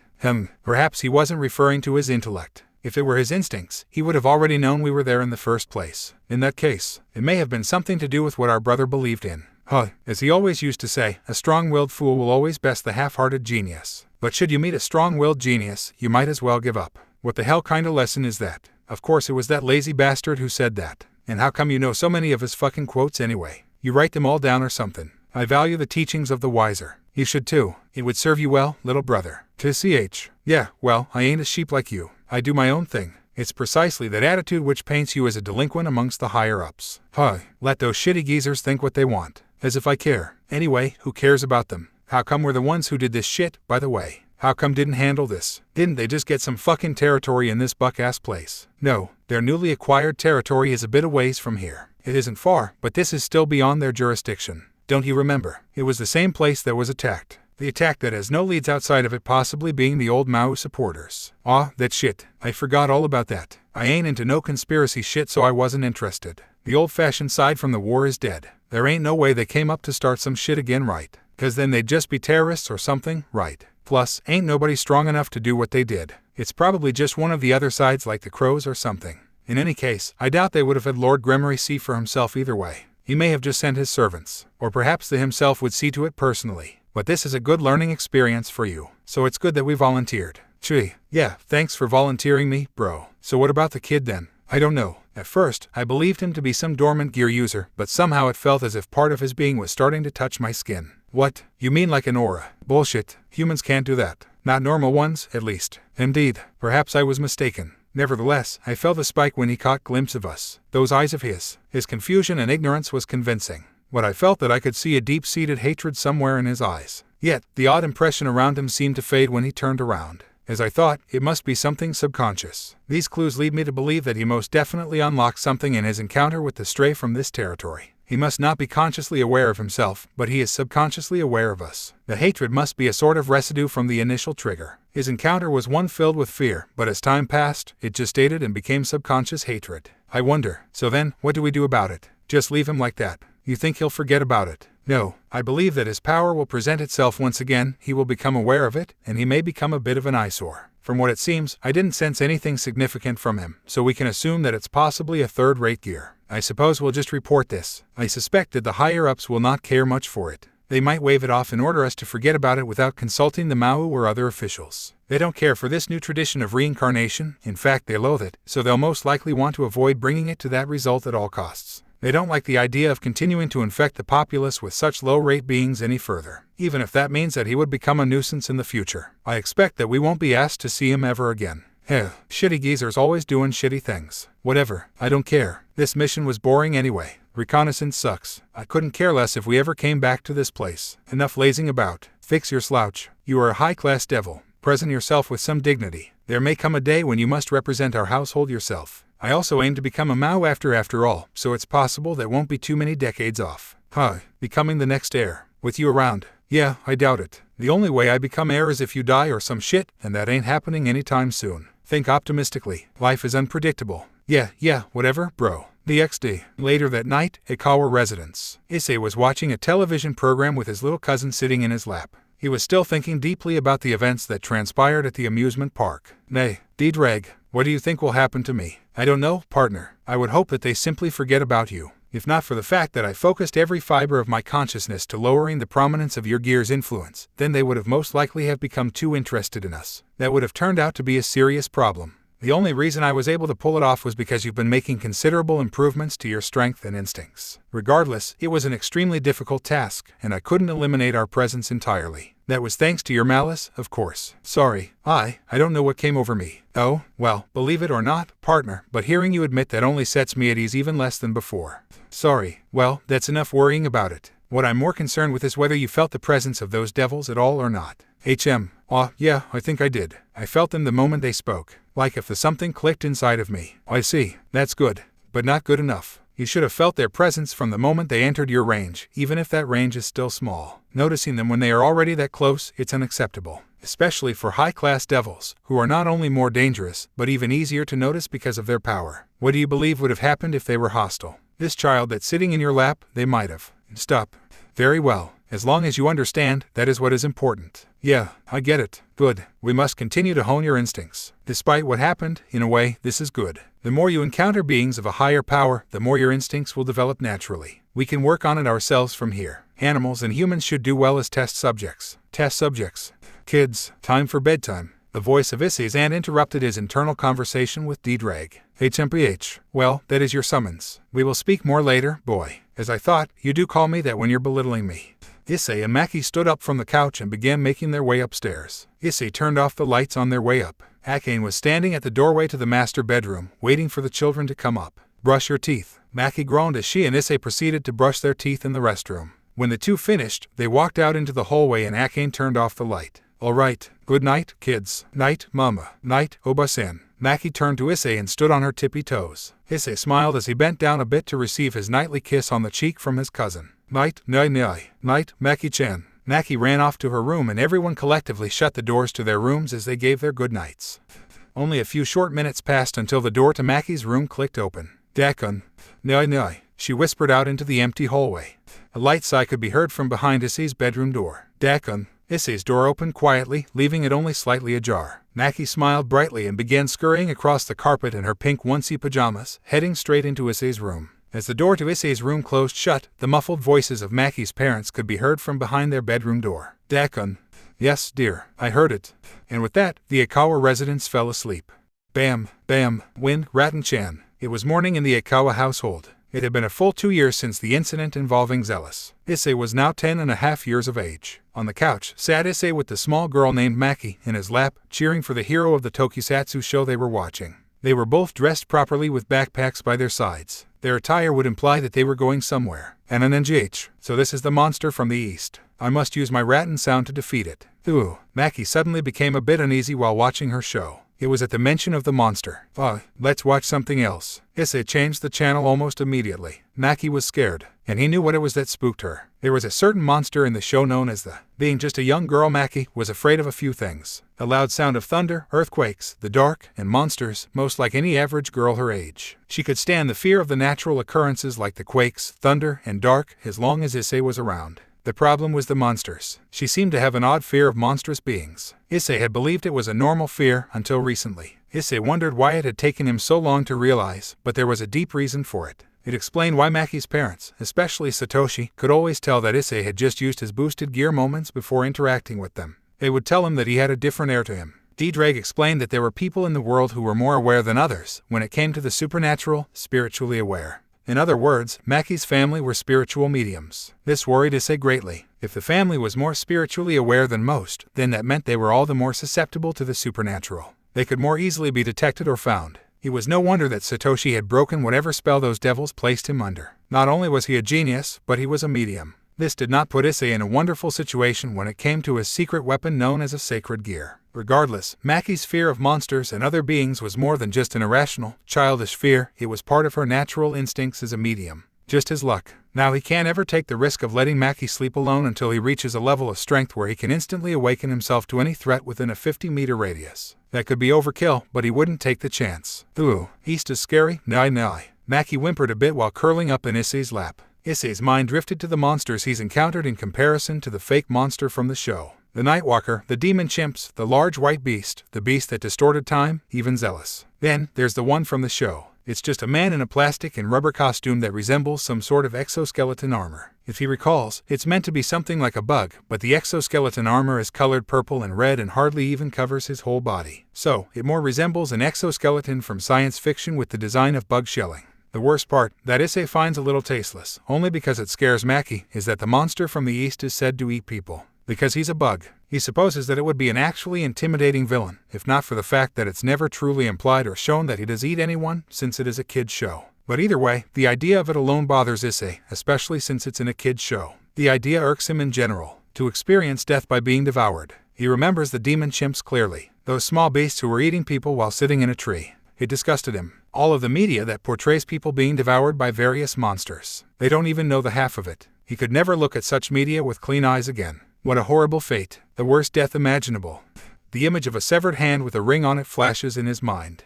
Yeah, he pats Maki's head. It is scary, isn't it? He prays to the god that cursed him with his boosted gear that their deaths were not similar. Kids, time to go. Akane called out to the children from beyond the living room. The two stood up from the couch, picked up their backpacks, and walked out of the living area. Satoshi and Akane were waiting at the entrance. Come on. Oba-chan wants to see you. We shouldn't keep her waiting. Akane nudged the kids out while Satoshi closed and locked up the door. The family hopped into the car and made off towards their destination. Mama, Oba-chan is gonna like nai. Yes, honey, I imagine she will. Maki hopped in her seat while Issei stared vacantly out the window. He was the only silent one in the car. The family was currently making their way to see Maki's grandparents' home, Akane's parents, and stay there for a couple days. Issei has never met them. Usually, he would stay over at a friend's house while they went on their long drive visit to the grandparents' house. But this time was different. Issei-kun, Satoshi called out to Issei from the driver's seat, snapping him from his thoughts. Thank you for coming. I know it might be hard. Just tell me if you ever feel uncomfortable. I'll bring you home if I have to. Issei answered with a nod. The reason Issei never accompanied them on their trips to that house was because it was in the Tea Prefecture. A certain town resided in that place. That house of Akane's parents was just beyond the edges of Kyo's outskirts. It was nowhere near his home, which was towards the center, but he would be able to see the whole place from afar if he looked. The only reason he came was for Maki, but he did not feel any less uneasy. In fact, he decided to take a nap in the car. At least then, he wouldn't be able to see it out in the distance as they closed in. Ding dong. Satoshi rung the bell of the house the family was outside of. Steps were heard a few seconds after. Then, the door opened. Dakun, it looks like our guests have arrived. Oba-chan. Maki ran to hug her grandmother who greeted them at the door. Oh, I have missed you too, Maki-chan. Akane hugged her mother, followed by her husband afterwards. Hi, Aka-san. Good to see you, Aka-sama. Oh, Akane. And Satoshi as well, it's so good to see you. Issei stood on the sidelines while they all interacted. He still did not feel that he belonged. Ake-sama, this is Issei-kun. He is the son of the Hayatus. Satoshi gestured to Issei behind him. The grandmother's attitude became sullen upon realizing him. Oh, hello, sweet dear. Come closer. The grandmother hugged Issei sweetly and rubbed his back. Such a sweet boy. You have your mother's eyes. Issei felt an unbelievable tightness in his chest. The woman reminded him of his own grandmother, his father and Satoshi's mother. It hurt to remember her. It hurt for both him and Satoshi. His grandmother was never the same after the funeral services. Now, she is vacant and usually unresponsive. She seldom remembers things that are not recalled to her by others. She treats Issei with sweetness and always sings to him. Yet, there are times when she wonders why Issei always visits without his parents. It hurt to remember her. No, come on in. Akane, your father is in the kitchen. Let's not keep him waiting. He entered the house, and with that, their stay began. It was early morning. Issei was taking a light jog. Usually, people his age wouldn't be exercising in such ways, but Issei was not normal, after all. Issei gradually came to a stop. He took a seat on a bench after drinking from a fountain. He looked around the area, but there was not much to see. It was quite a foggy morning. The most he could see was a few meters down. There was a forest right ahead of him. Well, at the very least, know when you've reached your limit. You may be able to boost up to 10 times, but the more energy you exert over time while using that power, it will drain your stamina. I know. That's why I'm trying to improve that now. Yes, I know. But you tend to lose yourself in the middle of training at times. If you are going to train, then you need to focus. Focus isn't only needed when improving your instincts. Right. Ping. Issei suddenly felt a tingling feeling on the back of his neck. He whipped his head in all directions. It was his instincts. Partner, do you feel that? Yeah. Where is it? To the east. Something is about to enter the forest. Issei looked to his right. Off in the distance, there was a figure heading into the forest. D-Drag, what is it? I do not know. I cannot tell from here. Human? Of course not. The figure entered the forest, escaping from Issei's vision. Should I follow it? It is up to you, partner. You may ignore them, if you wish. Issei contemplated on what he should do. Ignore it, and move on with his life. Or interfere, despite not being originally involved. This was the first time something didn't directly affect him. He would return home after the next day. Would it matter if he did nothing? Damn it. Issei bolted forward to follow the being who entered the forest. What is it heading for? A forest? Bad stuff always happens in places like this. Maybe it noticed me and is trying to lure me out. Issei's mind scrambled through the possibilities of what exactly is the being he is following and what its intentions were. But as he was running, he quickly lost sight of the figure. He slid to an abrupt stop. What? Where did he go? I can't feel him. He is behind you. A kid. Issei whipped his head around, only to see something swiftly pass him. Over here. He whipped back around again. And, only a meter in front of him, stood a young man in his early 20s with messy, slightly spiky, creamy white hair which looked like it didn't belong on a living person. He was dressed a bit like a young skater and was resting his arms on a spear resting on the back of his neck. He seemed to have a laid-back attitude and was smirking curiously down at Issei. Kid shouldn't be wandering into misty forests like this. You'll scrap your knee. Hold up. You probably speak Japanese, huh? Sorry about that. Issei was immediately set on his guard. He was already taking his stance and spawned his boosted gear. Whoa, the man spun the spear expertly and took a proper leaning stance. That's not a kid's toy, little man. Both of them were on guard, but Issei could tell that the man was not as nervous as the sweating Issei. D-Drag, what is he? The man, the mysterious fallen angel, he put his hand up in a non-threatening manner. All right, let's just calm down, kiddo. No need to be feisty. Issei gritted his teeth in frustration and anxiousness. Why are you here, fallen angel? The man looked even more surprised. Well, you know that much. That's dangerous, kid. You're not just any chip off the old block, are you? Fool. You should not have told him that you knew of his nature. Now he will see you as a legitimate threat. Well, how much of a chance do I have in winning? Without knowing of his proficiency as a spearman, the possibility is high, but also uncertain. In terms of pure power, he does not seem too much stronger than that zealous, judging by his latent aura. But his stance and movement implies that he has a skill level that could easily dispatch of such an opponent. Not to mention that he possesses the ability to create light spears. If he has the confidence to use a regular spear, despite his natural power, then that just means that he is an even more skilled warrior than the average crow. All in all, my optimistic estimate is a 50/50. I wish I hadn't learned what optimistic meant. Indeed, realistically, you will die before you hit him. The man suddenly held his hand up as he relaxed his stance. Issei only increased his guard instinctually. Whoa, hold on there, kiddo. Just chill out, okay? Let's just talk this out. I ain't gonna hurt ya. Do I trust him? Issei retained his stance while the fallen angel sighed. Well, I guess that makes sense, Look, kid, I ain't here for you, alright. Even though that thing you got there is really a bad hand. He pointed to Issei's boosted gear.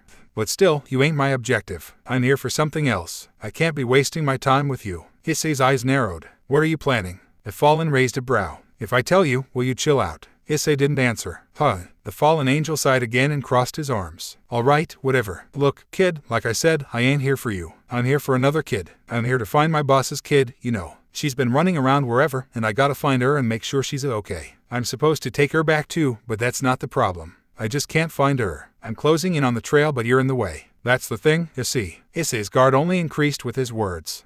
Nah, that's not what Ugh, I suck at this shit. I ain't the negotiating type. That's not why I got a fucking spear, you know. Damn, do your own shit, will ya? Just 'cause Barrackeel hasn't moved for a while. The man seemed to pop a light bulb over his head in realization. That's right. Hey, kid, how about this? You wanna head back to base with us? That'd be the shit, you know.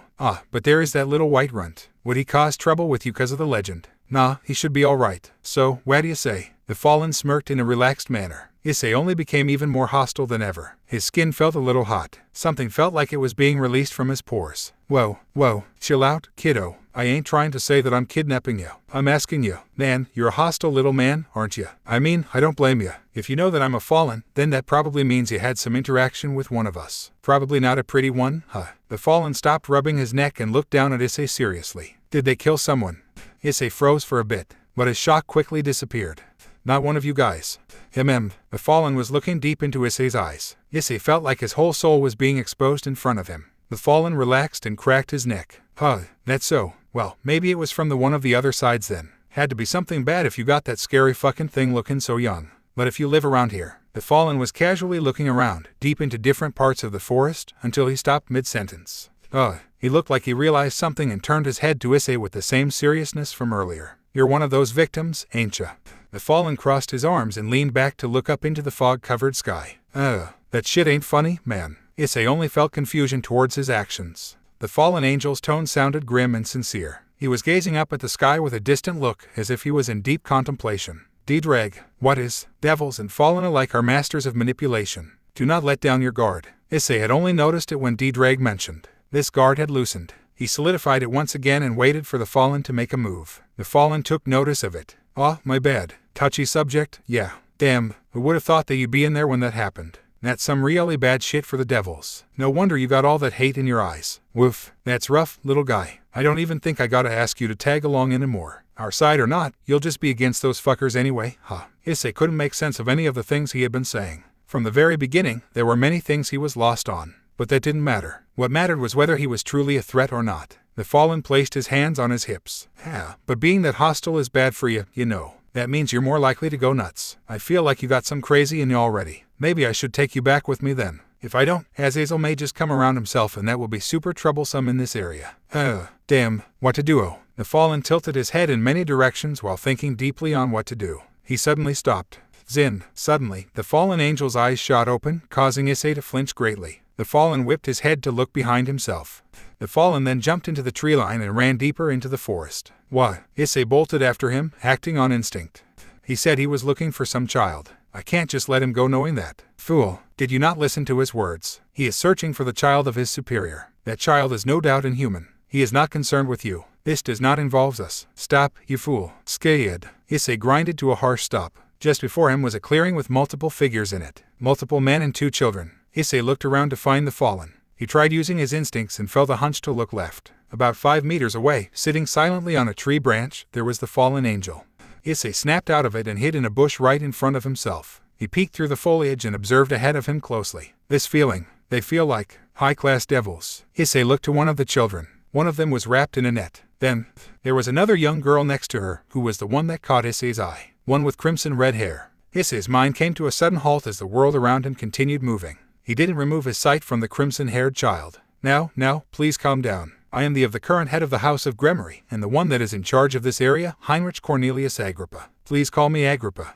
Issei's sight slowly became distorted. The world gradually turned red in his sight, a similar red color to the hair of the girl. His heart rate began to rise. The image of the girl and her surroundings slowly began to swirl into a spiral as memories clashed violently together. Time for dinner.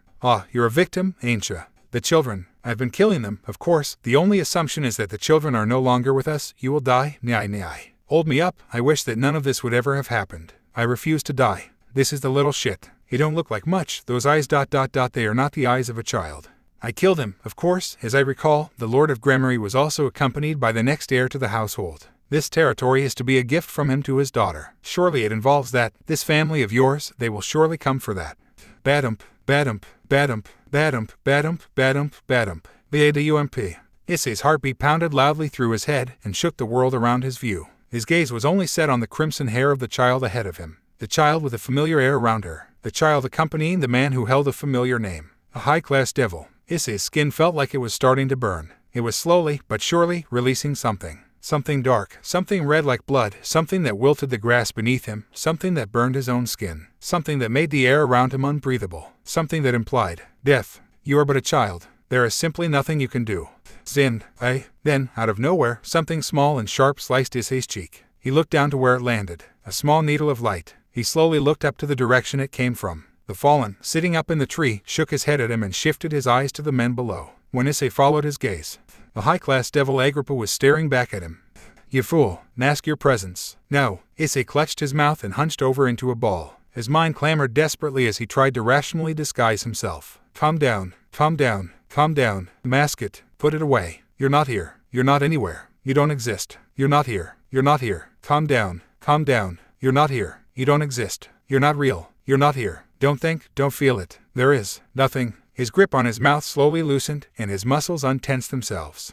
Nothing. Issei slowly lifted his head. His eyes were empty husks. His expression was devoid of emotion. He resembled a dead boy with no soul. His mind was clear and blank. Hayao Issei was no longer present. Where are you looking? One of the men in odd robes asked the devil. The devil turned back from where he had previously looked, at a bush. I'm sorry. You must forgive me. I had gotten distracted for a moment. The devil peered over his shoulder to look to the young, crimson-haired girl he'd brought with him. She was shivering lightly while hugging her arms. A devil with noble atmosphere who called himself Agrippa clears his throat and points towards the depth of the forest. How about we have a little chat over there? Don't you think having the children listen to the circumstance of us adults will only make them learn unnecessary abusive words? Very well. The devil, Agrippa, disappeared into the forest with the robed men. Issei observed the two girls left, silently. You will be fine now. The crimson-haired girl shook herself off lightly and began to remove the net from the other girl. She shows a smile meant for a girl her age. You sure have beautiful black hair. I love the black hair of the Japanese people. Issei watched silently until his observation was interrupted. Partner, the fallen angel. He is going to move. Issei snapped out of his hollow state and looked up to the tree in which the fallen was sitting on. He looked to be completely captivated by the two girls. No, he was thinking. Certainly, if there was any time to make a move and take the girl, it was now. Rustle. The fallen looked down to the base of the tree where a rustling was heard. But suddenly, there was a light landing sound from beside him. He turned his head back around. When the fallen turned, Issei was there on the branch, pointing his gauntlet straight at his face. A quiet sound was being made with the formation of a small ball of energy in his gauntlet's palm. They stared at each other silently. Rustle. The group of men soon returned from the inner forest. One of the robed men stepped towards the small black-haired girl. Promise me two things. I will swear to you that we won't lay our hands on you if you keep those promises. First, you must not step foot into the territory that is under our surveillance. Second, to stay beside that girl with crimson hair every time you do something. As long as you keep these two promises, we will swear to you that we won't lay our hands on you ever again. The robed man turns away to leave before she can properly answer. May I introduce myself as from now on? The man says it without turning back.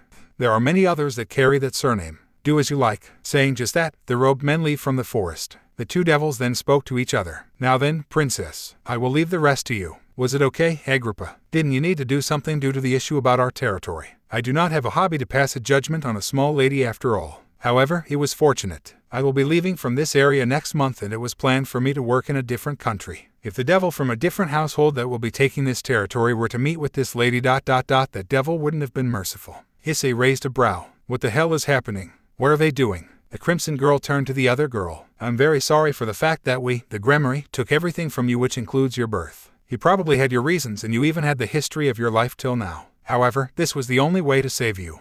BGMI, no, I'm grateful that I was able to be safe like this. The small black-haired girl smiled sweetly. Issei felt his shoulders lighten a bit at the sight. He looked to the fallen. The fallen was watching silently, with a distant gaze. There seemed to be some sort of solemn understanding in his expression. It was an expression too complicated for Issei to understand just yet, at his age. The devils ended their conversations almost abruptly and spawned circles that reminded Issei even more of that day. Shin.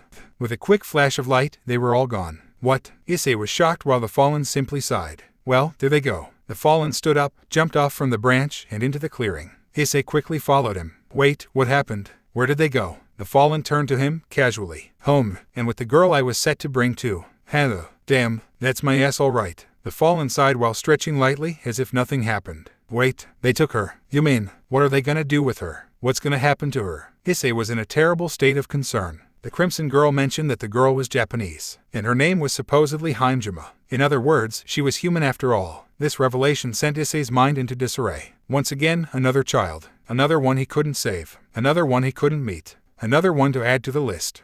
I wouldn't worry too much about her. Heh. The Fallen spoke casually while cracking various parts of his body. Well, devil or no devil, even I have to admit that she's in good hands. With the devil? Well, most devils are shit. I'm sure you know that. But I guess there's always one or two that happen to not be irredeemable shitbags, you know. Hell, it's us angels, fallen or not, who think we're the good guys. No matter what, the devils are always the bad guys. And that's just the way it is. Anyway, that's that. I guess my job is done. I'll have to report my failure back to the governor. I don't understand. The Fallen ignored Issei's comment and asked him curiously, "Hey, kid, what's your name?" Issei responded hesitantly while giving him a suspicious look. I'm Issei. Issei, I see. All right. Hey, Issei. What? The Fallen pointed straight down at Issei. That aura you let out, whatever was the cause of it, it's gonna drive you crazy. What's that supposed to mean? The Fallen shrugged. Just what it means. That's just all there is to it. That's what that type of hate does to you, you know. You just don't stay normal that way, especially for an existence like you. The way your story goes, it'll end the same way it does for everybody else. The Fallen turned on his heel, presumably to leave. Wait, the Fallen stopped at Issei's call. He tilted his head back. Who are you anyway? Yeah. The Fallen smacked his forehead as he turned around, as if realizing something. My bad. I asked your name and I didn't give mine. I'm from Gori. Well, don't worry about it for now. I'm sure you'll find out in some time. Not sure how much time though. That doesn't depend on me, unfortunately. But, judging from what I can tell, you don't look like the type who will go around indiscriminately killing people, will you? Issei's eye twitched. I am not a devil. The Fallen named Bal raised a brow before suddenly bursting out in laughter. Is that so? Yeah, alright. I hope so. I don't want us to have to try killing each other the next time we meet. The Fallen, Bal, nodded his head in understanding. Issei only tilted his own. Next time. Bal smirked. Oh, yeah, I'm sure we'll meet again. One day, Foom, out of seemingly nowhere, some dark gray-colored wings with feathers popped from Bal's back. 2 pairs of them. So long, Red Dragon, Issei. Foom.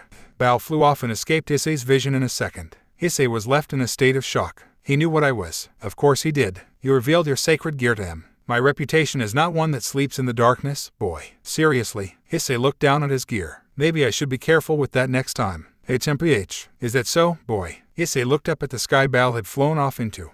Fallen angels. At the very least, this event ended inconsequentially. Yellowfin tuna, 53,000 yen. A man was heard announcing prices on a certain item. Sniff, sniff. The little brown-haired girl sniffled some mucus in the cold air. Maki, blow your nose. Here. Piarararar. Maki blew her nose in the napkin given to her by her mother. The Ikawa family was currently outside, in a large, loud, cold place. A fish market. But not just any fish market. The biggest and most famous fish in all of Japan, or maybe even the world. The Tsukuji Fish Market in Tokyo. Issei huffed some hot air into his cold palms and rubbed them together. It might have been a mistake to not bring his gloves out with him today. It has been a few months since the incident involving the fallen angel, Bal, in the forest. Issei has just turned 11, not too long ago. The Ikawa family was in Tokyo, on vacation for the summer. Ironically enough, today was actually a cold and cloudy day. Satoshi had suggested they visited the famous Tsukuji market as one of their stops. Satoshi enjoyed the art of fishing quite a bit. Growing up, his father had always taken him fishing. At those times, Issei's own father would also accompany them and developed a liking for fishing himself. For that reason, Issei also wanted to visit the market. And with 2 against 1, since Maki just wanted to be with Issei, Akane had no choice but to agree. Look, 2-chan. A big tuna. Maki was in amazement at the huge tuna laid out before them in lines. Issei only cracked his neck in a vacant manner. It was a bit of a chilly morning. Oddly enough, Issei didn't feel very cold outside of his hands. In fact, it feels like he doesn't feel very cold at all, very often. A couple months ago, Issei visited the doctors because they believed he had a fever. For some reason, his temperature was higher than normal. But when they visited the doctors, he was told that he didn't have any known ailments affecting his health in any way. He had no symptoms of a fever and only had a bit of a heightened temperature. According to Diedrag, it is most likely an effect of the boosted gear. As Issei becomes stronger, the boosted gear starts to take an odd effect on him in certain ways. He's been growing a lot lately. He's already over 150 centimeters tall at only age 11. He was certainly going to end up being tall. It's almost like the power of the gear somehow changes him physically. A physiological reaction to the constant exposure of power. Almost as if his body deemed it was necessary. What would end up happening to him? What's up, Diedrag? Issei's nerves suddenly tensed. He darted his eyes around suspiciously. Not only that, but there was some hostility in his gaze. Where? Calm down. This is a public area. It's densely populated. There are many walking around here. Nothing dangerous should take place if whatever is around isn't reckless or insane. That's not something I can rely on, Drake. Enough. Stay calm. When I told you I felt something, that was all I meant. It doesn't necessarily mean I feel evil intent or a dangerous existence. In fact, it is more of a lack of feeling than anything. Lack of feeling? Following Drag's suggestion, Issei peered over his shoulder. His eyes scanned the area around. All he saw were many booths with different types of seafood. Nothing suspicious. I don't. Issei stopped. His gaze was set on a bench between two booths. On there sat a man in a yukata eating some squid on a stick. Him, I believe so. You can feel the presences of the many people around you, correct? Hold on. Yeah, I can. It's hard to pinpoint specific people because of how many there are, but I can. Why? Alright. Issei closed his eyes and focused his mind on feeling the man's presence. That's weird. I can't really feel him. It's almost like he isn't there. Issei's eyes snapped open. The man was smiling and waving at him. He noticed me. The man lifted his arm. He made a gesture towards Issei with his hand. He wants me to get closer. Drag, what should I do? I do not know, partner. But there should be no serious threat to your safety in this place. If there is, at the very least, if you separate yourself from your family, you will die alone. Issei glanced to his family who were casually observing the fish. Alright, that's good enough. Issei minimized his presence and snuck away from his family. Hopefully they wouldn't notice. He walked towards the man on the bench and sat down beside him without looking at him. He felt a high tension in his nerves, despite not knowing what or who he was, nor even how strong he was. He could most literally feel nothing from him. As if he wasn't really there. Ikayaki are good, huh? Japan really is the best. I should come here more often. The man spoke casually, like any normal man. Issei took a glance at him. He was a tall, handsome, middle-aged looking man with black hair and blonde streaks. He was wearing a gray yukata despite the fact that it was cold out. The man spoke to Issei as he took bites out of his grilled ikayaki. Here. You want one? The man pulled something out of his pocket. A lollipop. Issei raised a brow incredulously at it. You probably don't want that, now that I think about it, do you? From looking at you, you seem to be in your preteen ages. I guess you don't really care about lollipops anymore, huh? Plus, you're also that, so I don't think you're interested. The man put the lollipop back into the pocket of his yukata. He seemingly had absolutely no hostile or evil intent whatsoever. Drag, what the hell is this guy? I do not know, partner. I cannot feel what he is, despite being so close. Yet somehow, he seems familiar. This worries me. Talk to me, Drag. If he is familiar to me, then that means he is someone I recognize from when I was alive. If he is from that time, then that means he is powerful. If he is someone who is not human, but neither of us can sense him, then he is powerful nonetheless. Disguising one's true nature is almost impossible for most beings. Even if you become immensely powerful, it is extremely difficult to hide what you really are from experienced fighters. If he is able to disguise his true nature from both of us, then he is obscenely powerful. Issei felt a thick waz of saliva being swallowed down his throat. Drag, how powerful do you mean exactly?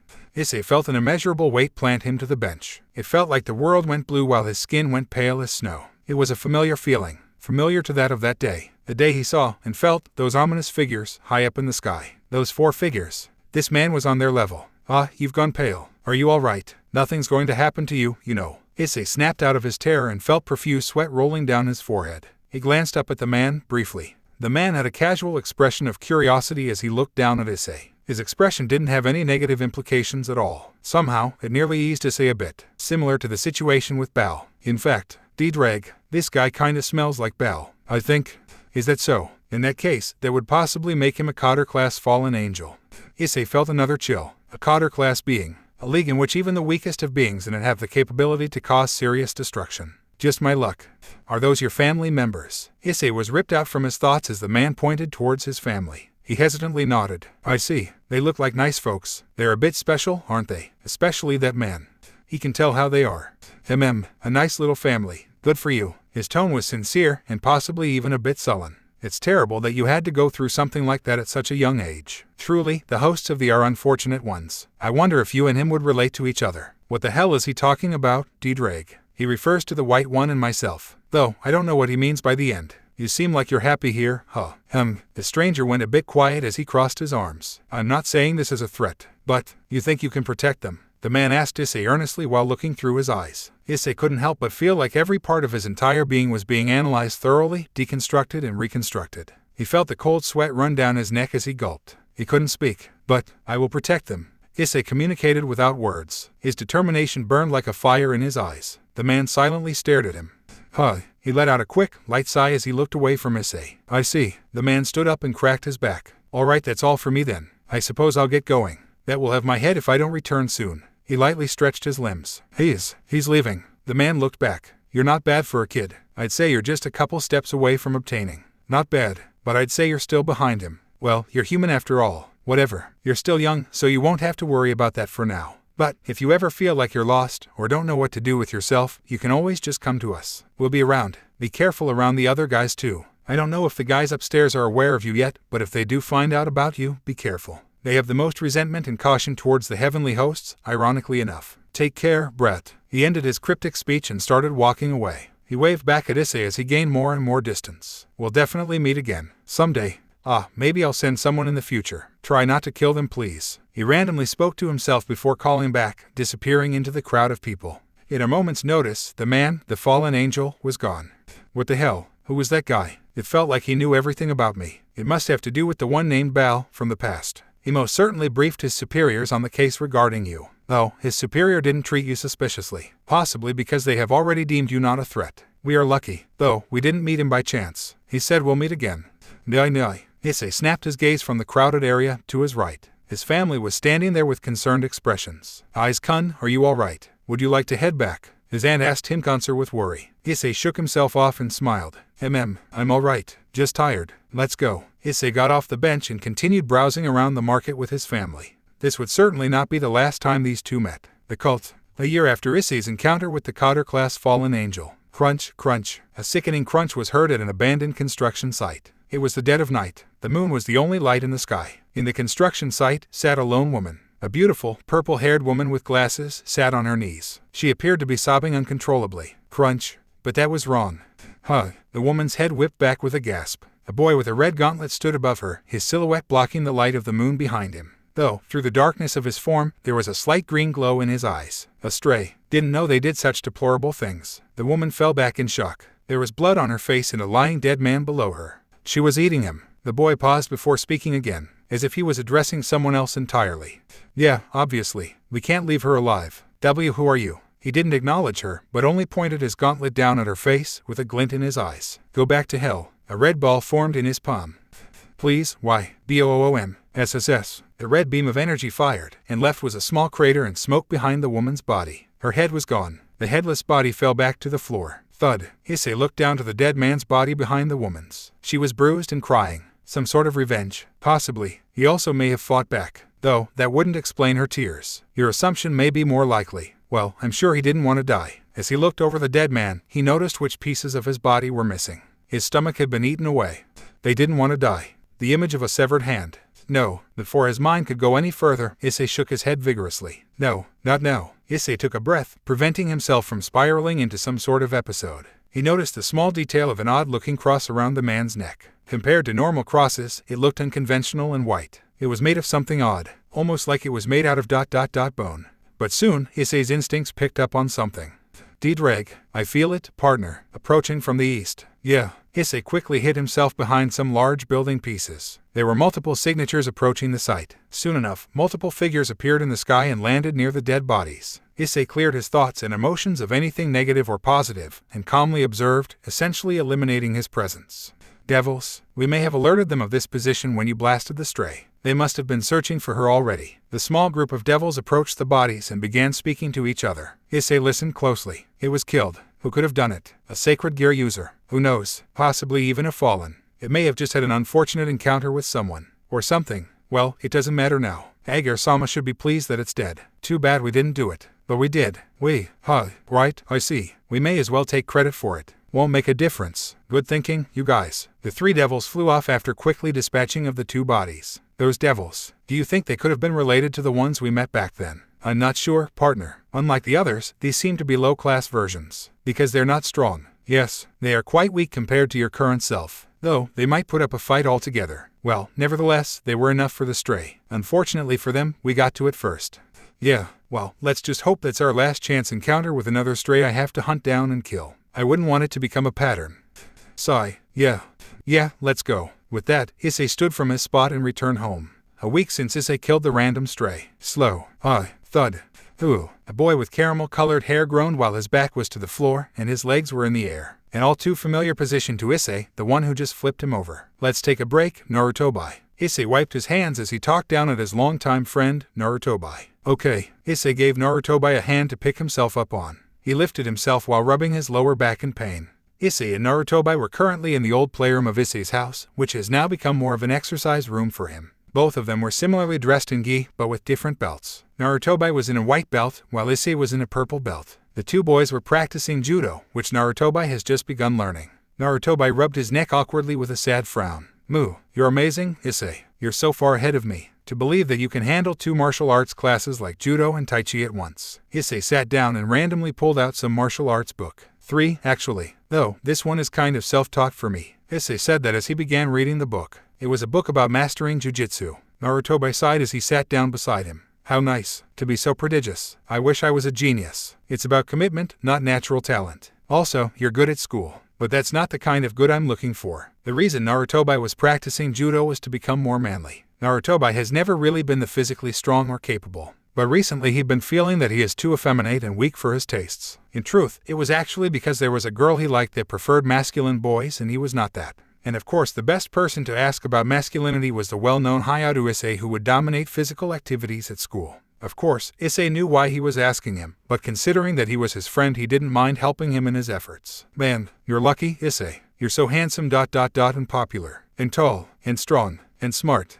My grades are only above average. You're the one in all the advanced courses. Also, I'm only 156 centimeters. I'm 139. Yeah, but I'm not very popular. It's just because I'm that guy who saved that one kid from a serial killer when I was young. It's pretty much worn off at this point, but at least everybody at school knows me because of that. Doesn't necessarily mean I'm popular, right? But even so, Issei is still popular just because he is strong and handsome. Everyone in the sports teams wants you to play with them all the time because you always win. All the girls want to hang out with you because you are good looking and nice to them. It's so unfair that it hurts. No, well, handsome is a bit. By all accounts, I don't think you're bad looking, Narutobi. I think you can easily be considered handsome. Narutobi shook his head in disagreement. No, handsome is only for manly men. Girls do not think I am manly. They think I am cute. They do not think of me as a man. I don't want them to think I am cute just because I am meek. I want to be considered handsome, like Issei is, because good looks alone isn't what makes you handsome. Being handsome is being good looking and manly at the same time. It's basically just a cute guy who is manly. Is that so? Issei couldn't help but sweat drop at his depressed friend's explanation of the logistics behind being called handsome. Well, I don't know much about that stuff, so I can't really say much on it. I didn't think there was so much criteria on things like that. Of course, why do you think there are girls at our school who say that certain people cannot confess to you unless they are rated a 7 or above? The world of attraction is more complicated than you think, Issei. Narutobi spoke with enthusiasm, as if this was a subject he was passionate about. Making girls give up on me because they're not pretty enough. That's pretty harsh. Narutobi crossed his arms. Of course, the world of young girls is harsh, Issei. They do not hold back. That is exactly why I must become manly, so I can be considered handsome and smart and strong, like Issei is. Then, there will be girls who confess to me. Narutobi finished it with stars in his eyes, to which Issei could only smile wryly at. That's some motivation. But I've only been confessed to once, you know. Yes, but that girl was Akane-chan. She is extremely pretty, short-haired, and is a part of the swim club. To think that you said no to her. How unbelievable. Issei's sweat dropped again. No, well, she has the same name as my auntie. But for such a ridiculous reason. How horrible of you, Issei. That's so cruel. Well, we're still friends, you know. I still told her we could be friends, and we hang out to swim sometimes. That's even more horrible. How? Moo. Horrible. Simply horrible. Issei really needs to learn how to interact with girls. I seriously don't get it. Of course you don't. But even if you don't, girls will still flock to you. So unfair. Well, I do have an unfair advantage. I'll admit that. 1. You have too many. Issei smiled bitterly.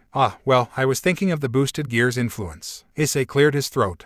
Well, I don't have any interest in girls right now. I'm more focused on my training above anything. Besides, the only girl I need is Maki. Narutobi gave Issei a deadpan look this time. Sis-kun. Why, hey, do we really look like siblings? The fact that you ask that so expectantly. I guess I'm right, huh? Narutobi sighed. So unfair. Narutobi slumped down depressedly and leaned his head against Issei's shoulder. Don't put your head on me. It's unmanly. He removed himself. Yes, sir. Issei suddenly felt an odd feeling. Something he wasn't familiar with. But somehow it felt ominous. Ding dong. Someone's at the door. Narutobi stood up curiously, but Issei stepped in front of him. Narutobi, stay here. Why? Do as I say. Oh, okay. Issei walked out of the room while Narutobi stayed back. He went to answer the door. Drag. Boost. Issei hesitantly opened the door as some power flowed through him, discreetly. Dakun. Hello, there. Do you have a moment to speak on your beliefs? When Issei opened the door, he was greeted by a man in priest's clothing and a dark hat. The man had a Bible in hand, but most importantly, there was an odd white-looking cross on his chest, one that was not too unfamiliar. I'm sorry, but I'm afraid that my family isn't home. I can't have strangers in my house without permission. Issei was not lying. His aunt and uncle were currently out handling something related to insurance or other adult matters. Regardless, that wasn't the actual reason refused to let the man in. It was mainly because Narutobi was there. If he wasn't, Issei might have let the man in, if only to confirm his suspicions. He might even have expected to kill the man. Ah, is that so? Do you know when they will return home? Issei raised a brow suspiciously. No, I don't. The man's face was not so easily visible under his hat. I see. At the very least, can I ask you one question, boy? Issei answered hesitantly. What? The man leaned down a bit, meeting Issei's level. The man's eyes became visible from under the cap. Do you believe in God? Issei stared up at him darkly. The man's eyes were filled with something evil. Issei decided to answer honestly. Yeah. The man lifted himself up slowly, as if a bit relieved with the answer. However, fuck him. Just as Issei said that, he could see the man's eyes burn violently with momentary rage from under the cap. Silence. Well, that's too bad then. At that point, Issei could no longer see the man's eyes. He simply stood tall and quiet at the door. Hey, excuse me. A meek voice came from behind the man. The man turned. It was Maki. She was back from school. Hello. The man smiled. He lifted his cap to Maki in a gentlemanly manner and turned to leave. Maki approached Issei as the man walked away. Nay. Who was that? Issei did not answer, but merely pulled Maki lightly in to hold her as he watched the man walk away. Welcome home. Issei did not take his gaze off the man even after he disappeared. Maki brightly smiled and snuggled into Issei's embrace, quickly forgetting the incident. I'm home. The man was gone. Issei entered the house with Maki. Issei, who was it? Can I come out now? Narutobi's voice spoke out from inside the exercise room. Yeah, you can come out. Narutobi peeked his head out of the room. Hey, Maki-chan. You just got back home from school. At Narutobi's appearance, Maki hid herself behind Issei's back.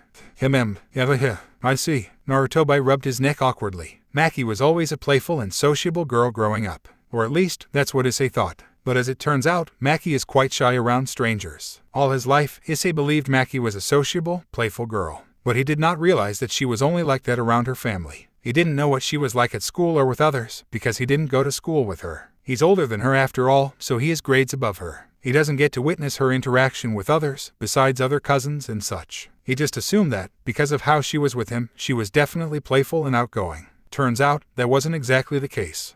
Short-haired girls are nice, huh? Narutobi commented with a smile towards Maki. She only hid herself further behind Issei's back. Keep it up, Narutobi. I'll give you a good arm lock later. Narutobi shrank in fear. Ooh, I don't know how to get out of one of those. You're not supposed to. BXD. Ding ding, ding dong. A school bell rang throughout a certain middle school. The classic Japanese school bell. It was Issei's school. Students began standing from their seats and leaving their classrooms in a calm fashion. Issei was also walking out of school alongside of his friend, Narutobi. The two were making their way home while casually speaking to each other, like usual. They ended up being caught up with by a girl with black, short hair. Hey, wait up. The two turned at the voice. A familiar face. The girl took a light breath before looking at them, at Issei, with a blush on her face. Eken-chan. Narutobi greeted her with a smile, while Issei smiled a bit awkwardly at her appearance. Can I walk home with you? Issei raised a brow while Narutobi snickered in the background. Yeah, I guess it's fine. Before Issei could finish, Narutobi pulled Issei into a huddle with an arm over his shoulder. He gave Issei a thumbs up and whispered, Good luck, Issei. What are you? Without clarifying, Narutobi suddenly ran away before Issei could ask. Alright, see you guys later. Issei was left behind with the girl, Tsubomi Akane, dumbfounded. Tsubomi walked up next to him. Hey, Tsubomi. Hi. Well, let's go, I guess. Why yeah. With that, the two walked home together with an awkward atmosphere. There wasn't much talking, besides some small talk. Issei only now realized that his experience with girls, outside of Maki, was almost non-existent. So, how's the swim club? Yay. Yes. Right. Well, we have regionals next week, so I've been training a lot for that. Actually, I was planning on asking you, but, would you like to come and cheer for me? They stopped at a crossroad. Cheer for you. You mean, go watch your event? Tsubomi nodded meekly. Well, why not? I suppose I can. Just let me know when it is, I guess. Tsubomi brightened up with a smile at Issei's agreement. Issei smiled curiously at her reaction. It sort of reminded him of Maki. Are all girls like this? Moon. Issei felt a light chill run down his neck. A familiar feeling of a subtle yet imminent danger. One he felt just recently. His nerves immediately heightened to the highest tension the moment he realized what direction that feeling was coming from. Tsubomi. Yay, what is it? Hayaru-kun. Issei spoke with wide eyes and an overall hollow expression. But his expression held intense fear and a ferocious killing intent at the same time. His voice came out with a low, beast-like growl. Go home without me. Tsubomi felt terrifying chills up her spine just from his tone. Issei immediately bolted off without waiting for a response from her. That familiar feeling, the subtle one felt from a strange priest just a few days ago. It was coming from the direction near his house. Partner, I think I understand why that man was giving you an ominous feeling. I believe he may be an exorcist. An exorcist? What does it have to do with us? The presence then suddenly vanished. What? He disappeared. Where is he? Issei continued running with all of the strength in his legs. It didn't take long for his house to reach his view. Issei halted outside of the gate of his home. He was somewhere nearby here. Did he come by my home? Did he leave? Is he around? I do not know. It's odd for him to have suddenly vanished. He was just a human after all. He may have some sort of metho. He is in your home. Slam. The next moment, Issei had already burst through the door of his house. He ran straight to the living room, purely guided by instinct. Boss-san, Maki. The moment he stepped in, creak, there stood the man. On the floor, to the left of him, was the body of a woman. In his arms was the body of a young girl. Both were unmoving. It started. Looks like it started. Partner, the child is alive. Screech. Issei was throttled back into reality with a brutal screeching noise in his head. Yet, he could pay no mind to it. What was all the more poignant to him was the red, blinding fury burning through his entire being. You bastard. The RCCK. The wooden floor beneath Issei's feet broke. Steam arose from his skin. Even the belt buckles on his school bag began to deform, as if they were slowly being melted. But, before he could make a move, Zind, the priest put a knife to the unconscious Maki's neck. Don't move. SCRREECCHH. The piercing sound continued to scream in his head as Issei practically burned alive with rage. His face was contorted into a ferocious, inhuman snarl that even allowed saliva to drool out of his mouth. He didn't care to conceal his boosted gear nor his unbelievable bloodlust. I quote I'll kill you. I quote I'll murder you. I'll tear you apart. I'll rip your fucking face off. I quote I'll burn you. I quote I'll exterminate you. I'll fucking eat you alive. Issei spat venomous breath at the priest, relentlessly. The killing intent he released was one so that it could be felt in the air. It could practically be tasted. Enough. You will follow me, quietly, lest you wish to watch this child die. Issei's teeth were on the verge of cracking under the pressure of his jaws. Come. The priest did not remove the blade from Maki's neck as he turned to walk away. He was heading towards the back entrance. Partner, stay calm. If you want to save her, then stay calm. Follow him. We will kill him, I assure you, but maintain your rationality. Once he releases the girl, you may let loose. Calm down. Do not lose yourself just yet. Issei struggled to keep himself sane. An unfathomable amount of images and sounds clashed in his mind from sheer instability. Images of disaster, sounds of terror, memories. Go, partner. We will kill him. Issei retained the little amount of rationality he had as he stepped forward. Walking forward, his eyes caught onto the body of his aunt. His gaze was stuck on her. It felt like her body was growing closer and closer in his vision. Like a fisheye lens, his heart pulsed loudly in his head. The closer her image grew, the more familiar images and sounds from the past flooded his mind. Until the images and sounds of his aunt began to merge into something else. Someone else. Eyes. Honey. Dinner. His mother. Badump. Badump. Badump. Badump. Badump. Badump. The ADUMP. She is alive, partner. She is hurt, but she is alive. The child is in danger. Hurry, partner. Another fraction of Issei's rationality returned to him. But his proper sanity was still far from coming back. The priest and Issei finally exited the home through the back entrance into the grassy backyard. The priest turned back to face Issei. Issei was silent, and his form was almost pitch black. There was something dark and red surrounding his body, while two red lights beamed through the shadow of his face. The thing his body was releasing was a full-fledged aura. I did not kill her. I won't kill them. They aren't worthless heretics like you. I just needed to use them, that's all. But I'm sure we can convert them. It won't be difficult, especially for a child. Maybe just a few months. Of course, as much as it may bother us to forcibly convert them, as long as the Lord's forces are increased, that is all that matters. Soon enough, they'll be singing the Lord's praises, just as they should. Issei remained silent. His ominous form stood completely still. Well, there is no point wasting time with the irredeemable. Then, the priest tossed Maki into the air. Grab. Issei immediately jumped into the air, catching Maki and landing on his feet. Somehow, the pressure of his landing cracked the ground below him. Zin. The priest launched himself towards Issei with daggers in his hands, not caring to give Issei a chance even to put Maki down. He went to pierce Issei's head with his right hand, and slice, plop, hm. The priest looked down in front of himself in confusion, noticing that Issei was no longer in the same place. Rather, Issei was somehow closer to the house. Becoming even more confused when feeling a weightlessness on his right arm, he looked down to his right hand. He was gone. Looking behind him, Salef. Oh, egg. The priest howled in pain as he fell to his knees. Issei held Maki gently, almost as if he wasn't even there. I'm sorry. I'm so sorry. I'm so sorry. He gently stroked Maki's hair while holding her close. The priest could only stare back at Issei in horror. It's okay. I'll make this quick. Red eyes burned into the priest's soul. Zion. Before the priest could react further, his entire right arm was ripped from his body and flew into the air. His screams will alert others. Make this quick. The priest went to grab the dagger he dropped with his remaining left hand. He took it and stood to defend himself. But Issei had already jumped on him. Issei opened his mouth to show his sharp incisors, BRCKGGLL, and bit down on his face. Issei pulled back. With his jaws, the priest's nose and top lip were torn off from his face. The priest fell to the ground while holding his face. Issei spat the flesh of the man out his mouth with disgust. Even more than disgust, Issei felt a disgusting sense of extreme satisfaction. The priest writhed on the ground in pain, his back being turned. Then, something suddenly pierced through his back and out of his stomach. Pierce. GLLUHAH. Blood spewed from the priest's mouth and belly as the thick, red gauntlet churned his insides, and subsequently ripped them out from his body. PGGGLLL. The priest's body dropped as his guts spilled out of his abdomen. His life was slowly leaving him. He would surely die soon, and he felt it closing in. He spoke with what little life was left in him, speaking between dying croaks to the imposing figure of a small monster above him. Goo. They will find you. Puga. My allies. They will find you. Blarg. And you will pay. Cough, cough. Huh. The monstrous form, which no longer seemed human, answered him without remorse. Wrong. I am the one who will find them, and I will kill them, every single one of them. The life slowly faded from the priest's eyes. But, before he could even die, Pierce. His chest was pierced with a gauntlet that crushed his heart. He was not allowed to die by his own volition. SGGGL. Issei removed his gauntlet from the now lifeless body, blood dripping freely from it. He formed a red ball of energy and pointed it down at the body. Without hesitation, Issei destroyed the body. Boom! The body disappeared with only that single blast, leaving only a crater behind. Issei did not respond. He did not care. He walked up to Maki and picked up her body. D-drag, none of them will survive. Not a single one. Issei held onto Maki's body with red, burning eyes.